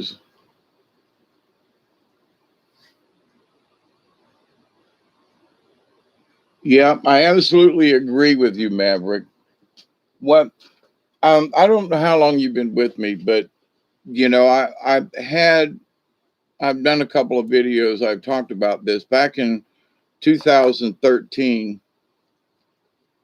ish. I was training with a shaman and going through some stuff, and I, you know, was doing into some very serious meditation and prayer and ceremonies, and I mean, I was really getting it, you know. We were doing about once a week. We were doing a sweat lodge. We were doing a lot of prayers, a lot of sage. I mean, we was getting on it. We were standing on it. You know what I mean? Um, but during that time, I had this vision. Right, was taken out on the plains, out on from Wyoming to the Montana border, where I've been up there only once, but been up there. And the view from up there and the big sky country and that kind of thing, and just, oh my God. So it was taken there. And I've done the video, and it's about going on 3 years. So I don't want to go through the whole thing, but it was about the Braves on horseback, um, on painted ponies. And it was that, there were four Braves uh, on painted ponies, and there was one brave who was obviously like the leader of the four, and he was on a black horse. And so um, I was standing on a hill with grandfather, God, if you will, but with creator, a grandfather, an elder, and looking down this little hill and up the other side. And then the next thing I knew, I was standing next to the rider that was on the black horse. And he, you want to see the future? Here it is. And he pointed off, and the four riders went off in four directions. And he showed me, follow this rider. And it's like zoomed in on the back of this rider. And in front of this rider, there were fires and people screaming and, the wailing and gnashing of teeth. And oh my God. And look this direction and look north, and there was this and that and turmoil and people screaming and dying, and then look this way to the east and to the south. And then the next thing I knew, it was like, this is the contract we have with Mother Earth. And I was like, what the hell? So the next thing I know, these four horses, each coming from each direction, were coming back together again to the central point. And behind them, tied to their everyone's hair was tied to the horse's tail, and the next person's hair was tied into their hair, and they were all strung out behind this horse. And when I told this to the medicine man that I was learning from, he turned white, which was hard because he was dark skinned. And he said, "Where did you learn that from?" And I said, "This is the dream. This is the vision." They took me and said, "Here you go, Hawkeye." And so you found me watching Milky. Yeah, Chloe. So you've heard this story. Well, I need to remind because I need to remind myself too. But in that, everyone's hair was tied together to the horses, and he said that's what they used to do back in the day. And I said, "What do you mean back in the day?" And he said, "If you really did something really bad, they would bind your hands behind you and maybe bind your feet. It depended because you could get up and run behind the horse if you could keep up, but they would tie the person's hair to the horse's tail and smack the horse and let him go, and they would leave him like that, and sometimes to the point that the horse would run and kick so much that and running over rocky terrain or whatever, there would be nothing left but the head behind flopping behind the horse." So, having not known about any of that, um, for him to say that's what they used to do, to see all these people's hair tied together. And so, but anyway, so when the four horsemen came back together, there was this beautiful, native princess on this beautiful white horse, and she was wearing buckskin, the I would say traditional whitish buckskin, beautiful, right? She comes in, and under her arm, she has this big book. And when she pulls up next to in between everyone, she doesn't get off the horse. She's just off the horse. That's one thing I just have to keep saying about it. It was so strange. So she went around the horse to meet the brave, and she handed him the book. And she said, "All is paid. The deal is done," kind of thing. And he didn't climb on the horse. He was just on the horse. Okay. But he was on the white horse, and he motioned to the braves. And I want to say they went towards the north because they didn't go south, and maybe the northwest. But anyway, so off they went. And so in listening to it, and I was like, and so she looked at me and she said, "Mother Earth has given all that she can give. And now it's time, not in revenge, but now it's time to call in the debt. For the energy taken, energy must be given." And she said, and create, the elder was standing nearby. And she said, "The debt is paid, and Mother Earth will take her due." And that's just that.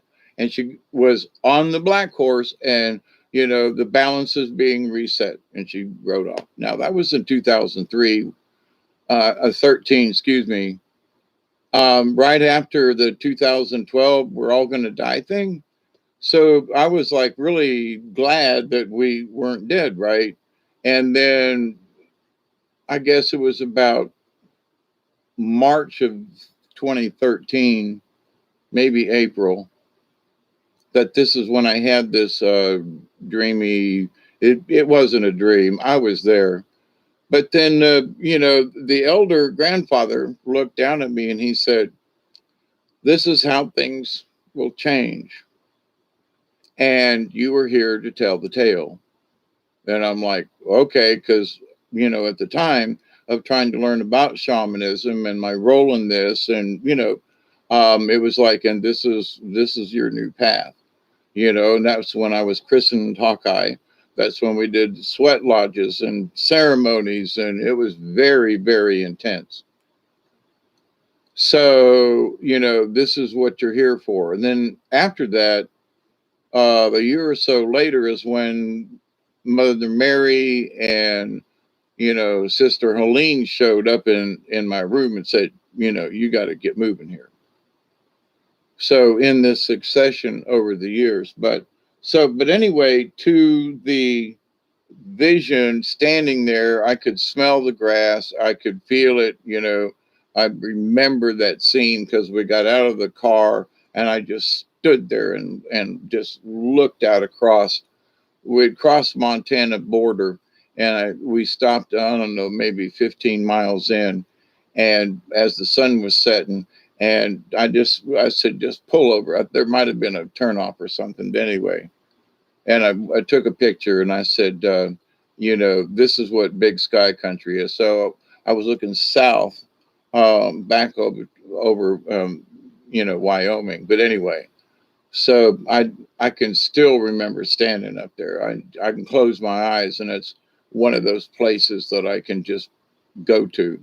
But anyway, so in the shaman's journey as a monk, as someone who's just trying to become, you know, just aware of this stuff, I had no idea that I was learning to be a shaman.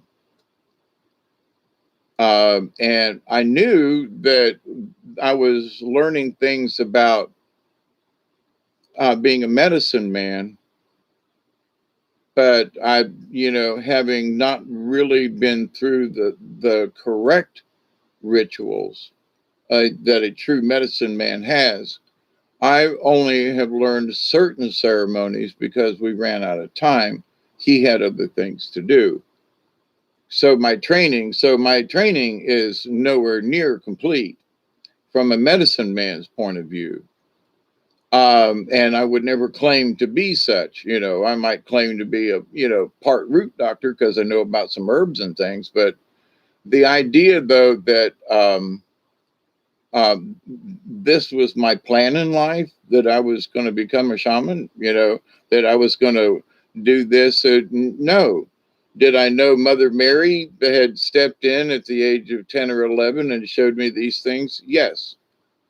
She showed me that there was going to come a time when it was going to be important for me to talk about the real things, and to many people and to many Catholics that I would be called a heretic.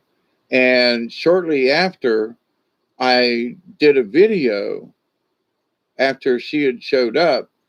Someone put in a comment section that yes, I am a heretic, and I'm blaspheming God, and I don't believe in Jesus and all this kind of thing. And I was like, man, I need to be a little bit more clear with this stuff. But no, I consider myself a warrior for Christ and the Christus, and in however I may be serving. Now, there are folks who would say, well, you're not really in direct contact with Dante and them people and that kind of thing. And this is my answer to that. I don't feel I have to be. If I'm serving the one rule, if I'm doing what is right as a human being, if I believe these other things and I have faith, then I think I am working. Working, it's not really working. It's a philosophy.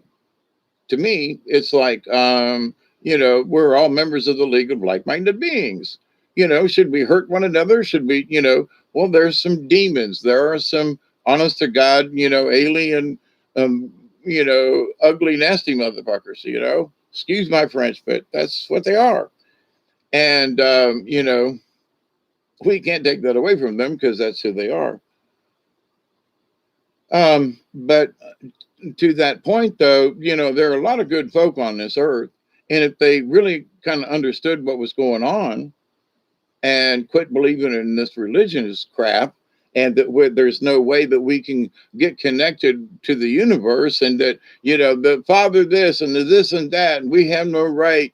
God's got to sprinkle grace on us to, to allow us into the club, kind of stuff, and that we are born sinners and are bound to, uh, be punished for eternity, as the scriptures say.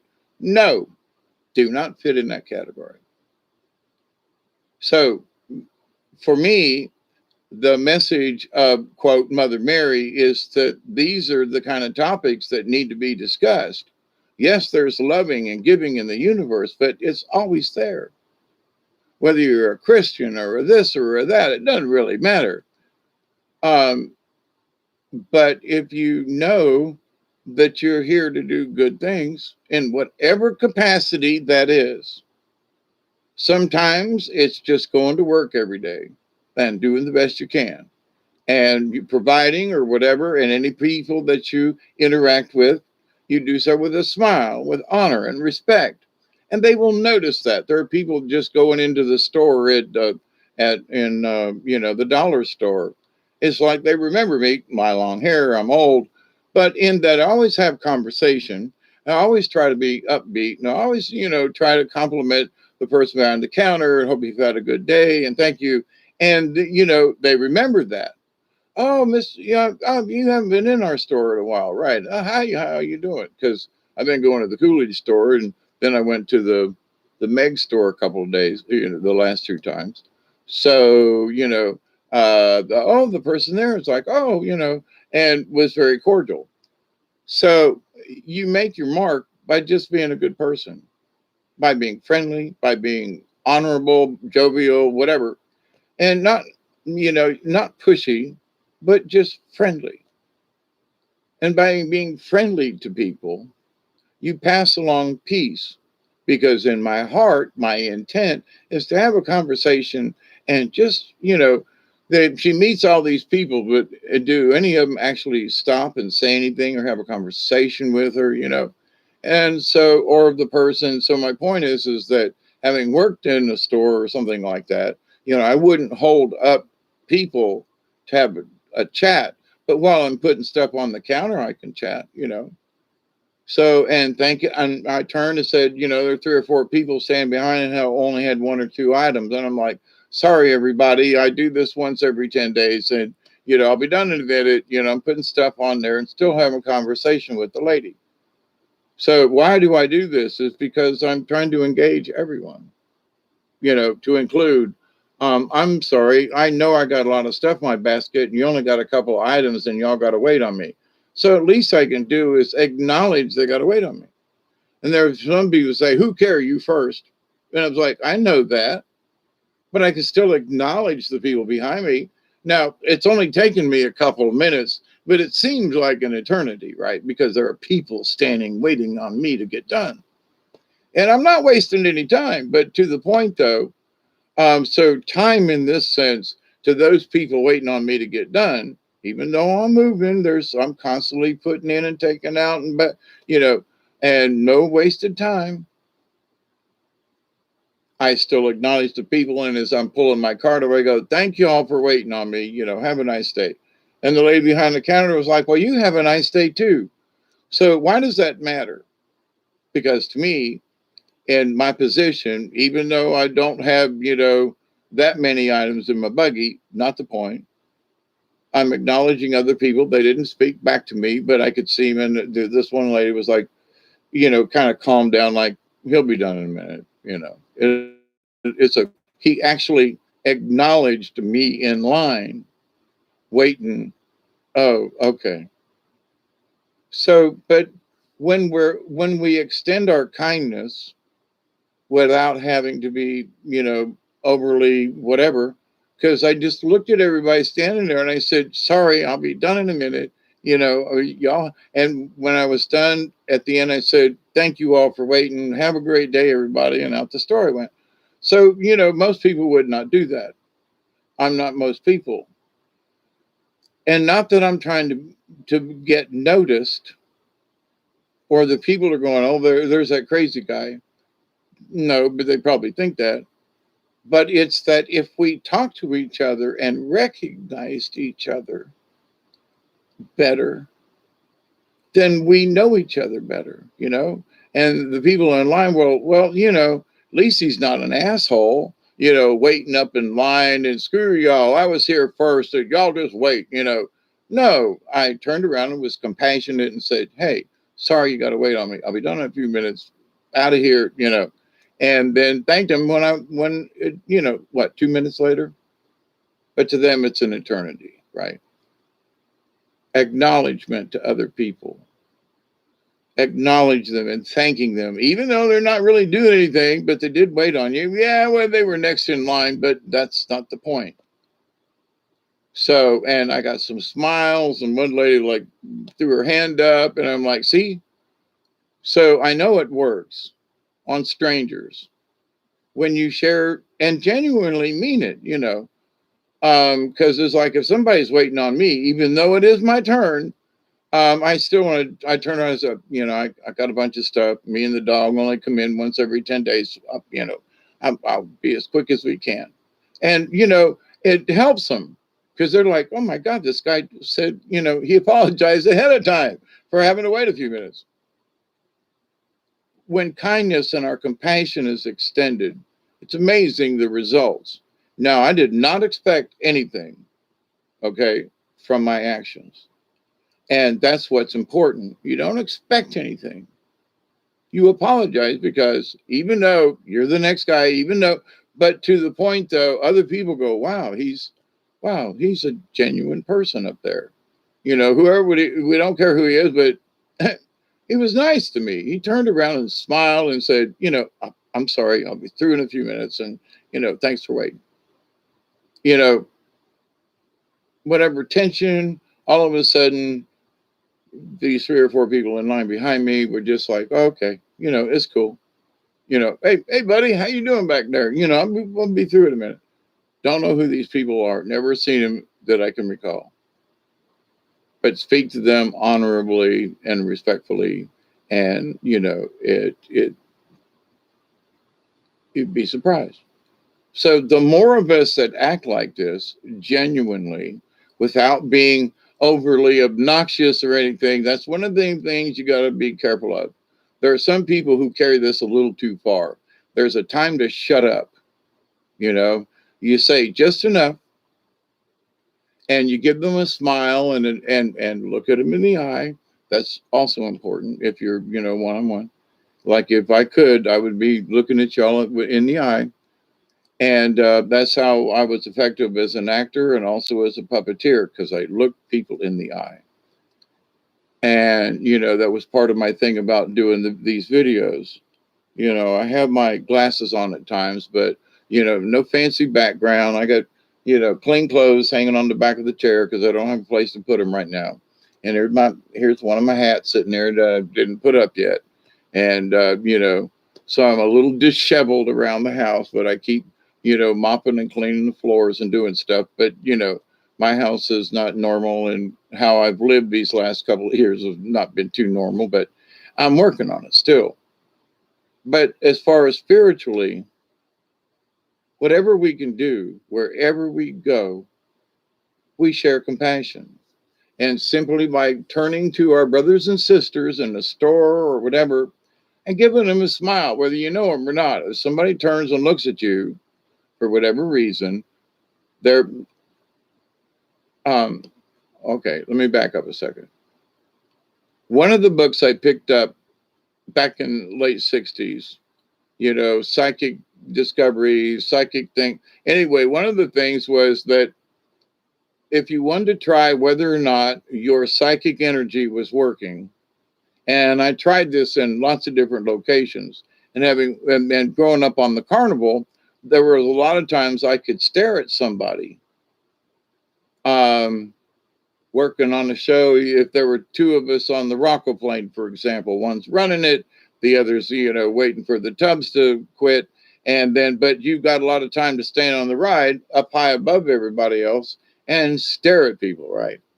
So, and trying this experiment, standing up on a ride, and there's a pretty girl over there. And so you say, I wish I could get her to turn around. So you'd stand there and stare at her, was no lewd thoughts, no nothing, just turn around. And so the amount of times that they would turn around and not just turn around, but look at you straight in the eye. So then it was like, in a movie theater, pick someone and just stare at the back of their head. Don't think any thoughts. Just, if you're going to think anything, just think, turn around. And then I got to the point where I could look at somebody back of their head for 30 seconds and they turn around and look at me, even though I wasn't trying to make them turn around. And I was like, oh, you know what? This shit's powerful. So if somebody's really receptive, there have been times where, so there are times when if you're in a store or someplace or whatever, and someone turns and looks at you straight at you for whatever reason, you might want to smile back because for whatever reason, they turned around and stared right at you. So you don't know what the connection is. You don't know this person. You don't know if you've seen him in a store or met him, but not the point. The fact that you looked at each other in the eye is a connection that you should smile, or maybe you should go over and say, hi, how are you? Just out of the blue, because that eye connection, for whatever reason, when it's just like, whoops, whatever it is, to me, it's saying thank you to this person because we connected through the eyes. So that I've told you about when I was at the that powwow a couple of years ago, when I had my walking stick and I'm walking down the way, and this guy that looked like me coming from the other direction, and our eyes met and we nodded and I don't know, I can't remember if we spoke or not. I might have said good day or how or something, and we passed each other. And it's still clear in my mind after these years that it was when our eyes met. We both had walking sticks. We were both halfway crippled. And we were both there and we were, and all this stuff was communicated without any words, simply by meeting with the eyes for 30 seconds. So is it important? Yeah. Because if somebody can't look at you in the eye, or their eyes are funny looking, that might be the time for you to go, if their eyes glow in the dark kind of thing, as Dante has shown. And there's been some videos of some folks that their eyes are just red on the video. And it's just like, whoa, man, them are hybrids from the other side kind of thing. Because other people's eyes do not glow like that, but it's really freaky, creepy. But anyway, but this understanding of things and how is it 09 or 19? I'm going to have to fill my bowl to have another hit. It's 09, so we got 11 minutes. Okay. At 4:20, I'm for real going to sign off because I got to get some. I promised I was going to burn that pile out there. And it really needs to get done before it rains. So I'm going to leave you good people after this 4:20 and go out and start a fire and look at the sky. So our intent, my intent, as I've said before, is to let's have the conversations, right? So, we don't get hung up on a religion. Now,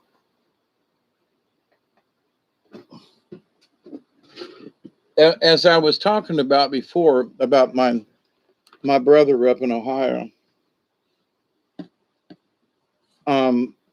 that he goes to church because of the people and he likes hanging out with them and he likes singing, and the camaraderie and feeling part of something and everybody's groovy and good. And it's like, there ain't nothing wrong with that.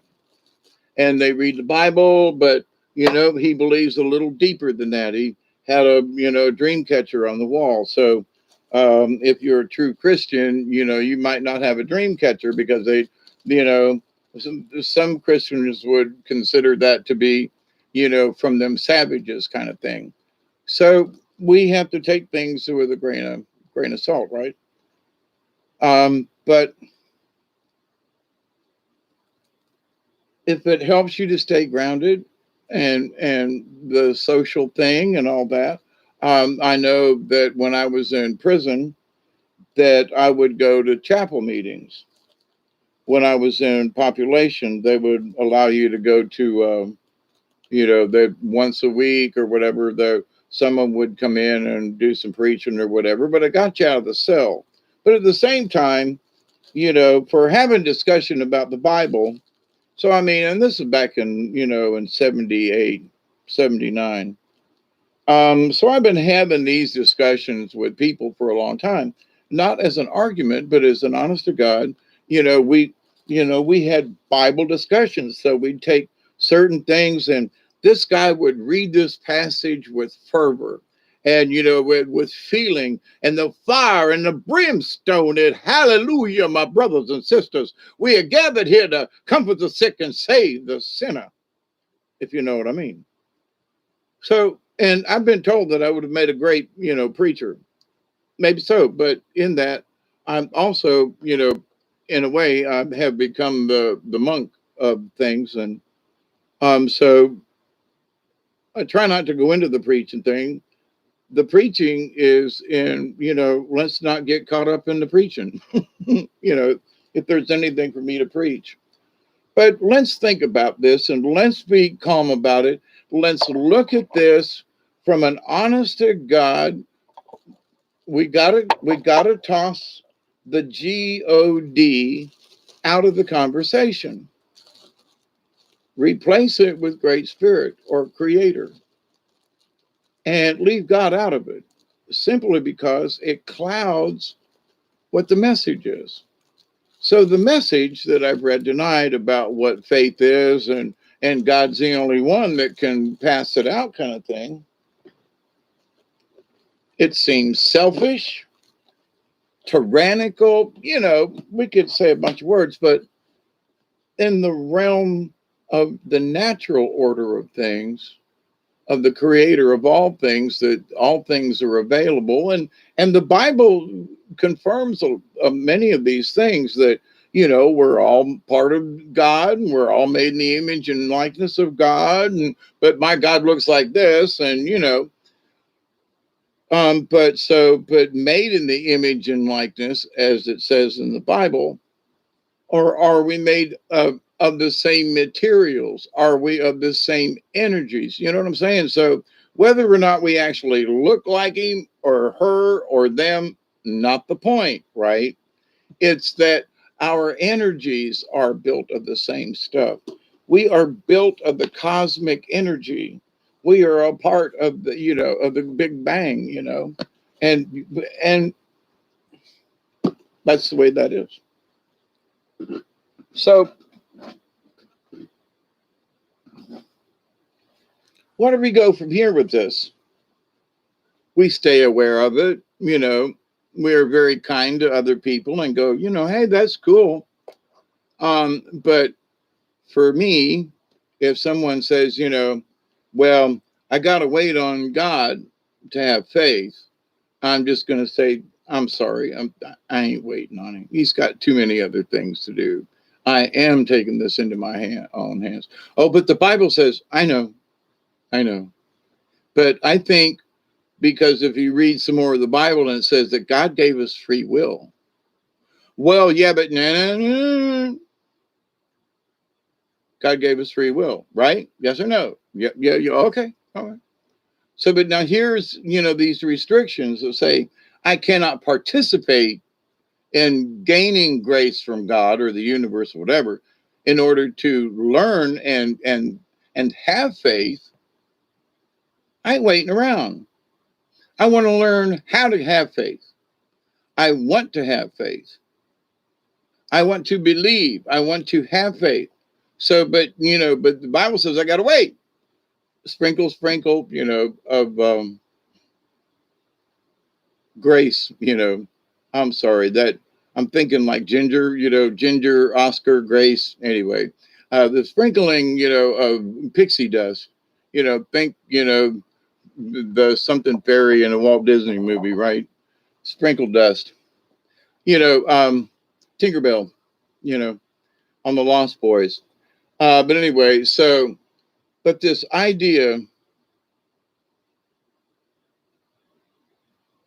that I got to wait on some other entity to give me permission, So we're taking the direct route. It's a little windy along the way, but to the point, we don't have to muddle through a bunch of contracts. And for me, the Bible is sort of a contract. Religion is a contract. You don't make it with God, you make it with the religion, right? So, because in understanding the creator of all things and the source energy, and that we become that source energy after this body, and we already are it, but this one stops and the other one just keeps going, right? So, like an energizer bunny. So, in the universe, 3 minutes. In the universe, I want to continue being that energizer bunny. I don't know whether I'm going to become, a hawk in the next life and have that chance to fly around just to feel what it's like. I don't know whether or not I'm going to be a honey hunt. I don't know whether or not I'm going to go to Planet Jet, Jackal and stuff. And anyway, oh, by the way, I have found some deep, deep earth objects. Oh my God, I got to share this with you before I go. I'm going to do a separate show because I have to do a little bit more digging and I want to give some concise uh, places to go to if you want to see them too. All right. I have been using this. This is totally different subject. Okay. I have been using this program called Stellarium Web Online Star. Okay. I'm going to do a Control C.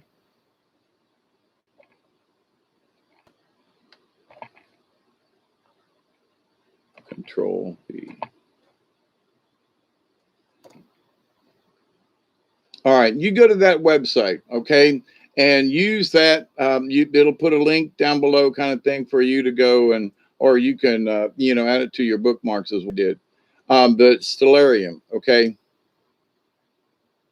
it's free to use, and what you do is you tell it if if it doesn't recognize where you live. I had to tell it where I live because if you're further north or south, it changes where the positions of the different constellations and everything are, right? And anyway, so tonight, just looking around, I turned it on.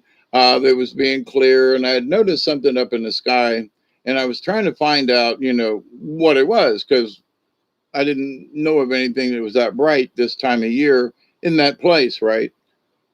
So anyway, I end up on there just screwing around with stuff, and I'm looking at some of these stuff and remembering some of my early days of um,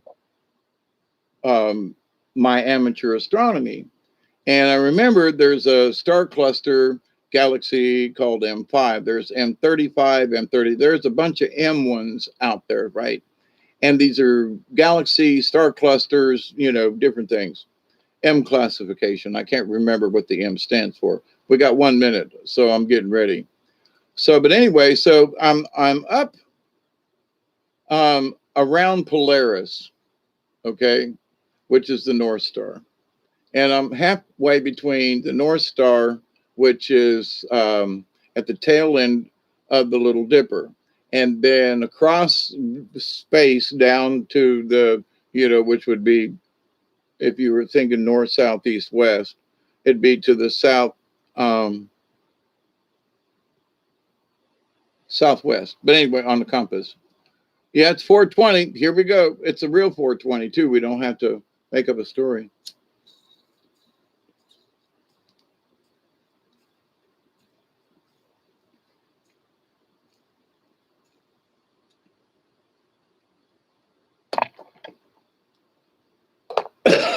So I'm looking at M5, okay?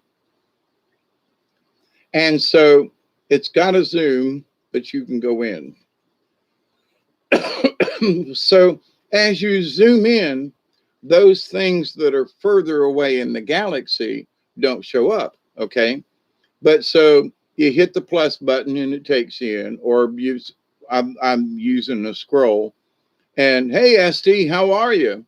So I'm using the scroll button, or the pad here on this, and scrolling, zooming in a little bit at a time. And as I do, the smaller planets or star systems or galaxies are popping up, and the name of the place will show up. So, but if you back out, those planets, just turn into little dots, and you don't see the name of the thing, right? So anyway, so there are many different layers as you zoom in. So I'm just curious, and I see what, to me, after zooming in like twice, I see these blue streaks. Okay. I mean, blue streaks. Okay. Way out in the way out. So I'm like, I wonder what that is. So I zoom in a little closer. And if you get too close, it gets blurry. But we're talking many magnifications or whatever.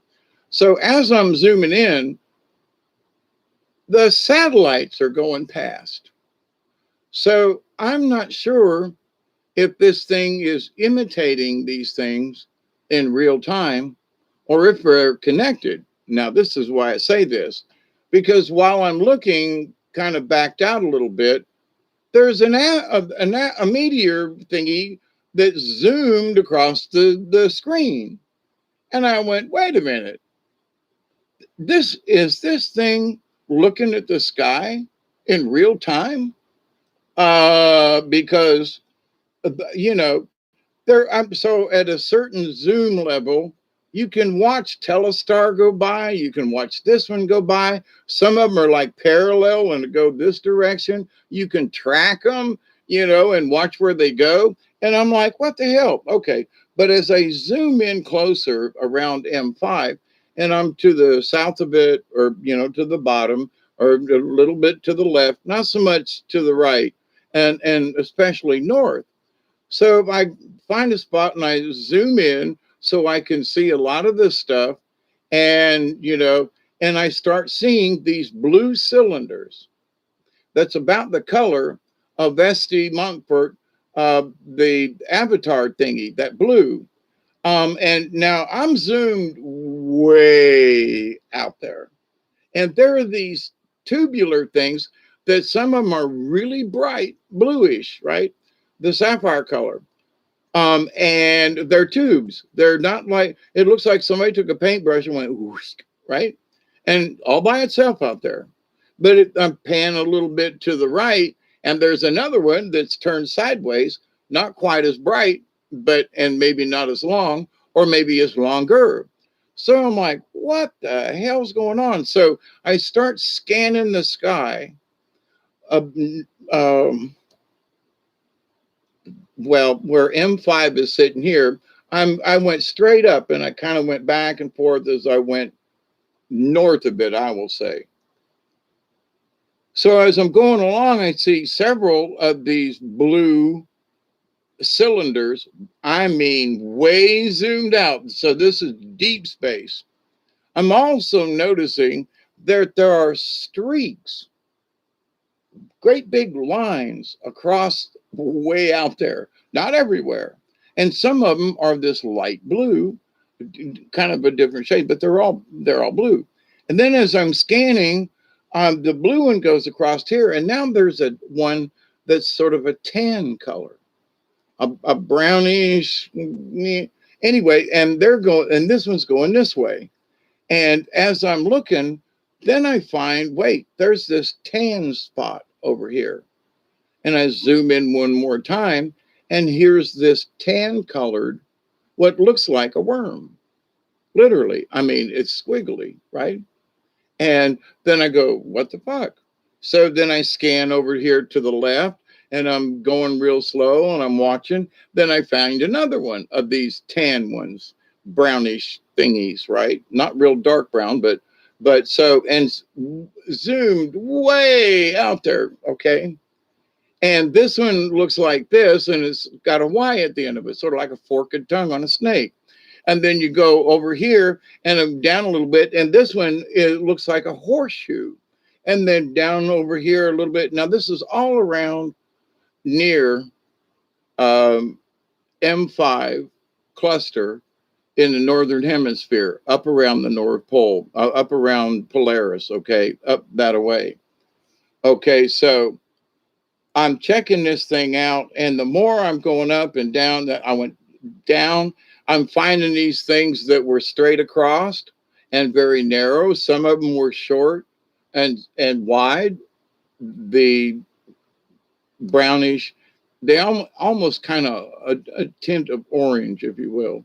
So, but then the blue ones were always just cylinders. They were just streaks, sometimes wide, sometimes this long on the screen, and sometimes only this long on the screen, and varying in width, but same color blue. And I mean, a bunch of parsecs away over here, still in the same general area of the sky, but thinking how far out you carry your perspective, how many billions of miles these 2 points are in space. But then one is curled up.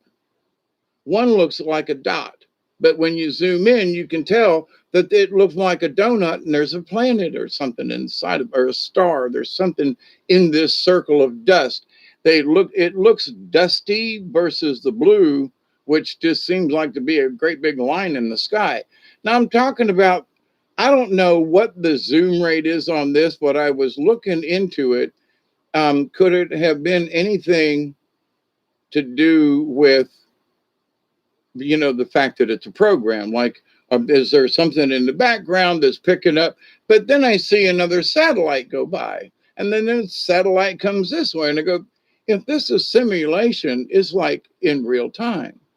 So is there a computer that's looking up at the sky, and when I zoom the program in, am I truly zooming some kind of telescope lens into deep space? Now, as I'm checking this out, okay, M5 is dropped into the trees, okay, from the program's point of view. And so I'm headed north, right? As M5 is dropping below the tree line in the horizon on the program, I can still see some of it, but I know it's fixing to go off the screen, right? So I keep going north. You are not going to believe what I found. Now, I didn't have time because things were moving too quick. I didn't write any of this down, but I know where to look. There was an X in the sky. I mean, an X in the sky, way, way out there, north of M5, still between Polaris and, the Little Dipper and the Big Dipper. The North Star, and I can't remember what the name of this one over here is, but halfway in between and up from M5 is a cross in the sky, way out there. I looked at it and I was like, holy shit. And there was another straight line that was near it. I mean, very bright and very distinct. I didn't have to zoom in real close. I noticed it kind of zoomed out, just kind of scanning, because my eye gets used to the coloration, right? So if I see the color change or shift on the background, then I zoom in a little closer and I go, okay, that looks like something, or it don't, and I back out one, right? I can scan more of that deep space. There's a comfort zone for my eyes, right? So, but anyway, as I'm going along, I notice this one coming across the screen diagonally this way. And as I scroll up a notch, there's this flipping cross. I mean, it's like painted in the sky. Nothing around it, but down here below it as I was going north, but there's a freaking cross. It must be huge. It must be huge because there are stars and galaxies, And this thing is like this long on the screen, you know, and across the same way. It was not quite right in the middle, you know, but it was like the whatever one that went across was slightly off center. But so anyway, so I'm going to do another video. I'm going to wait till tomorrow. So when the stars are up, I'm going to be able to. You can go on there. I'll give you the coordinates. I'll tell you which star that it's near, and you can type it in. I've been on here for 4 hours and 20 minutes, so there's my second 420. But then, so you can go out there and check for yourself, because I left that spot and went and did something else and said, can I find that cross again? So I went back to M5. I went up the same direction. I scanned in the same way, and sure enough, bam, there was that X in the sky. So don't know what it means. But let me tell you, as an astronomer and watching the sky, I'm going to find out more about this program, but you know, I don't think somebody put scotch tape out there somewhere, and that, you know, because you know the satellites moving and seeing a meteor go by on you know across the sky. I'm like, I think this is as real time as you could get. I'm sure there's a Michelle, it freaked me out earlier this evening. I ain't lying. I quit watching a football game because I was like, what is this thing doing out here in the middle? You know, I mean, talk about middle of space. But in that area around M5, and since I checked it, it went down below the horizon. So I said, okay, is this in this area that something said, check here? Was following orders, if you know what I mean, like picking cards. And they were like, go here and go up. Now, you know, hang on, scan back, go up a little. Okay. And that's when I found the X. So is it divine intervention? What does this mean? Because I was kind of led to, you know, I just wanted to find out what that star was. Next thing I know, I'm looking for deep space objects in a particular part of the sky I was not really interested in, you know? So coincidence, or am I being led, right? So, but anyway, so around M5, which is in, I remember M5 from a long time ago, but anyway. So, but had no idea. M5, okay. M31 was one that I remember, and a couple of there was an M35, I think. Anyway, there's a couple of M's, star cluster stuff. Um, so, but when I was so off to the left of the cluster, there are objects. Some of these things are like little. They look like you used to buy them snakes. You lit them, and this charcoal thing came out, and then made a squiggle. It looks like that. Some of them are in circles. Some of them look like they look obviously like a you know a gas something, but these others are like linear, you know, and are thin, and some of them are straight. Some of them are short and wide, while other ones, you know, are kind of crinkly looking out there in deep space. But as I tried different areas and different constellations and did a deep, you know, scan, I found one where I had found four before, or five, and scanned some more and didn't find any. So it's like whatever is around M5 out there. I'm going to scan some other objects and zoom in, but an X in the freaking sky in deep space, way out there. Oh my God.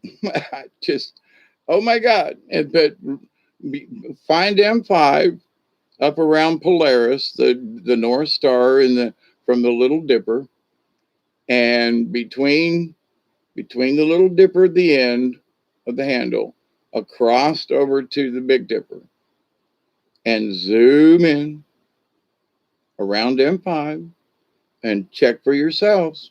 I'm just saying. And if you don't see it, let me know, because I want to do a video on it. Now, I might not be able to share the screen, but I can have the screen on and give you the coordinates so you can go look on your own screen. Okay. So in this sharing screen stuff, I'll show, there are stars nearby that you can click on, and I can give you the coordinates or its name, and it'll take you right there. Or if you're scanning around, you'll be able to see it and go, oh, it's over there by that star. Okay. And you can zoom in. It'll give you a better location versus just trying to find it willy-nilly out there in the universe. But I can give you coordinates. So, but anyway. So I said I was going to leave at 4:20. It's 4:25. I do need a break.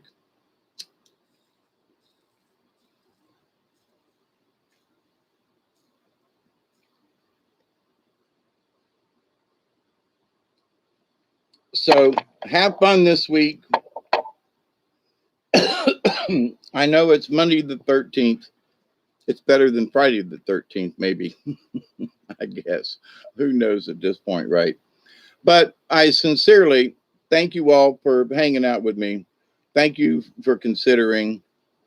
Thank you for discussion. Thank you for your energy.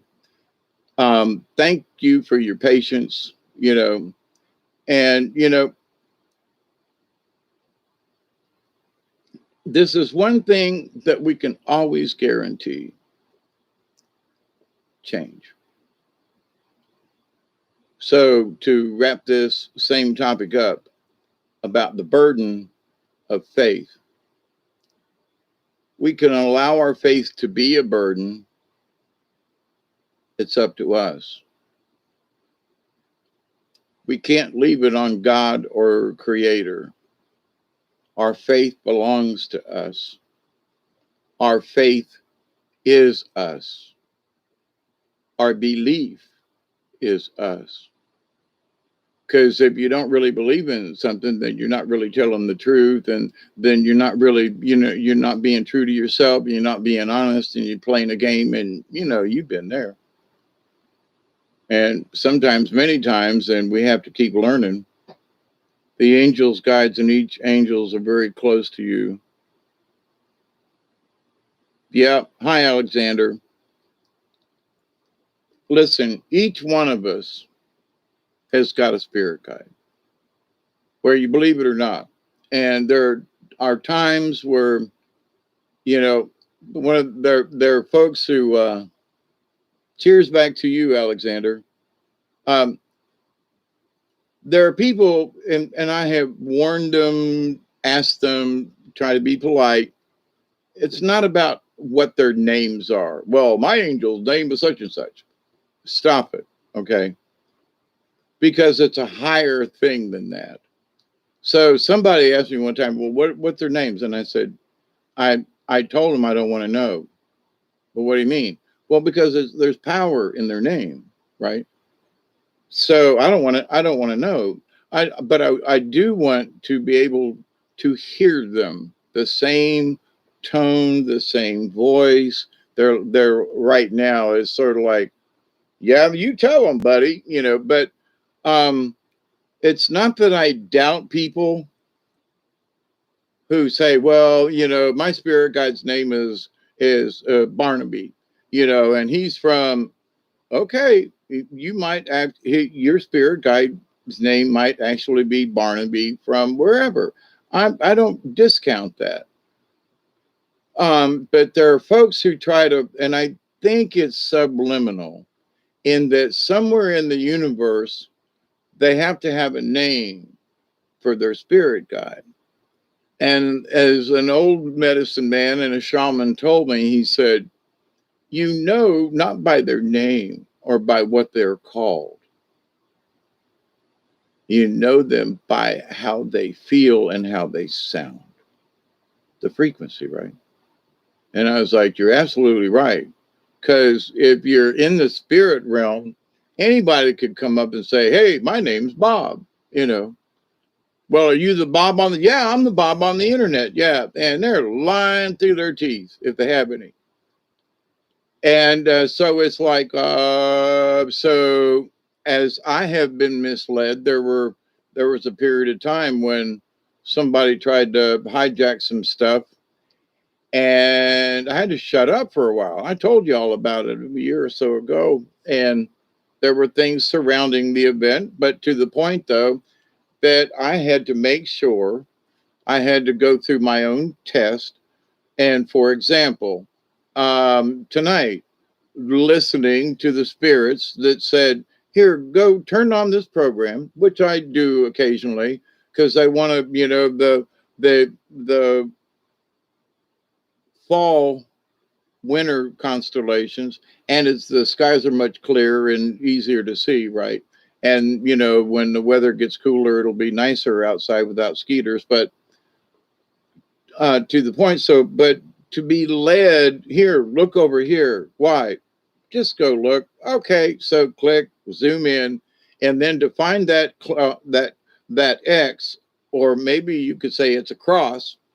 It's an X in deep space out there with some other little tidbits of blue squigglies. Now, a lot of the blue things were obvious. You didn't have to zoom in far to see these big. They look like cylinders to me, and some of them were bright and some of them were more pale. There's also lines across the universe out there that, I mean, extend for between two or three galaxies, and they're very faint. Some of them are kind of bright, but you don't see them until you zoom way in.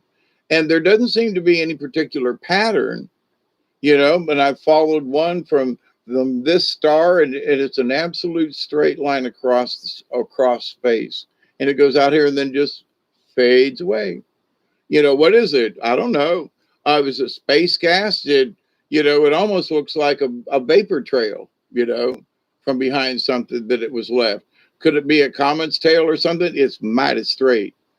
But anyway, so listening to my spirit guide, and I sometimes I think there's my spirit guide and my guardian angel, but one of them is my guide and the other one is my higher self. Okay, that's like, all right, Dave, this answer. Quit asking stupid questions, and I wouldn't listen to that other part of me. And then my spirit guy would have to like, okay, he ain't going to listen to you. Let me step in and see if he'll, you won't listen to your parents, but somebody off the street says the same damn thing, and you go, well, I wish somebody told me this earlier, and they had, right? So you're known by your yup.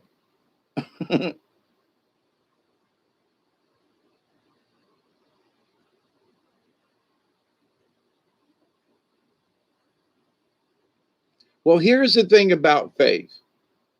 Now, for you and me, now I've learned something else about this, and to your point, uh, our very existence is faith, kind of, sort of. But there are beings that exist, and they ain't got their faith is just not anywhere in their vocabulary or understanding. That's something they have difficulty understanding. But for beings like us with compassion and who feel love and these kinds of things, then it is our very existence becomes faith, or faith becomes our existence. As my existence continues in this life as the monk shaman in training, that I realize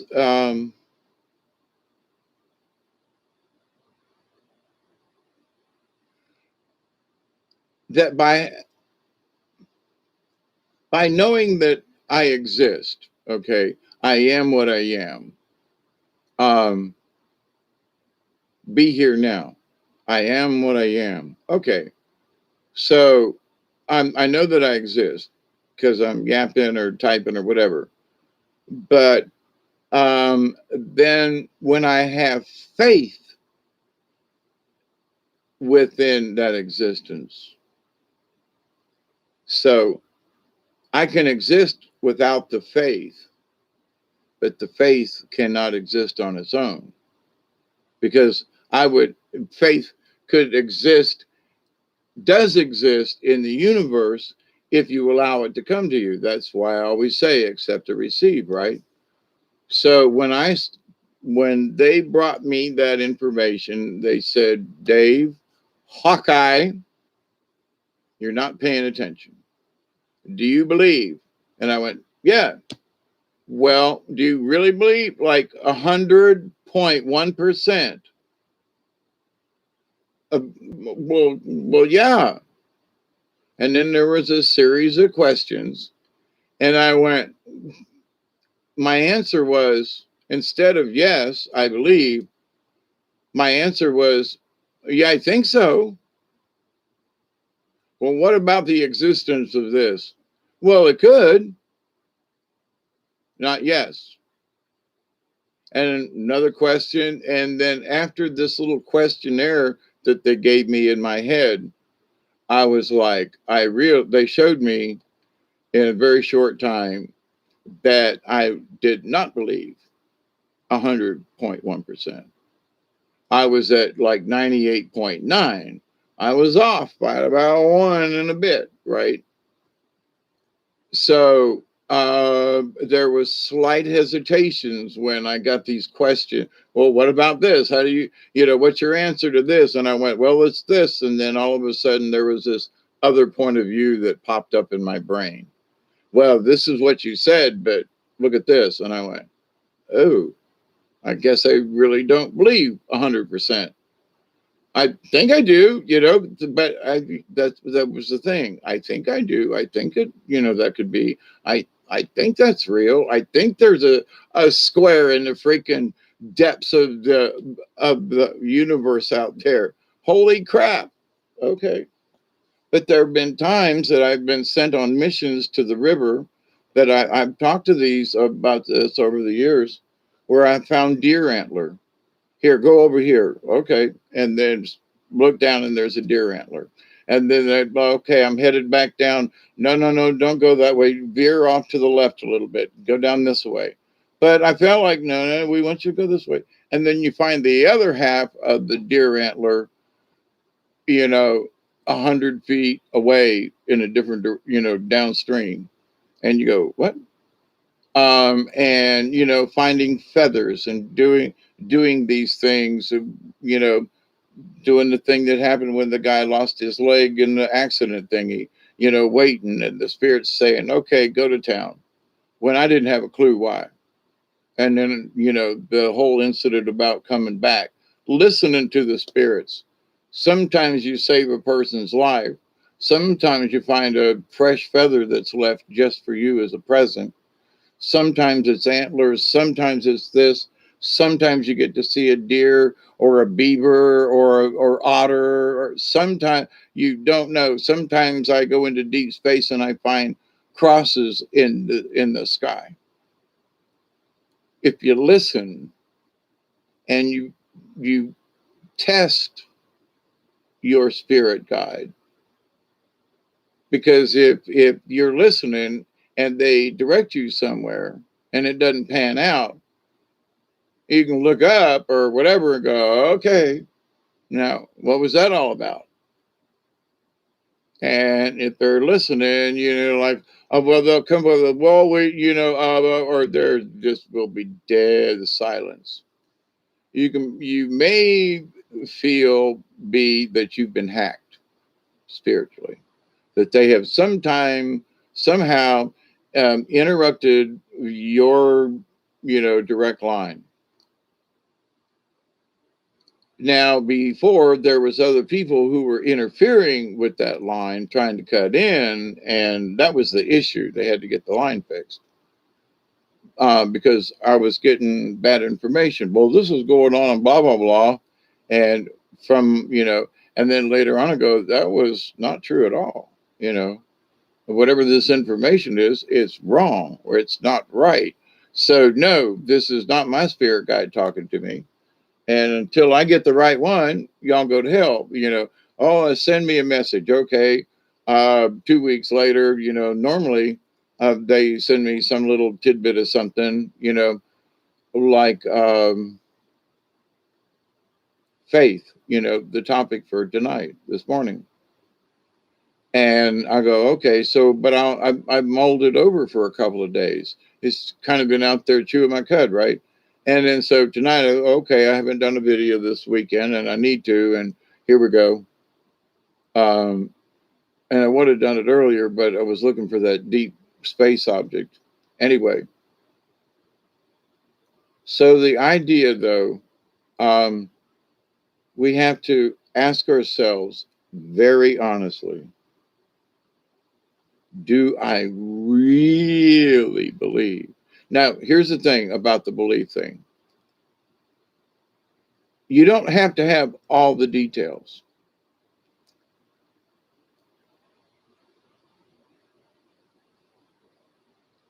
Do you believe that other life and other beings can exist in this universe? And if you go, yeah. And if you go, yeah, well, I think so, then that's not the answer. The answer is yes. Do you believe that there are other life forms that are much smarter than us that can take different forms? Well, maybe. No. The answer is yes. Do you believe that there are trillions of peoples and out there in the universe? Well, could be. No. The answer is yes. Why? Because just look out there. That's all. And the answer is yes. Because what we're seeing are stars, not planets or peoples. What we see are stars. So around each star could be 100 planets, or 10, or 2, or none. But to the point, though, that for every star, if we just stuck with 3, there's a lot of planets and a lot of potential. And so the answer is yes. I believe that there is life on other planets. Absolutely. Now, do I know what kind? Do I know if they breathe air or ammonia? Don't know that. That's not important. The fact that on certain basic questions, you have to be able to answer yes.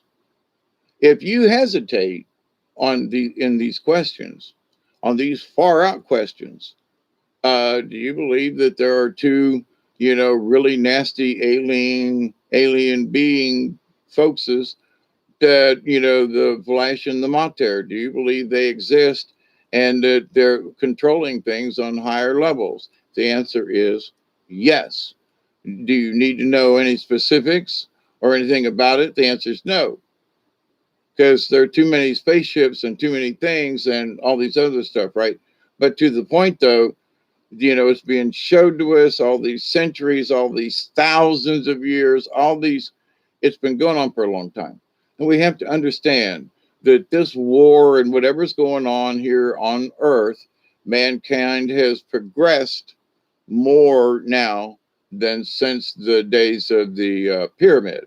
Not to say we have advanced, but technologically we've got stuff and we do things. We got high, tall buildings.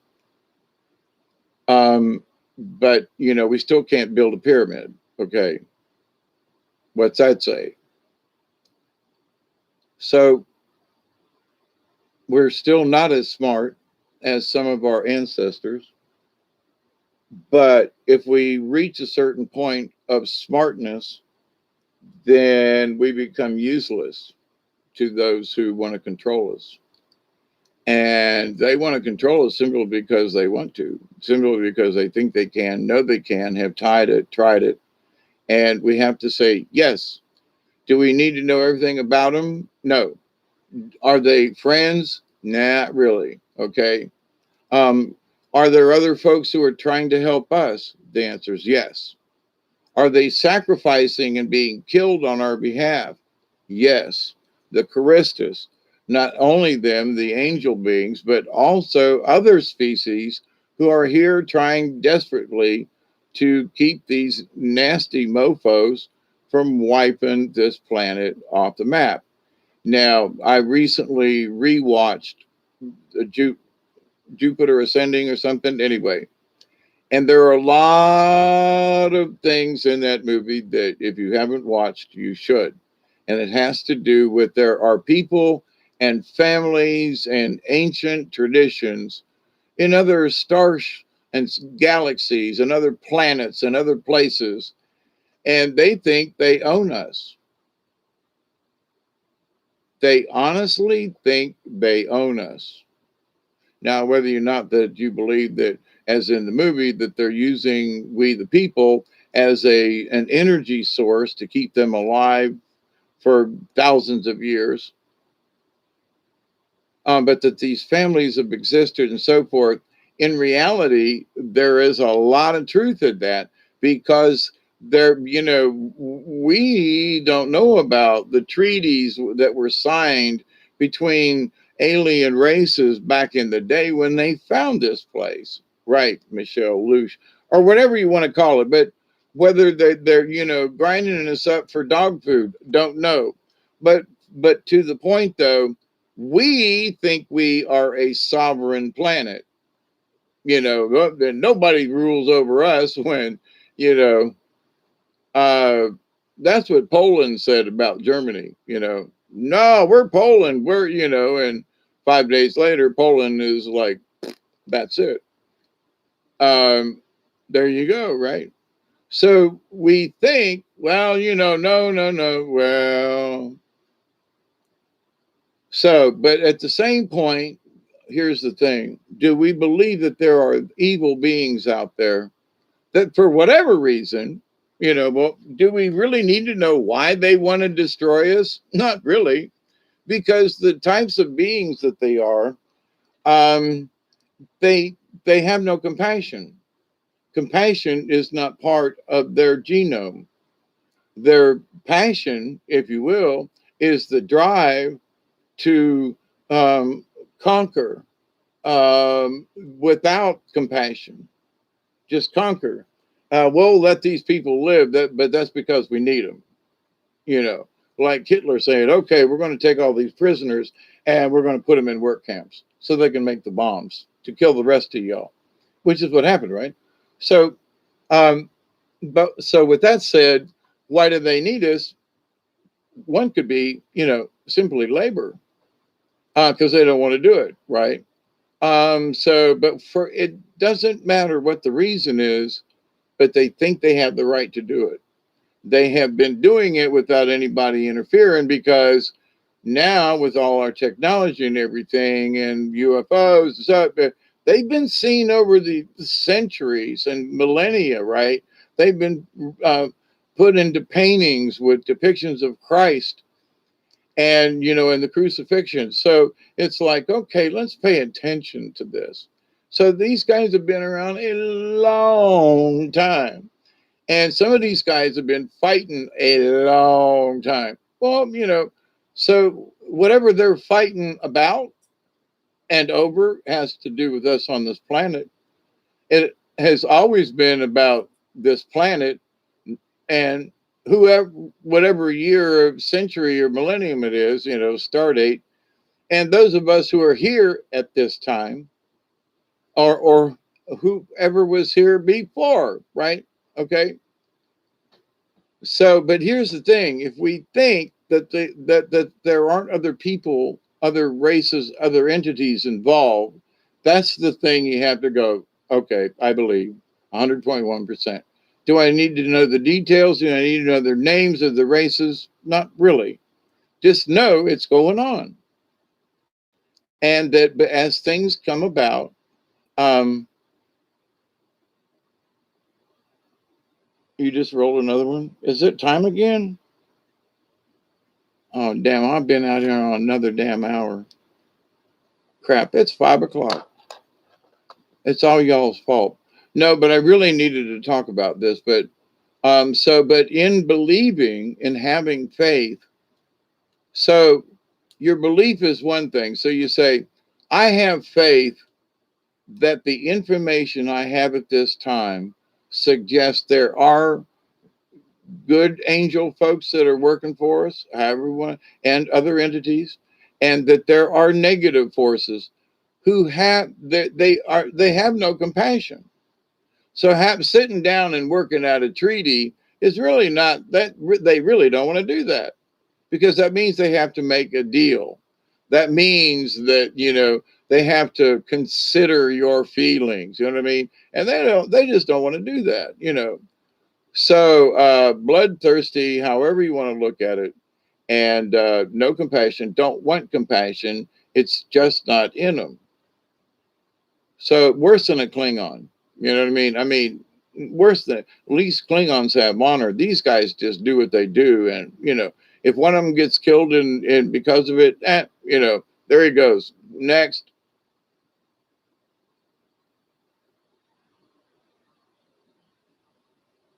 Thank you, ST. And I love having these conversations, but some of these topics I haven't really covered. And for those of us, and it is important, because when I gained control of what I believed in, okay? So here's the thing. In my list of stuff that they kind of gave me, it from ET or the angels or whoever, don't know. I do seem to have many things that come to me that within a day or so, Dante or another one of those channels will have something that right very close to what I've been thinking about or have already done a video on. It's happened too many times. It's creepy. But I swear I have no personal contact, but do my angel friends up there and me and my spirit guide, very possible. But that's all as far as I can go with that. But it's really weird that some of my stuff just, like, wow, and they talked about this and they showed a video about that. I was just talking about it. But anyway, I'm humbled by it, okay? Because it tells me from my heart, this is what I feel and needs to get discussed. And then there's confirmation, and I go, some bitch, I was really close, wasn't I? Or maybe right on the money, sometimes too close. And sometimes there are some things I haven't talked about, but under one of this thing about believing, I realized, but I don't know all the details. So being an engineer and wanting to know all the details, I had to learn that too much information is just wasted. So do I need to know what these guys are arguing about? No. Is it nice to know what the personality is? Yes. Why?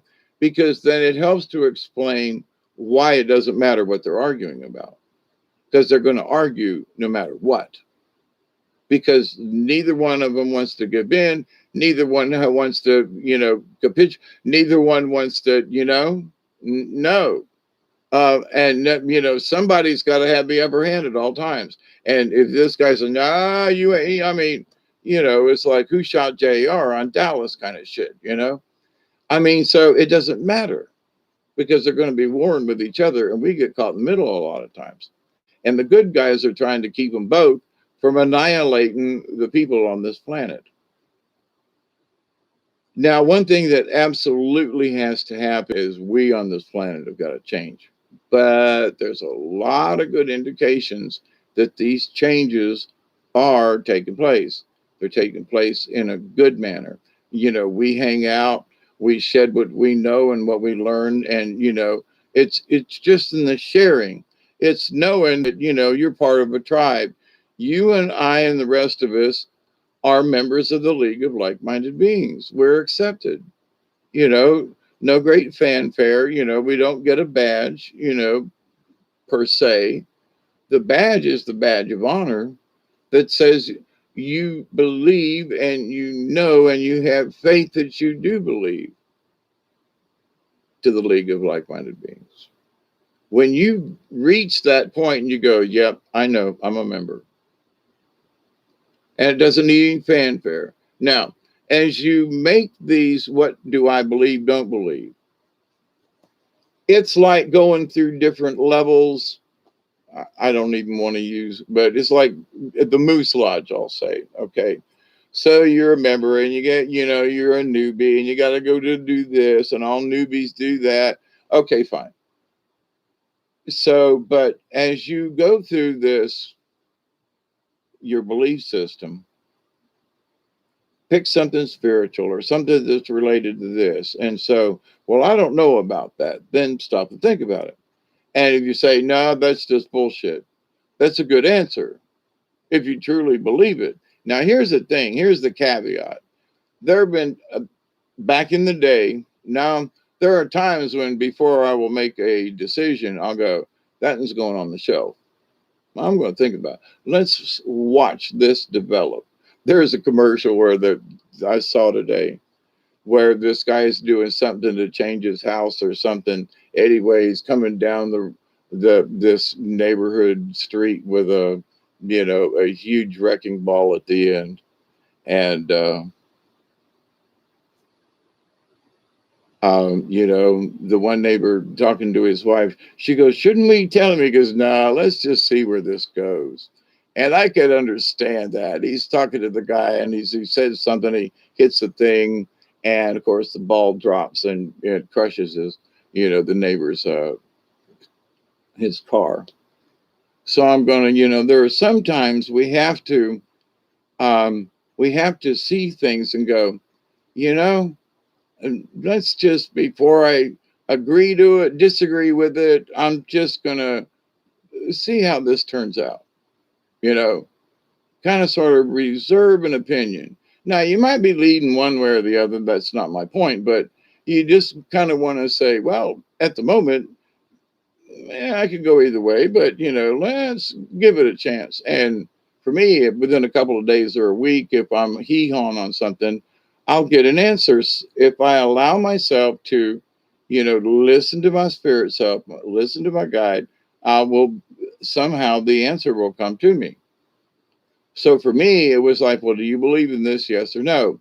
Well, I'm 75% there. Well, if you're 75% somewhere, then you must fucking believe it. No offense, but there were some things I had to go, well, I really do believe. And so I would have to take the subject, and go, okay. For example, did they use a ray gun on the towers to bring them down? Was it done from outer space? Was it an invisible ray? I mean, I'm serious. So was it an internal device? Was it, just saying. So you can go, well, but here's the thing. I don't know how they did it, but I believe something's fishy. Okay. That's that. So I'm 75%. Well, but you believe something's fishy, right? So what's holding you back is how they did it and whatever. Oh, okay. So but then you really do believe, right? Well, yeah. See, so you may be closer to 100% on some things. And what you need to do, if you're being wishy-washy with certain things, you need to take a stand. And the reason I say this is because in some of the things that I was kind of, well, I don't know about this and blah, blah, blah, I'm back and forth on, you have to take them one at a time. Don't take them as a group. Take them one at a time because it's important. Because it's sort of like going through the manual, and you go, well, okay, so this is how you change the light bulb out. Okay, so you don't learn how to work on the front end of the car and then learn how to, change a light bulb. I just did this. Okay, so, I don't need to learn how to take the grill off. I need to learn how to change the bulb in my headlight, right? So, but, I had to go through all these other things to find that little piece of thing that said, go here and unscrew this. And I went, I thought there was another way, but to the point. So we get caught up in all this other stuff when all we really need to do is change the light bulb. So do we need to understand how the truck is wired and how it's connected? No, we just need to change the light bulb. So in this, do we understand that the rest of the electrical system is important? Yes. But at the moment, we need to change the light bulb. So we take it for granted in faith that the rest of the system's working. And once I change the bulb, I'll have high-low beams again.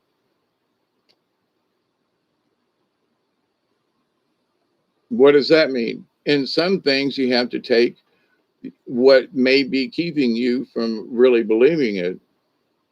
Now, here's the thing. There's always that caveat. I say, I will believe this, whatever subject I was very hesitant to believe about what Dr. Richard Allen Miller came up with about the radiation on the earth, and then not having, seeing things with people having problems growing stuff. I go, I don't have a Geiger counter. Actually, I do have a Geiger counter, but it doesn't work. I honestly have an old time Geiger counter upstairs. But anyway, so are there things that are changing that other folks a lot smarter than me have observed and have been discussing for years? The answer is yes. Do I believe that? Yes. Do I believe they know more than me about certain things? Obviously, yes. So do I understand it all? No, not really. But do I understand that there are big changes and that things are different? Absolutely. So, but do I have to understand why? The answer is no. So you leave, it's sort of like, yes, I believe 100.1% that things are changing. How, why, where, doesn't matter. So when you quit worrying about all these other things, you accept that which you can see and that which you can believe and have faith in. We can have faith in that there's always change. We can have faith that the weather's going to change. We can have faith that the sun's going to come up. We can have faith and believe these basic things. And as we acknowledge them, we can kind of put them off to the side. Yep, I believe the sun's coming up, so we don't think about it anymore. Yep, I believe that. Okay. Yeah, I believe there were shenanigans about the towers. Okay. How and what and everything? The answer is no. The answer is very simple. Yes, there were shenanigans. Do you believe it? 100.1%. Next. So you go down through the things that you may be hesitant about and go ahead and make the commitment. But there's always that caveat. With the information I have now, I believe 100.1%. Now, if I get other information or something else comes in or something like that, then I'm not such that I would, with given the right information that I would check and, but that I would say at this moment with all the information, I believe. Okay. So later on, we can be proven wrong, but do you believe they believe? That's interesting that way. Um, and so my guys are chuckling up there. I think they're playing canasta or something. I miss my friend Marcia because we would get together and play canasta. She's one of the few people that would play canasta with me. I do not believe the weather is going to change. I know it is eventually.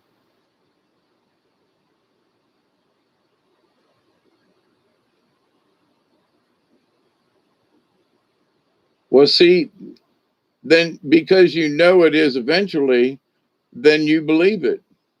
See, that's the trick. So we can play word games with ourselves, which will confuse us if we allow it. Yeah, believe is a trick word, but it isn't. Um, do you believe that something was wrong with the towers on 9/11? The answer is yes. Do I need to know why or how or who was behind it? Not really. But do I believe that there was shenanigans? The answer is yes, 100%. So do I need? But so that's my point. Sometimes we are hesitate to believe in something basic, like something was fishy. Yes or no? Yes. That's it. We can find out the details later, or maybe not. But something fishy, absolutely. We can. then then the subject of why and how, and trust me, I went through it, a lot of it. Um, but that, do I believe it that something was fishy? Yes. Do other people? Sure. But regardless of other people, I believe it. And what is so, and in my belief there is faith, that this is what I believe in. Until you show me some really good evidence, I'm sorry, but I have faith in what I believe, in the decision that I make, you see. And but our faith in what we believe is not determined. Other people try to determine what we believe and what we think and where our faith is, just as those Bible verses do. That that the only way we get faith is if God sprinkles us with grace, and then we get the faith to believe in Him. That's what it says. No, sorry, gang, but that's I'm sorry. I absolutely believe in the eternal energy that's available to us all the time. So, but when the thing is that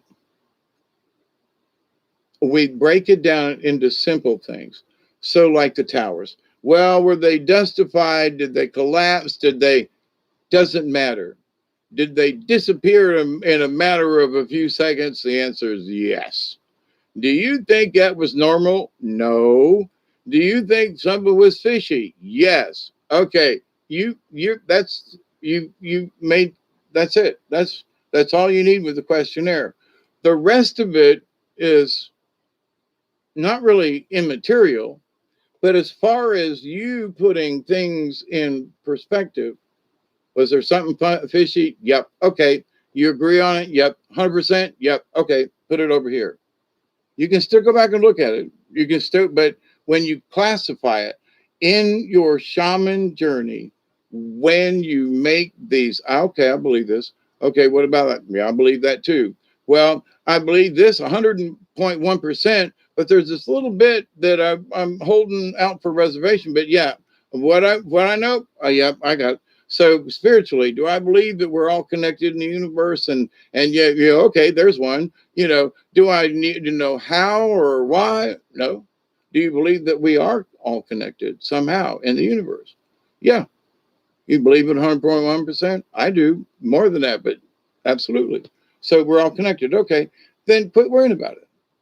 Well, you work, then people will say, well, yeah, I believe. And then a minute or two later, they will question the universe. They say, well, I don't know about this. Well, I thought you said a minute ago that you accepted that you're part of the universe. Yeah, well, this stuff over here. Then you don't believe. Well, what do you mean, Hawkeye? I mean, do I need to know how we're connected? No. Do I believe that we are? Yes. Because of the proof between us and our interactions. Absolutely, I believe we're connected. And through my experiences in my life. Do I know how it works? No, but that's part of my journey. I'm trying to learn, right? There are folks who will use spells and sigils and shortcuts. And I want to learn the natural way, which is to listen, to understand, to let your spirit guide, let the angels, let the universe, speak to you and give you these answers. And so far, so good. Knock on wood, my percentage has been pretty good for me as far as listening and then getting answers back from certain areas. I'm about running about 85%. And for myself, and I'm like, that's pretty good average there, And some things are still kind of out in the, not necessarily up in the air, but, some answers take longer. Belief, faith, hope are all doubt words. See, and that way I just don't believe that. In my journey, those things that I believe, I have proven to myself. 3 days on the river with no food and little water, and other things, and having operations on my neck, and then seeing the doctor, and the next day ask him what he was doing. And I mean, they're just, for me, my lessons and what I've seen and what I've learned and my experiences. I believe it. Do I believe in astral projection? Yes. Where other people say, well, I don't doubt it. But anyway, and faith, I have to have faith in the universe if I go messing around in the astral plane. I know there are folks, and I'm picking on you too that way. But there are folks that have no hope, and I don't consider them doubt words. I don't. I mean, I, you know, because over the years, when I was stuck down on the river, and I had hopes of getting off of the river and getting water and food, and had I lost all hope, I would have died down there. So when I was talking earlier a couple hours ago about drowning in the river, I had to believe that I could swim because I knew I could swim. I had been underwater. I know how to swim. And I had, I'm 10 feet underwater and I have to believe right then. I have to not guess it. I have to believe I can make it to the surface. I have to believe I'm strong enough swimmer to make it to the surface. And I did. But to the point though, if I didn't believe it, if I didn't have faith in my own swimming abilities and the hope that I could kick strong enough to get my head above water and not drown, so there was no doubt that those three things, believe, faith, and hope, kept me from, drowning this one particular time. And it also kept me and has helped me survive for 3 days on the same river. I almost drowned on the river very close to where I slipped and fell on the river and spent 3 days. Had some very strange spiritual things happen while there. And so I was seriously curious what had pulled me underwater and had dumped me over and why I couldn't kick off and get to the surface, because it felt like something. I went to investigate trees, limbs, whatever, but something had a hold of my leg and I was kicking and I wasn't going anywhere. And I could see the light. It was that night and I'm in 20 foot of water and, and I know it. I've got too many clothes on that I can't get out of and the water is fucking cold. So I went into cold shock, that. I believe does not replace the word no. Okay. But you see, I know that I believe. I don't believe that I know. I know that I believe because of my experiences. Do you believe in the spirit realm? Absolutely. Why? Because I was there. I know because I was there. And I believe because of my experience. But, for somebody else, it is what it is. But for me, these things are all attached. They all make sense. And for those folks who hesitate, they stay confused. I know I did. So when they sat me down and said, look, stop, quit trying to, because my brain was always trying to overwork it. And they go, you just have to shut up and listen. Now, let's lay this out for you. And so I had to listen in the silence. And the answer came. And I went, oh, I get it. So there are still things that come up that will test my belief. And I go, well, I don't know. Let me learn more about this. Let me put this over here on the shelf. And I'll just say, okay, it could. And that's a maybe. That's a 50-50. Okay. If it's just bullshit, I know right away. It's just like, nah. Very seldom do I go, nah, that's BS. But it ever comes back to haunt me. Now, there have been times I was 50-50 on something, and I said, nah, and that it did come back, and I was like, now, that was a surprise. But anyway, sort of like New Orleans Saints beating the crap out of uh,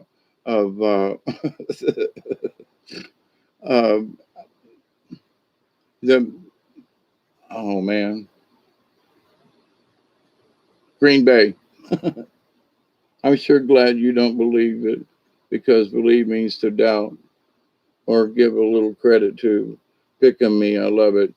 You believe what you do. It's okay that way, but that's part of my journey. That's part of the understanding of faith, of what it means to be these different levels, what I had to go through, and I'm still going through them. What I had to go through to understand that there are certain things in the universe that if you're always questioning it, then you never get an answer.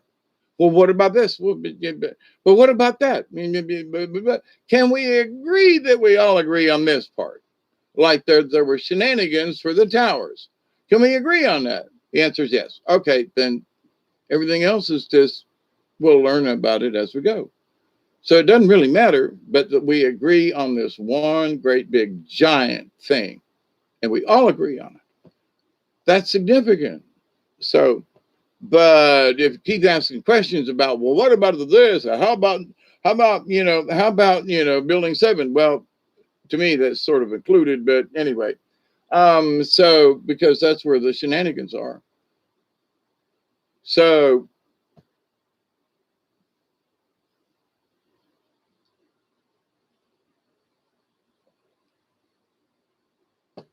I know that 2 and 2 are 4. And no matter what somebody wants to try to rearrange my thinking, 2 and 2 is always going to be 4. Okay, that's all. And so, whatever, but I know why. Do I believe 2 and 2 are 4? Yes. Why? Because I know it, because I've counted things over many years. Here's 2 of these and 2 of these. We got 4 now. And there's 5 people. We're going to have to make some cuts, right? So it was a life or death situation. You were going to get to the top of the water. I was not sure. I was not sure. I am here to tell you that I was scared shitless. I am talking panic, because something had a hold of my pants leg and I could not kick to get to the surface where I knew I should have. I could see the light. I could see the canoe. I could, it was right there. And something had a hold of my leg. So that was in the spring. So 5 months later, or in August, I don't know how, whatever it meant, I went back up the same river, but at that time was so low there wasn't any water flowing. So there would be a deep spot, and then it would get shallow, and so I'd have to carry or drag the canoe, right? So deep spot for a little ways, get out, drag. A lot of dragging, very little paddling. So, but I was bound and determined. I wanted to go to that spot to see what grabbed me. There must have been a tree, there must have been a something, but it felt like somebody had put their hand around my ankle. And so I was very freaked out when I got pulled under. So, but I kicked loose and kept fighting. But all of this went, um, all of this kicked in, and this conversation that seemed like an eternity was actually less than a minute, right? When life flashes before your eyes, but I knew I could swim. I've been swam before, and this process went through my head. Why am I not reaching the surface? Kick harder, swim harder, pull with my hands, right? And get up there. So, but so in the summertime when I went up there, I was crossing into the area where I had been tumped over and pulled under. But this time it's summertime, not much water, very hot, 100-degree outside temp. I don't mean feels like, I mean it was 100 degrees in the shade.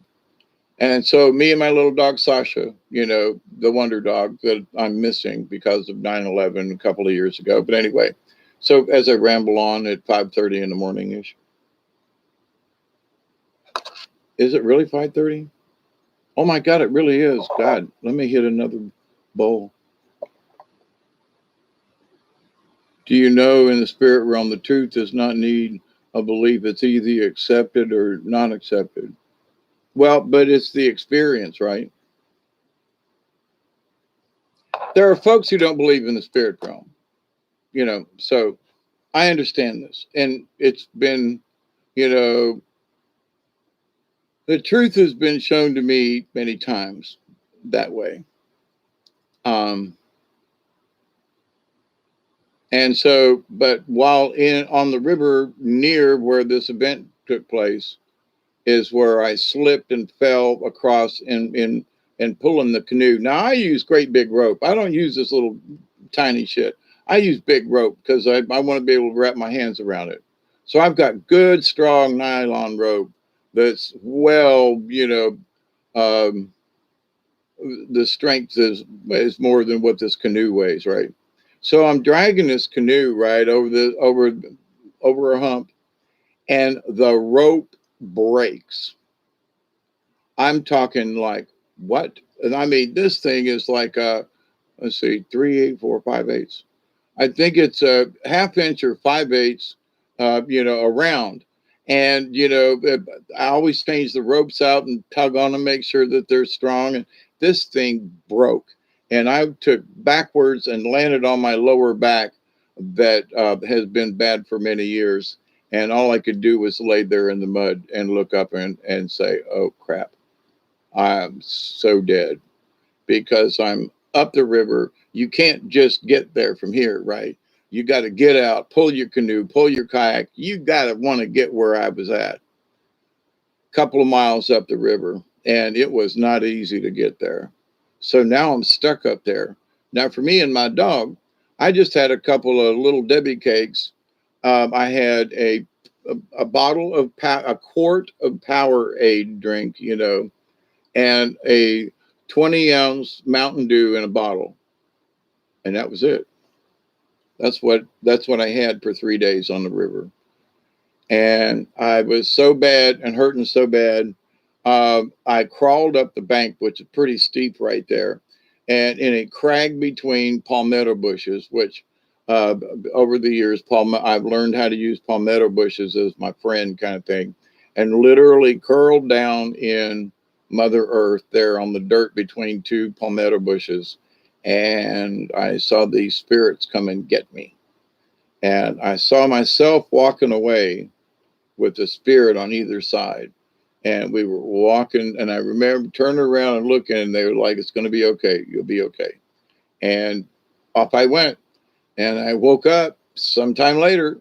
You know, I have no idea how long or where I was. Things have unfolded over the years, but the fact that I was there without food, without water, especially liquid, and what little bit I had with the temperature and everything was not adequate.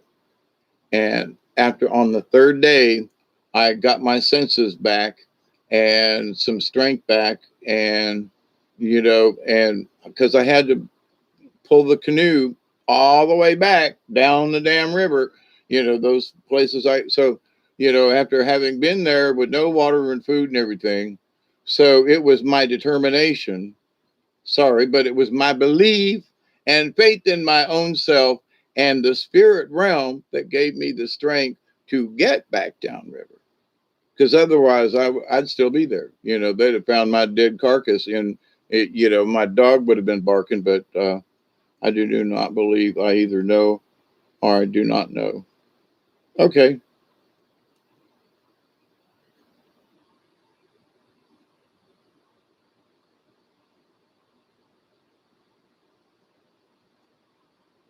The R's are the only two letters with the bridge. Aha moments. No, this was no aha moment. This was something. I've had a lot of aha moments. This wasn't it. Yeah, this was different.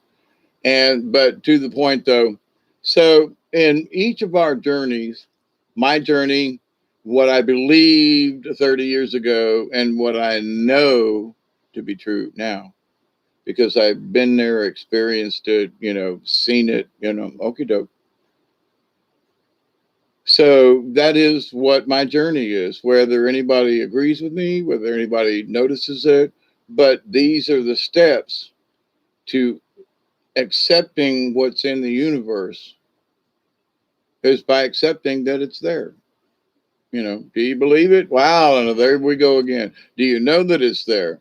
If we all agree on something, to have the faith, hope, or believe, we all know. Okie doke. All right. Well, I'm tired. It's been 5:25 hours. I've been here, almost pushing 6 again. And so here's one for the road.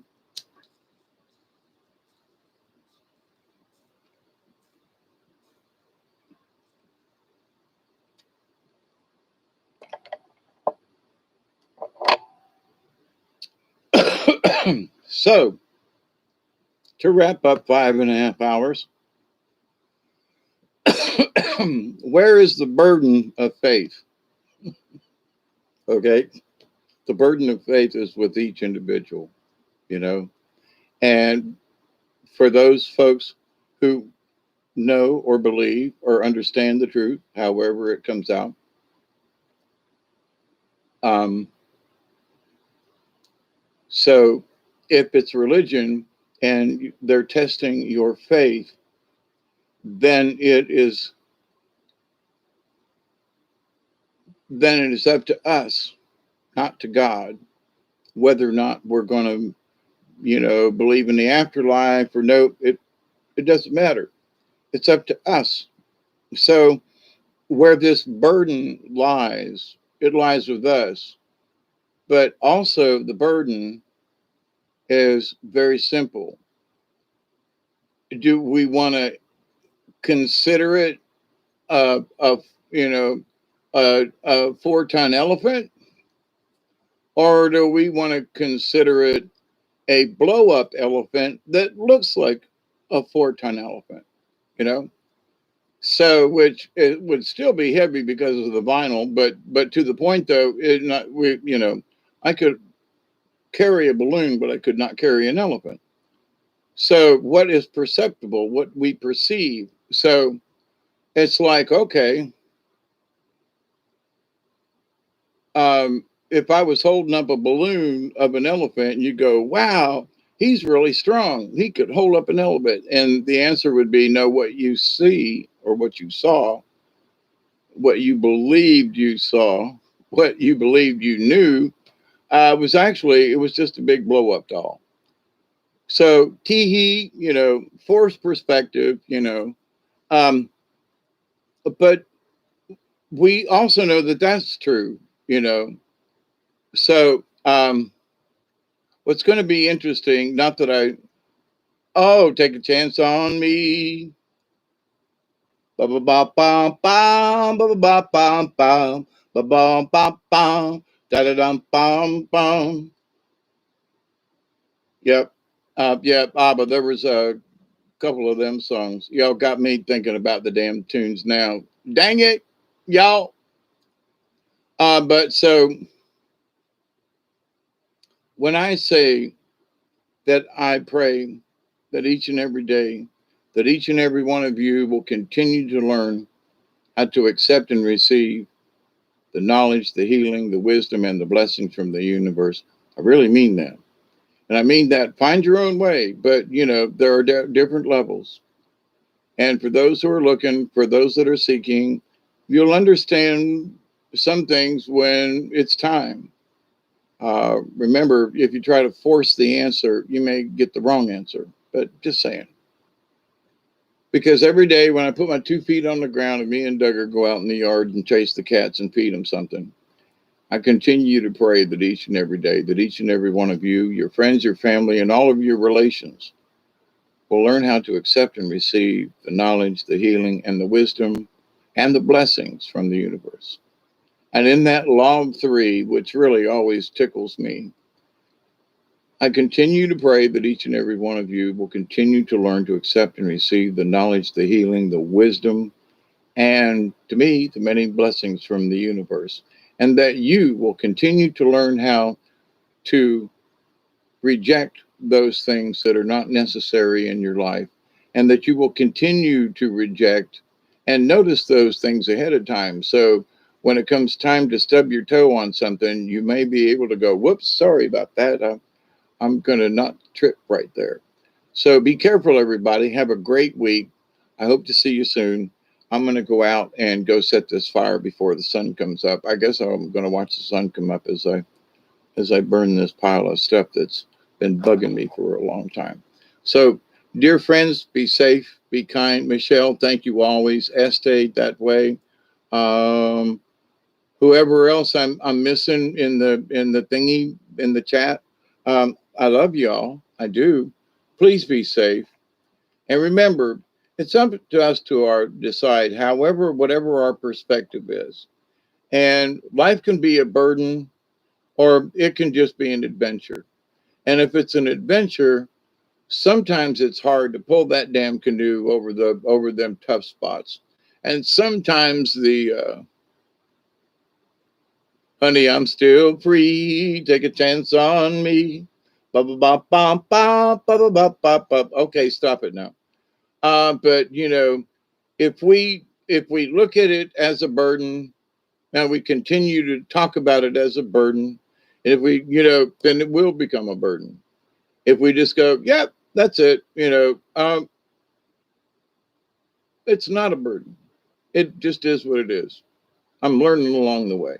And keep an open mind and believe and know in your heart that climate is changing.